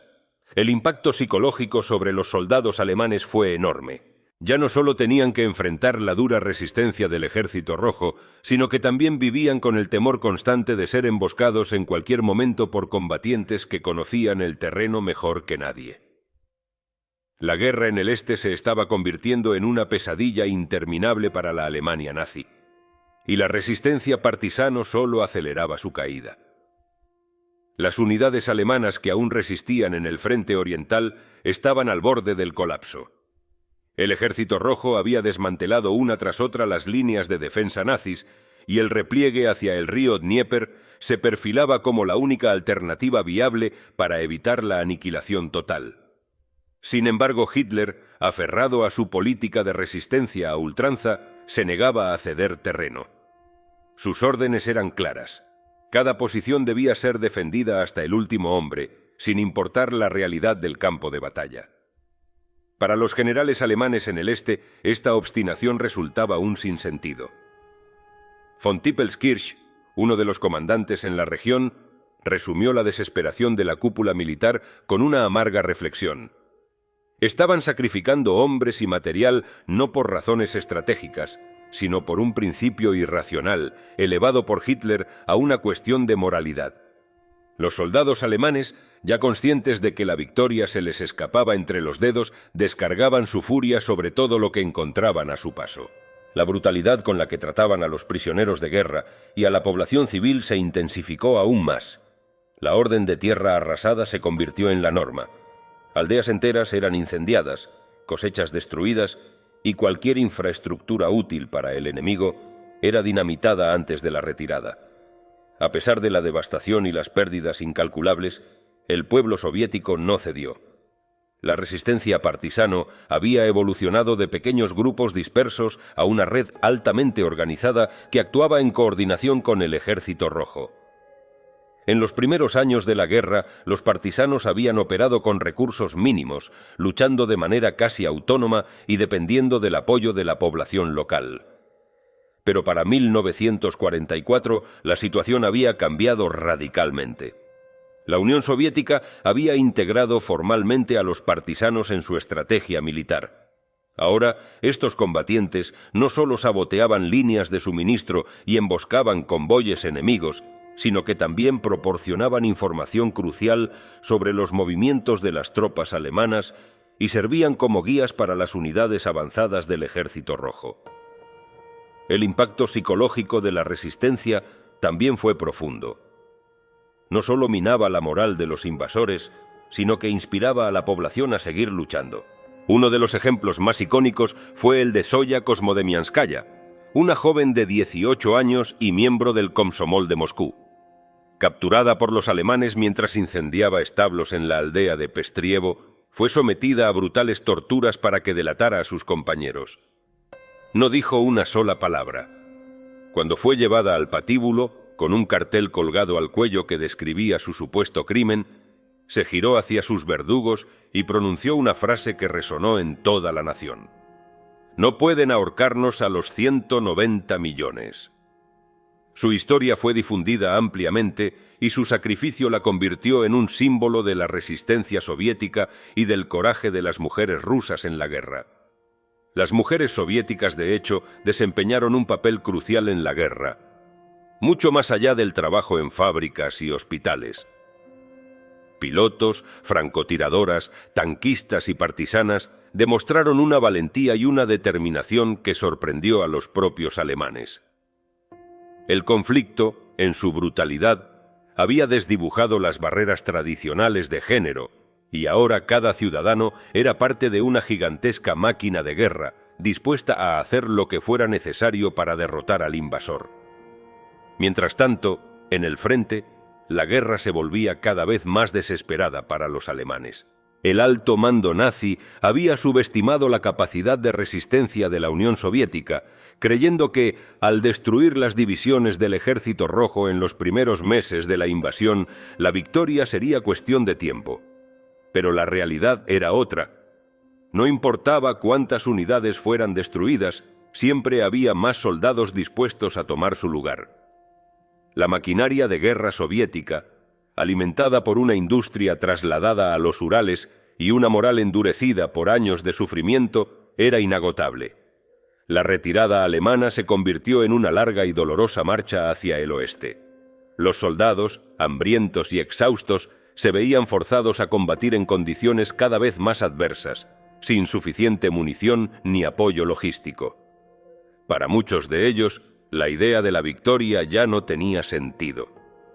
Ahora solo pensaban en sobrevivir un día más, en encontrar comida, en evitar el frío cortante de los inviernos rusos y, sobre todo, en no caer prisioneros del enemigo que tanto habían despreciado.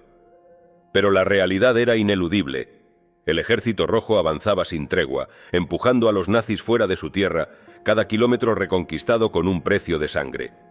Hitler había prometido que la Unión Soviética sería derrotada en cuestión de meses. Ahora, 3 años después, su ejército se desmoronaba. Su sueño de un imperio en el este se evaporaba y su visión de la guerra como una demostración de la supremacía alemana se derrumbaba bajo el peso de su propia arrogancia. Durante más de 2 años, Leningrado había resistido el asedio más cruel de la guerra, sufriendo hambre, frío y bombardeos constantes. Ahora, con la llegada del Ejército Rojo, los sitiadores se convertían en los sitiados. La brutalidad con la que los alemanes habían sometido a la población de la ciudad no sería olvidada ni perdonada. La moral del Ejército Rojo, fortalecida por los triunfos sucesivos y la posibilidad real de expulsar al invasor de su territorio, estaba en su punto más alto. La visión de aldeas destruidas, de fosas comunes repletas de cadáveres de mujeres y niños, y de ciudades reducidas a escombros, alimentaba un sentimiento de venganza que impulsaba a los soldados soviéticos a no dar tregua. Ahora, las órdenes eran claras. No solo recuperar cada palmo de tierra robada, sino hacer pagar a los alemanes por cada atrocidad cometida. Mientras tanto, en el frente occidental, la situación para el Tercer Reich no era mucho mejor. Los bombardeos sobre ciudades clave como Hamburgo habían sembrado el terror entre la población alemana, causando decenas de miles de muertos y devastando la infraestructura industrial del país. El esfuerzo bélico nazi estaba comenzando a desmoronarse bajo el peso de la ofensiva aliada. En Italia, el avance de los aliados, aunque difícil, seguía su curso, amenazando con abrir otro frente en el corazón de Europa. En el este, la retirada alemana se convirtió en una desbandada. La estrategia de Hitler de no ceder terreno resultó catastrófica. En lugar de permitir retiradas ordenadas que permitieran reagrupar fuerzas, los soldados alemanes quedaban atrapados en bolsas de resistencia donde eran aniquilados por los ataques soviéticos. A medida que los nazis eran empujados más allá del Dnieper, von Manstein, uno de los pocos comandantes capaces de organizar contraataques efectivos, suplicó permiso para abandonar la defensa del saliente del Dnieper. Pero Hitler, atrapado en su propia obsesión por mantener cada posición a cualquier costo, se negó. La caída de Kiev el 6 de noviembre no solo representó un golpe estratégico, sino también un símbolo de la inminente derrota alemana en el este. La ciudad, una de las más importantes de Ucrania, había estado bajo dominio nazi por más de 2 años. Su liberación por el Ejército Rojo marcó el inicio de una serie de operaciones que forzarían a la Wehrmacht a replegarse más allá de la frontera polaca. Con cada victoria soviética, los alemanes veían cómo su dominio sobre los territorios ocupados se desmoronaba. Las pérdidas alemanas eran incalculables. En el sur, la toma de Zaporozhye y Melitopol el 23 de octubre selló el destino del 17º Ejército, que quedó atrapado en Crimea, perdiendo otro 250.000 de hombres. En el norte, la ofensiva sobre Leningrado avanzaba sin freno. Para enero de 1944, el frente alemán, que se extendía desde el Báltico hasta el Mar Negro, había colapsado casi por completo o estaba sometido a tal presión soviética que su defensa era insostenible. El Ejército Rojo ya no era una fuerza a la defensiva. Ahora tenía la iniciativa absoluta. La guerra, que una vez había sido un avance imparable de la maquinaria de guerra alemana, se había transformado en una brutal cacería donde los soviéticos arrasaban todo a su paso, expulsando al enemigo con una furia alimentada por años de sufrimiento. En cada pueblo liberado, en cada ciudad recuperada, se descubrían más pruebas del horror nazi. Ejecuciones masivas, campos de concentración improvisados, poblaciones diezmadas por el hambre y la esclavitud. La guerra ya no era solo una lucha por la supervivencia de la Unión Soviética, era una misión de venganza, de justicia brutal contra un enemigo que había llevado la barbarie hasta sus últimas consecuencias. A medida que la ofensiva soviética avanzaba, Hitler se aferraba a una realidad que ya no existía. Sus generales, conscientes de la magnitud del desastre, pedían desesperadamente retiradas tácticas para salvar lo que quedaba del ejército alemán en el este. Pero Hitler, encerrado en su propio mundo de ilusiones estratégicas, se negaba a aceptar la realidad. Creía que con voluntad y fanatismo se podía revertir la marea de la guerra, ignorando que la Wehrmacht estaba exhausta, diezmada y sin capacidad de contraofensiva. Los últimos meses de 1943 y los primeros de 1944 marcaron el principio del fin para el Tercer Reich. La guerra ya no se trataba de conquistas, sino de supervivencia. El Ejército Rojo estaba a las puertas de Europa Central y nada parecía capaz de detener su avance.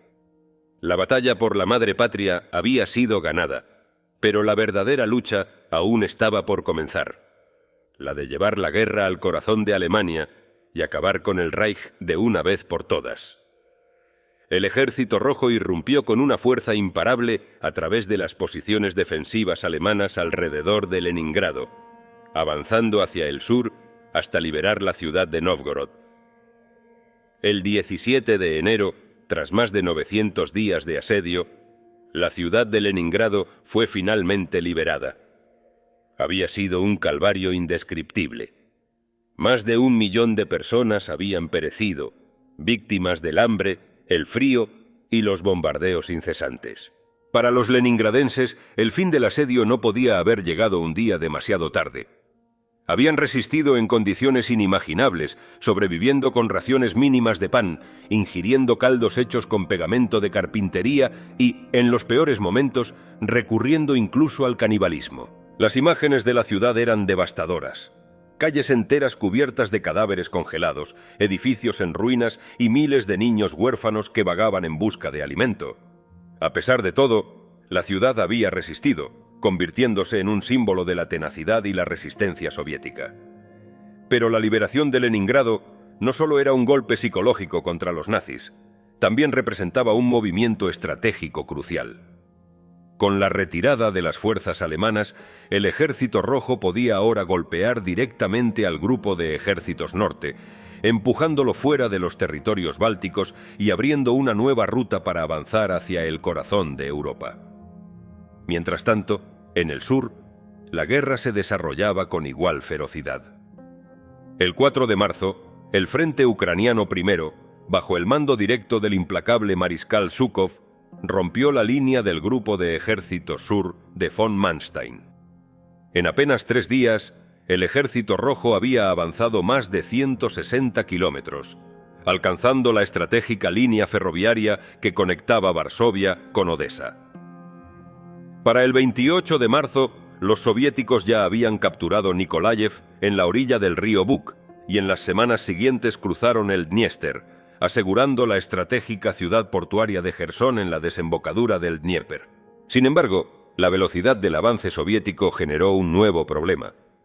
Sus líneas de suministro se extendieron peligrosamente. Con la llegada de la primavera, el deshielo transformó el terreno en un lodazal infranqueable, obligando a los soviéticos a frenar la ofensiva en lo que fue apodado la Ofensiva del Barro. A pesar de este contratiempo, en Crimea la lucha continuó sin descanso. El 19 de mayo, tras una serie de asaltos devastadores, el Ejército Rojo recuperó Sebastopol, sellando así el destino del 17º Ejército alemán y devolviendo a los soviéticos el control total de la costa norte del Mar Negro. Pero mientras el Ejército Rojo empujaba a los alemanes fuera de la Unión Soviética, en otro rincón del mundo se estaba gestando un acontecimiento que cambiaría la guerra para siempre. En las costas del sur de Inglaterra, miles de soldados aliados se preparaban para la tan esperada apertura de un segundo frente en Europa occidental. Hasta ese momento, el apoyo de los aliados a la Unión Soviética se había limitado principalmente al envío de suministros bélicos. Durante la guerra, Estados Unidos y Gran Bretaña enviaron a la Unión Soviética aproximadamente 22.000 aviones y 12.000 tanques. Sin embargo, la industria de guerra soviética había demostrado una capacidad de producción impresionante. Durante el conflicto, la URSS fabricó más de 106.000 tanques, lo que redujo la contribución aliada a menos del 10% de su arsenal total. Y aunque los vehículos enviados por los aliados fueron utilizados en combate, los soviéticos encontraron muchas de estas unidades inadecuadas para las duras condiciones del frente oriental.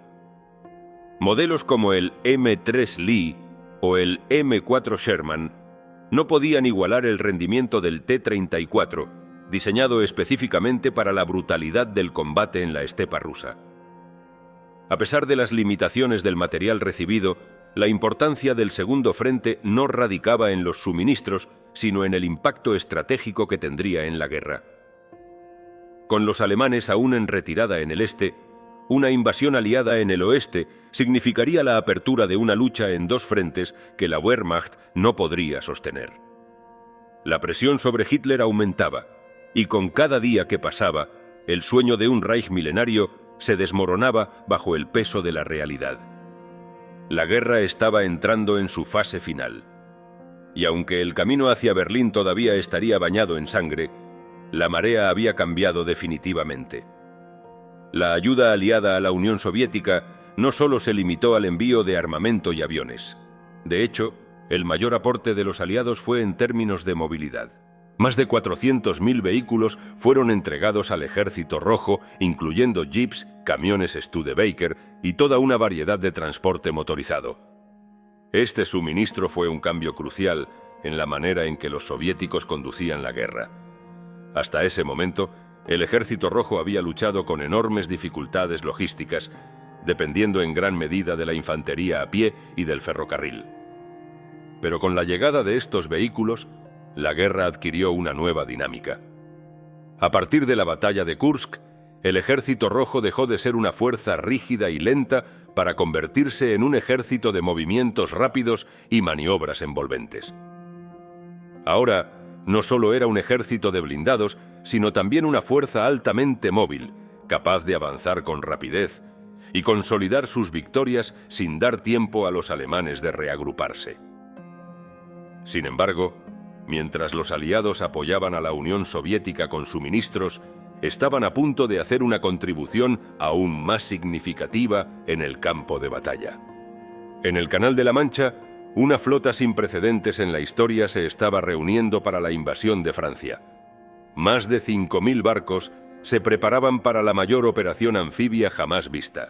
1.200 navíos de guerra fueron desplegados para despejar minas, bombardear las fortificaciones alemanas en la costa y proteger a las tropas invasoras de posibles contraataques aéreos y marítimos. 4.000 embarcaciones adicionales, incluyendo barcazas, remolcadores y transportes de tropas, estaban listas para desembarcar a más de 2 millones de soldados en la costa norte de Francia en un periodo de 2 meses. Los aliados no dejaban nada al azar. Se habían diseñado y construido 2 puertos flotantes artificiales, conocidos como los puertos Mulberry, cada uno del tamaño de un puerto mediano, que serían transportados en secciones y ensamblados frente a las playas francesas.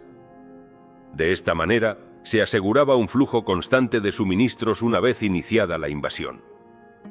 En el aire, 7.500 aviones estaban listos para dar apoyo directo al asalto. En las primeras horas del 6 de junio de 1944, los primeros paracaidistas aliados cayeron tras las líneas enemigas en Normandía. Al amanecer, 5 grupos de desembarco avanzaron hacia las playas desde el mar. La magnitud del ataque era colosal y a medida que transcurrían los días, los refuerzos continuaban llegando. Para la primera semana de julio, 1 millón de soldados aliados habían pisado suelo francés. Mientras la mirada del mundo estaba puesta en el día D y su impacto en la guerra en Europa occidental, en el frente oriental, Stalin lanzó una ofensiva demoledora contra el grupo de ejércitos centro en Bielorrusia. La fecha no fue escogida al azar. La operación comenzó el 22 de junio de 1944, exactamente 3 años después de la invasión alemana a la Unión Soviética. Era un mensaje claro y simbólico. El Ejército Rojo había regresado con una fuerza imparable para vengar la humillación de 1941. El grupo de ejércitos centro representaba una de las mayores concentraciones de tropas alemanas en el frente oriental. Su extensión era vasta, cubriendo tanto el norte como el sur de Bielorrusia, y protegía rutas clave que los soviéticos necesitaban controlar para continuar su avance hacia Europa central. Para Stalin y su alto mando, no había otra opción. Este frente debía ser completamente destruido. El plan soviético era ambicioso y extremadamente complejo. No se trataba de un simple avance frontal, sino de una operación meticulosamente calculada para cercar y aniquilar al enemigo. Primero, se lanzarían ataques de distracción para confundir a los alemanes sobre el verdadero punto de ruptura. Luego, unidades blindadas soviéticas realizarían una maniobra de doble envolvimiento, aislando a los ejércitos alemanes y dejándolos sin posibilidades de escape. El grupo de ejércitos centro, que alguna vez había representado la fuerza más temible del Tercer Reich en el este, estaba a punto de ser aplastado bajo el peso de la ofensiva soviética. La ofensiva soviética de verano se desarrolló con una velocidad fulminante. El primer objetivo era claro: cercar y desmembrar a los ejércitos alemanes más cercanos para abrir el camino hacia una ofensiva aún mayor. En un lapso de menos de 10 días, el Ejército Rojo logró realizar un cerco gigantesco, replicando casi a la perfección las maniobras que la Wehrmacht había utilizado contra ellos en los primeros meses de la invasión de 1941. El impacto sobre el grupo de ejércitos centro fue devastador. La Tercera Armada Panzer quedó reducida a escombros en cuestión de días. A principios de julio de 1944, más de 100.000 soldados alemanes fueron rodeados en Minsk, sin posibilidad de escape.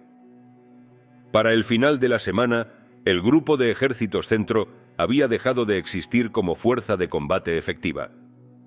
En el frente alemán se abrió un agujero de 250 millas de ancho y las pérdidas ascendieron a más de 300.000 hombres. El Ejército Rojo tenía ahora un camino despejado hacia Prusia Oriental y el mar Báltico. El colapso de la línea alemana no tenía precedentes. Ni siquiera el desastre de Stalingrado había resultado en un golpe tan masivo para la maquinaria de guerra nazi. El corresponsal de guerra Alexander Werth escribió desde Moscú sobre la magnitud del triunfo soviético. En la capital soviética, la euforia era palpable. Las tropas del Ejército Rojo avanzaban imparablemente, tomando posiciones en Lituania y el oeste de Bielorrusia. Divisiones enteras del enemigo eran cercadas y aniquiladas. Se estimaba que cientos de miles de soldados alemanes habían muerto, mientras que más de 100.000 habían sido capturados. Entre ellos, al menos 25 generales del Tercer Reich. En un acto simbólico de venganza, el alto mando soviético decidió organizar un desfile en Moscú con los prisioneros de guerra alemanes a la cabeza. 57.000 soldados capturados fueron obligados a marchar por las calles de la capital soviética, con sus generales al frente. Los moscovitas finalmente veían a las tropas nazis en su ciudad, pero no como conquistadores, sino como prisioneros derrotados. Cuando la procesión terminó, camiones de saneamiento recorrieron las calles desinfectándolas, un gesto cargado de desprecio y humillación. Para mediados de julio, las fuerzas alemanas habían sido completamente expulsadas de Bielorrusia y los soviéticos controlaban grandes extensiones del noreste de Polonia. Al avanzar hacia el norte, penetraron en Lituania, amenazando con cercar al grupo de ejércitos norte. Este frente alemán representaba un desafío diferente. No se trataba de tropas inexpertas o en retirada desordenada, sino de veteranos endurecidos por años de combate, soldados que ofrecieron una resistencia encarnizada. La lucha en la región báltica fue feroz y se prolongó hasta marzo de 1945, lo que demuestra la importancia estratégica de ese corredor hacia el oeste. Mientras tanto, al sur de los pantanos de Pripyat, los soviéticos avanzaban con mayor rapidez. El grupo de ejércitos norte de Ucrania fue empujado más allá del Lvov y Lublin, consolidando aún más el dominio soviético sobre los territorios ocupados. La ofensiva del Ejército Rojo avanzaba sin freno, con un solo objetivo en mente: llevar la guerra al corazón de Alemania. A finales de agosto, las unidades del Ejército Rojo alcanzaron el Vístula y comenzaron a atacar los suburbios de Varsovia. La inminente llegada de los soviéticos provocó una reacción inmediata por parte del gobierno polaco en el exilio. Desde Londres, el alto mando del Ejército Nacional Polaco, con la intención de evitar que la capital cayera directamente en manos de los soviéticos sin resistencia local, ordenó a los partisanos de Varsovia levantarse contra los ocupantes nazis el 1 de agosto. Fue una decisión trágica. Los insurgentes, alrededor de 20.000 combatientes, disponían de munición suficiente para apenas 7 días de combate. Sin refuerzos y sin el apoyo soviético que esperaban, la resistencia se convirtió en una masacre. Durante 2 meses de lucha encarnizada, casi la totalidad de la ciudad quedó reducida a escombros. 200.000 personas fueron asesinadas sin piedad, y los sobrevivientes fueron enviados a campos de exterminio. La represión nazi alcanzó niveles de brutalidad inimaginables. La SS, en un acto de venganza despiadada, prendió fuego a civiles después de empaparlos en gasolina, utilizó los túneles de alcantarillado como cámaras de gas improvisadas y ejecutó a miles de personas sin juicio alguno. Mientras tanto, el Ejército Rojo permaneció inmóvil a las afueras de la ciudad. Stalin fue acusado de permitir deliberadamente la aniquilación de la resistencia polaca para eliminar cualquier forma de oposición al dominio soviético en Polonia. Para muchos, su inacción no fue una coincidencia, sino una maniobra calculada para debilitar a los polacos antes de imponer su control absoluto sobre el país. El 20 de agosto, en un movimiento inesperado, el ejército soviético lanzó una ofensiva masiva contra Rumania. Este ataque representó un golpe devastador para Hitler, quien siempre había considerado el flanco sur como una pieza clave en su estrategia de guerra. Para el dictador alemán, el control del petróleo rumano y de los campos petrolíferos del Cáucaso era fundamental para la supervivencia del Tercer Reich. Su obsesión con asegurar el suministro de combustible había sido evidente desde mucho antes de la invasión de la Unión Soviética. Ya en 1940, Hitler había enviado una misión militar a Rumania para proteger sus recursos petroleros y garantizar que la región estuviera firmemente bajo control del eje. Además del aspecto estratégico, Hitler veía en la participación de Rumania y otras naciones del eje una forma de demostrar que la guerra en el este no era solo una invasión alemana, sino una cruzada internacional contra lo que él llamaba el bolchevismo judío. La ofensiva contra la Unión Soviética contó con la participación de fuerzas de diferentes países aliados de Alemania, incluidos italianos, eslovacos, húngaros y rumanos. Incluso la División Azul española tuvo presencia en el frente oriental. Para Hitler, esta coalición multinacional reforzaba su visión de una guerra ideológica y racial en la que toda Europa debía unirse bajo su liderazgo. El 23 de agosto, 20 divisiones del Sexto Ejército alemán quedaron completamente cercadas en una gigantesca bolsa entre los ríos Dniester y Prut. La maniobra soviética fue ejecutada con una precisión que incluso algunos historiadores militares, como Simke, admiraron. En su análisis destacó la elegancia táctica y el control estratégico de los soviéticos, comparándolo con el desempeño alemán durante los primeros años de la guerra. Para Hitler, las consecuencias de estos fracasos fueron devastadoras. Cada derrota lo alejaba más de la realidad, sumiéndolo en un mundo de fantasía en el que aún creía poder recuperar la iniciativa. A medida que la guerra avanzaba inexorablemente en su contra, parecía decidido a refugiarse en su propia narrativa, convencido de que, de alguna manera, lograría revertir el curso de los acontecimientos. Sin embargo, la brutal realidad del campo de batalla ya no se ajustaba a sus delirios de grandeza. La maquinaria del Reich estaba colapsando y el enemigo avanzaba sin tregua hacia el corazón de Alemania. A medida que el destino del Tercer Reich se desmoronaba, Hitler se refugiaba cada vez más en su mundo de ilusiones, evitando el contacto con la realidad de su derrota. Sus generales en el frente oriental se enfrentaban a órdenes incoherentes de un líder que se había convertido en una sombra patética del comandante arrogante y seguro de sí mismo que había lanzado la Operación Barbarroja. La guerra, que alguna vez pareció una conquista rápida y decisiva, se había convertido en una pesadilla interminable de retrocesos y derrotas. Mientras Hitler se ocultaba en su cuartel general, la maquinaria de la guerra soviética avanzaba sin tregua. Stalin dirigió al Ejército Rojo hacia el norte, y el 31 de agosto, las tropas soviéticas entraron en Bucarest. En cuestión de días, se estableció un gobierno esencialmente comunista en Rumania, que no solo ratificó la cesión de territorios a la Unión Soviética, sino que además se vio obligado a pagar indemnizaciones y a utilizar su ejército para luchar contra sus antiguos aliados.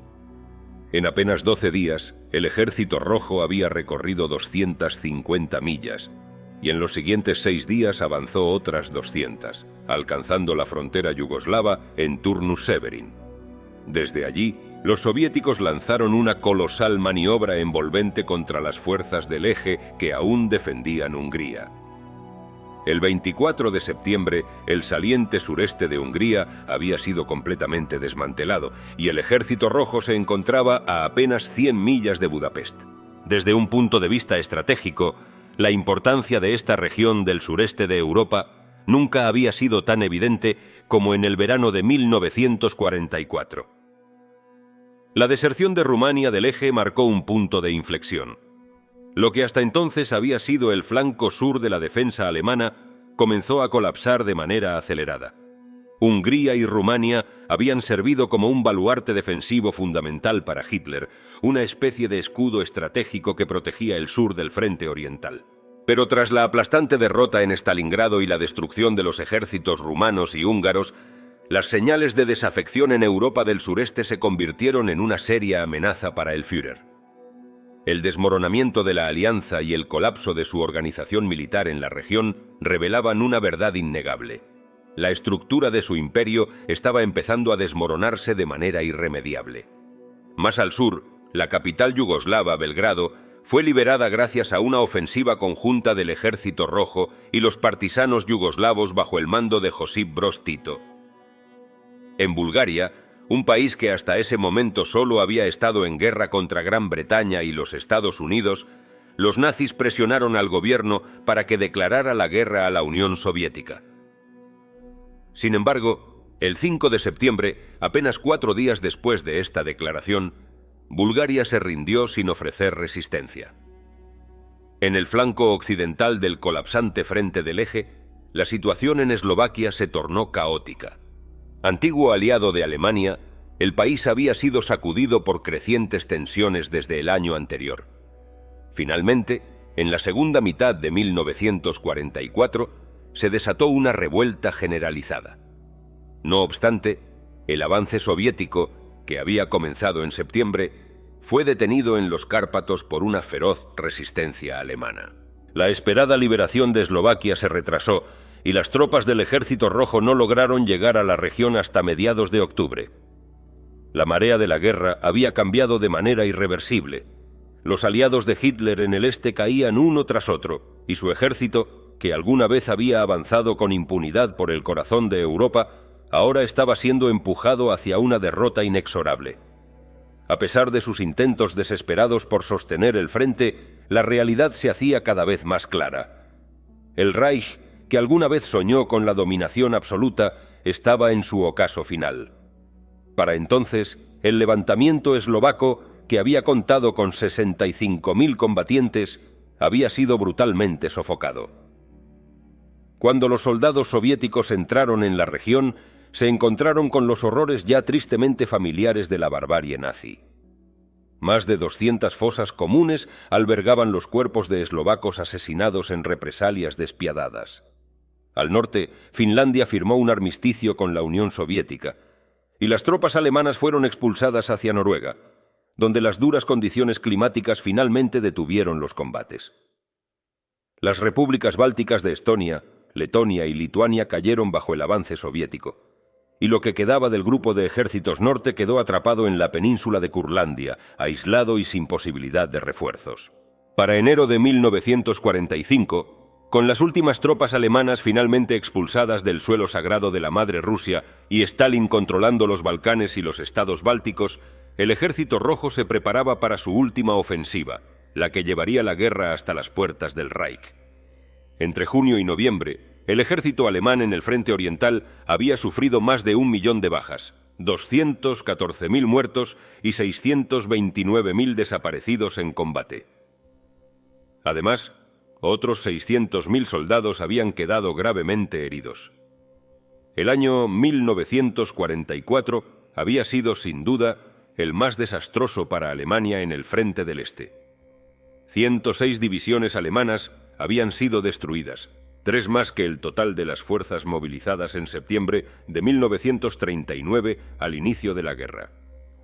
Mientras tanto, La inteligencia alemana calculaba que, en el inminente asalto hacia el Rin, el ejército rojo dispondría de una aplastante superioridad.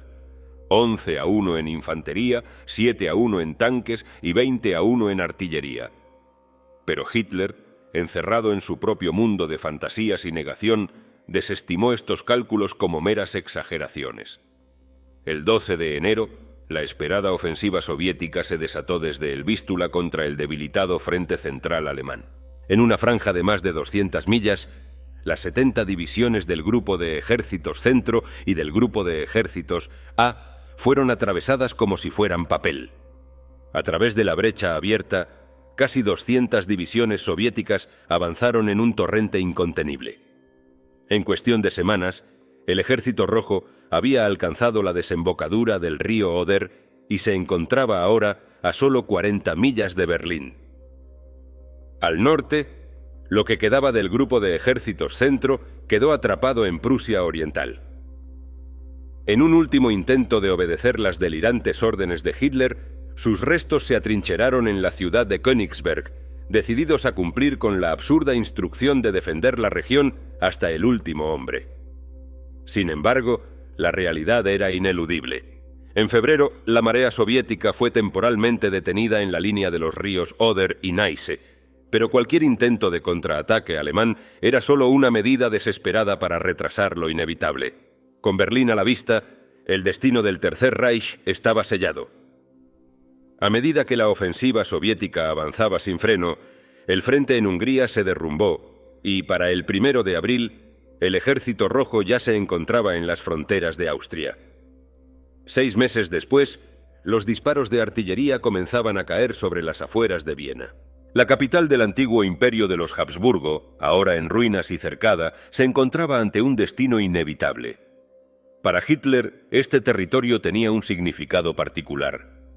Aunque gobernaba Alemania con puño de hierro, él no era alemán de nacimiento. Era austríaco. Su visión del mundo, sus inclinaciones políticas y hasta sus obsesiones personales estaban marcadas por sus raíces en el sureste de Europa. Veía en Hungría, Rumania y los antiguos dominios de la monarquía austrohúngara no solo aliados estratégicos, sino una especie de reflejo del imperio que alguna vez había pertenecido a los Habsburgo. La idea de que estas tierras fueran invadidas por lo que él llamaba las hordas bolcheviques lo aterraba. Para él, esto no solo significaba la derrota militar, sino el colapso absoluto de la civilización que pretendía preservar.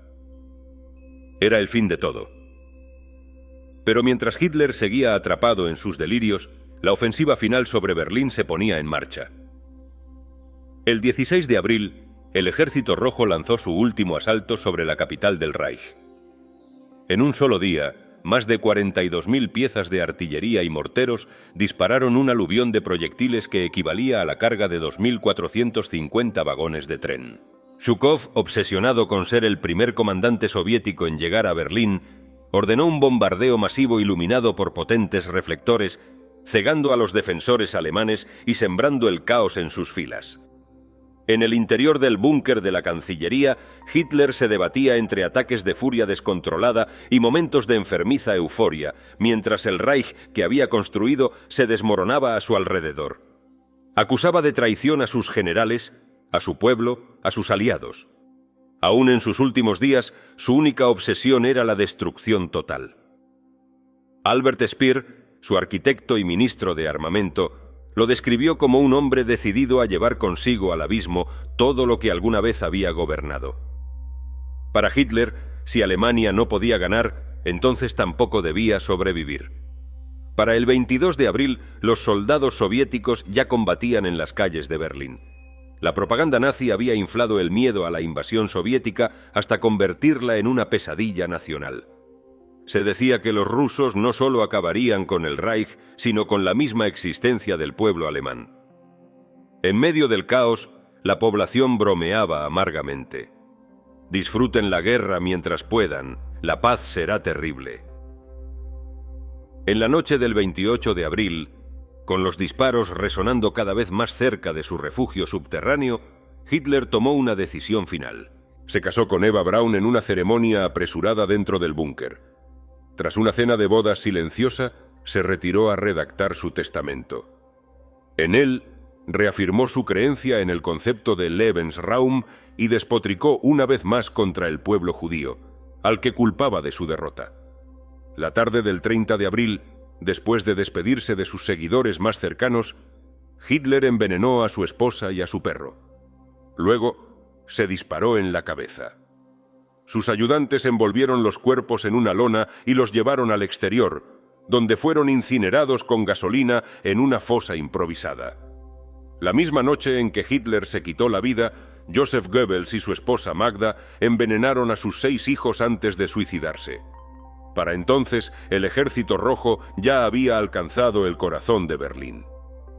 A las 22:50, los sargentos Yegorov y Cantaría escalaron hasta la cima del Reichstag y clavaron la bandera roja de la Unión Soviética sobre sus ruinas. Era el símbolo definitivo de la caída de la Alemania nazi. Pero la victoria había tenido un precio impensable. Para el 8 de mayo, cuando se firmó el acto de rendición alemana en el cuartel soviético de Berlín, la Unión Soviética había perdido 28 millones de vidas. 1 de cada 7 ciudadanos soviéticos había muerto en el conflicto. El Reich, que Hitler había prometido que duraría 1000 años, no había sobrevivido ni siquiera a 12. Habían muerto como soldados en el frente, como partisanos en la resistencia, como prisioneros de guerra en campos de exterminio, como esclavos en la maquinaria del Tercer Reich o simplemente como civiles inocentes atrapados en el horror del conflicto. Sus vidas se habían apagado bajo los bombardeos, las balas, la inanición, la tortura, el fuego o el frío implacable del invierno ruso. De los jóvenes entre 17 y 21 años que habían combatido o vivido la guerra, menos del 5% sobrevivió. Cada uno de los 1418 días que duró el conflicto, casi 19.000 ciudadanos soviéticos perdieron la vida. Las tropas alemanas, en su devastadora ocupación, no solo habían masacrado a la población, sino que habían reducido el país a escombros. 1.700 ciudades fueron destruidas o incendiadas. Más de 70.000 pueblos y aldeas quedaron en ruinas. El 60% de las plantas siderúrgicas y minas de carbón habían sido desmanteladas. 65.000 kilómetros de ferrocarril y 4.100 estaciones habían sido inutilizadas. 36.000 centros de comunicación fueron demolidos, junto con decenas de miles de granjas colectivas que alimentaban a la nación. Los estragos de la ocupación nazi no se detuvieron ahí. 40.000 hospitales fueron saqueados y destruidos, 84.000 escuelas quedaron reducidas a escombros, 43.000 bibliotecas públicas desaparecieron en las llamas. 25 millones de personas habían quedado sin hogar. Pero al final, la marea había cambiado.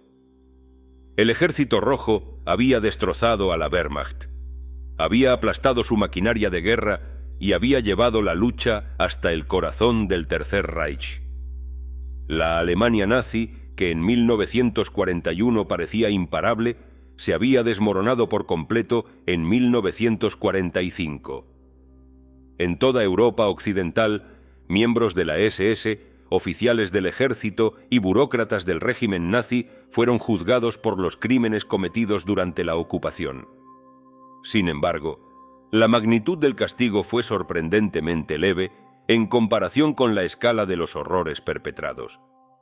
A pesar de que, según el artículo 10 de la Ordenanza de las Cuatro Potencias, la Unión Soviética tenía derecho a celebrar sus propios juicios, Stalin tenía otras prioridades.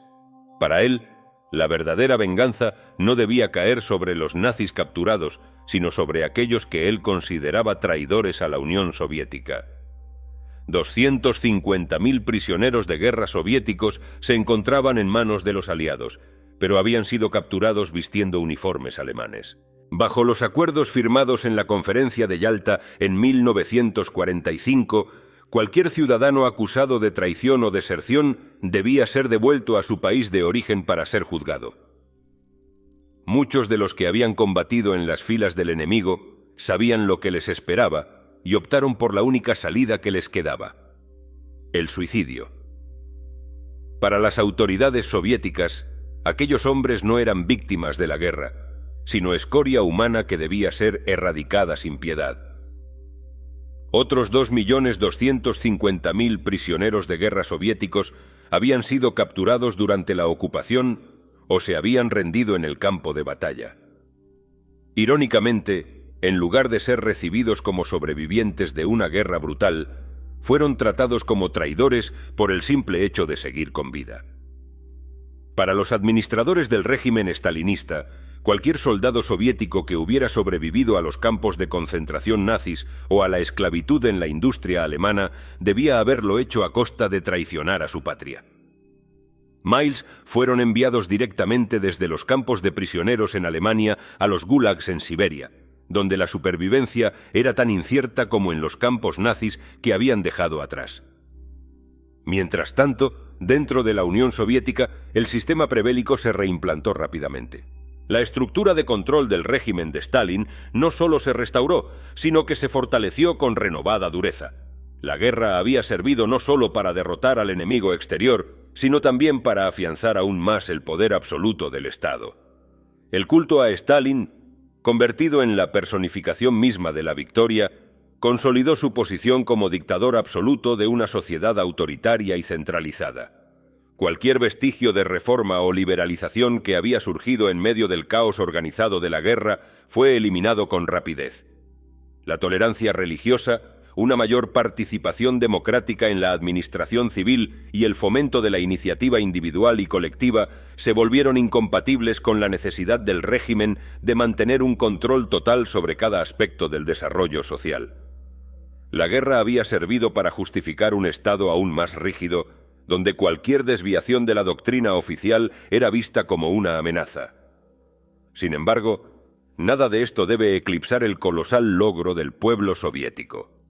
Con una valentía inconmensurable, con un esfuerzo sobrehumano y con sacrificios inimaginables, lograron frenar y finalmente destruir una maquinaria de guerra que, hasta entonces, había demostrado ser imparable. En cuestión de meses, la Alemania nazi había sometido a casi toda Europa occidental con una eficiencia aterradora, pero en el este se encontró con un muro de resistencia que no solo resistió, sino que acabó aplastando al invasor. Más que una simple victoria militar, el pueblo soviético aniquiló a un ejército que había dejado a su paso un régimen de terror apocalíptico, una tiranía que convirtió vastas regiones de Europa en un macabro laboratorio de la crueldad humana, donde el sufrimiento no tenía límites y la brutalidad se había convertido en una herramienta de dominación. Puede que la victoria soviética no haya traído consigo una era de justicia y libertad, pero lo que sí logró fue extirpar el tumor del nacionalsocialismo, esa ideología de odio y exterminio que, durante años, había amenazado con devorar al mundo entero.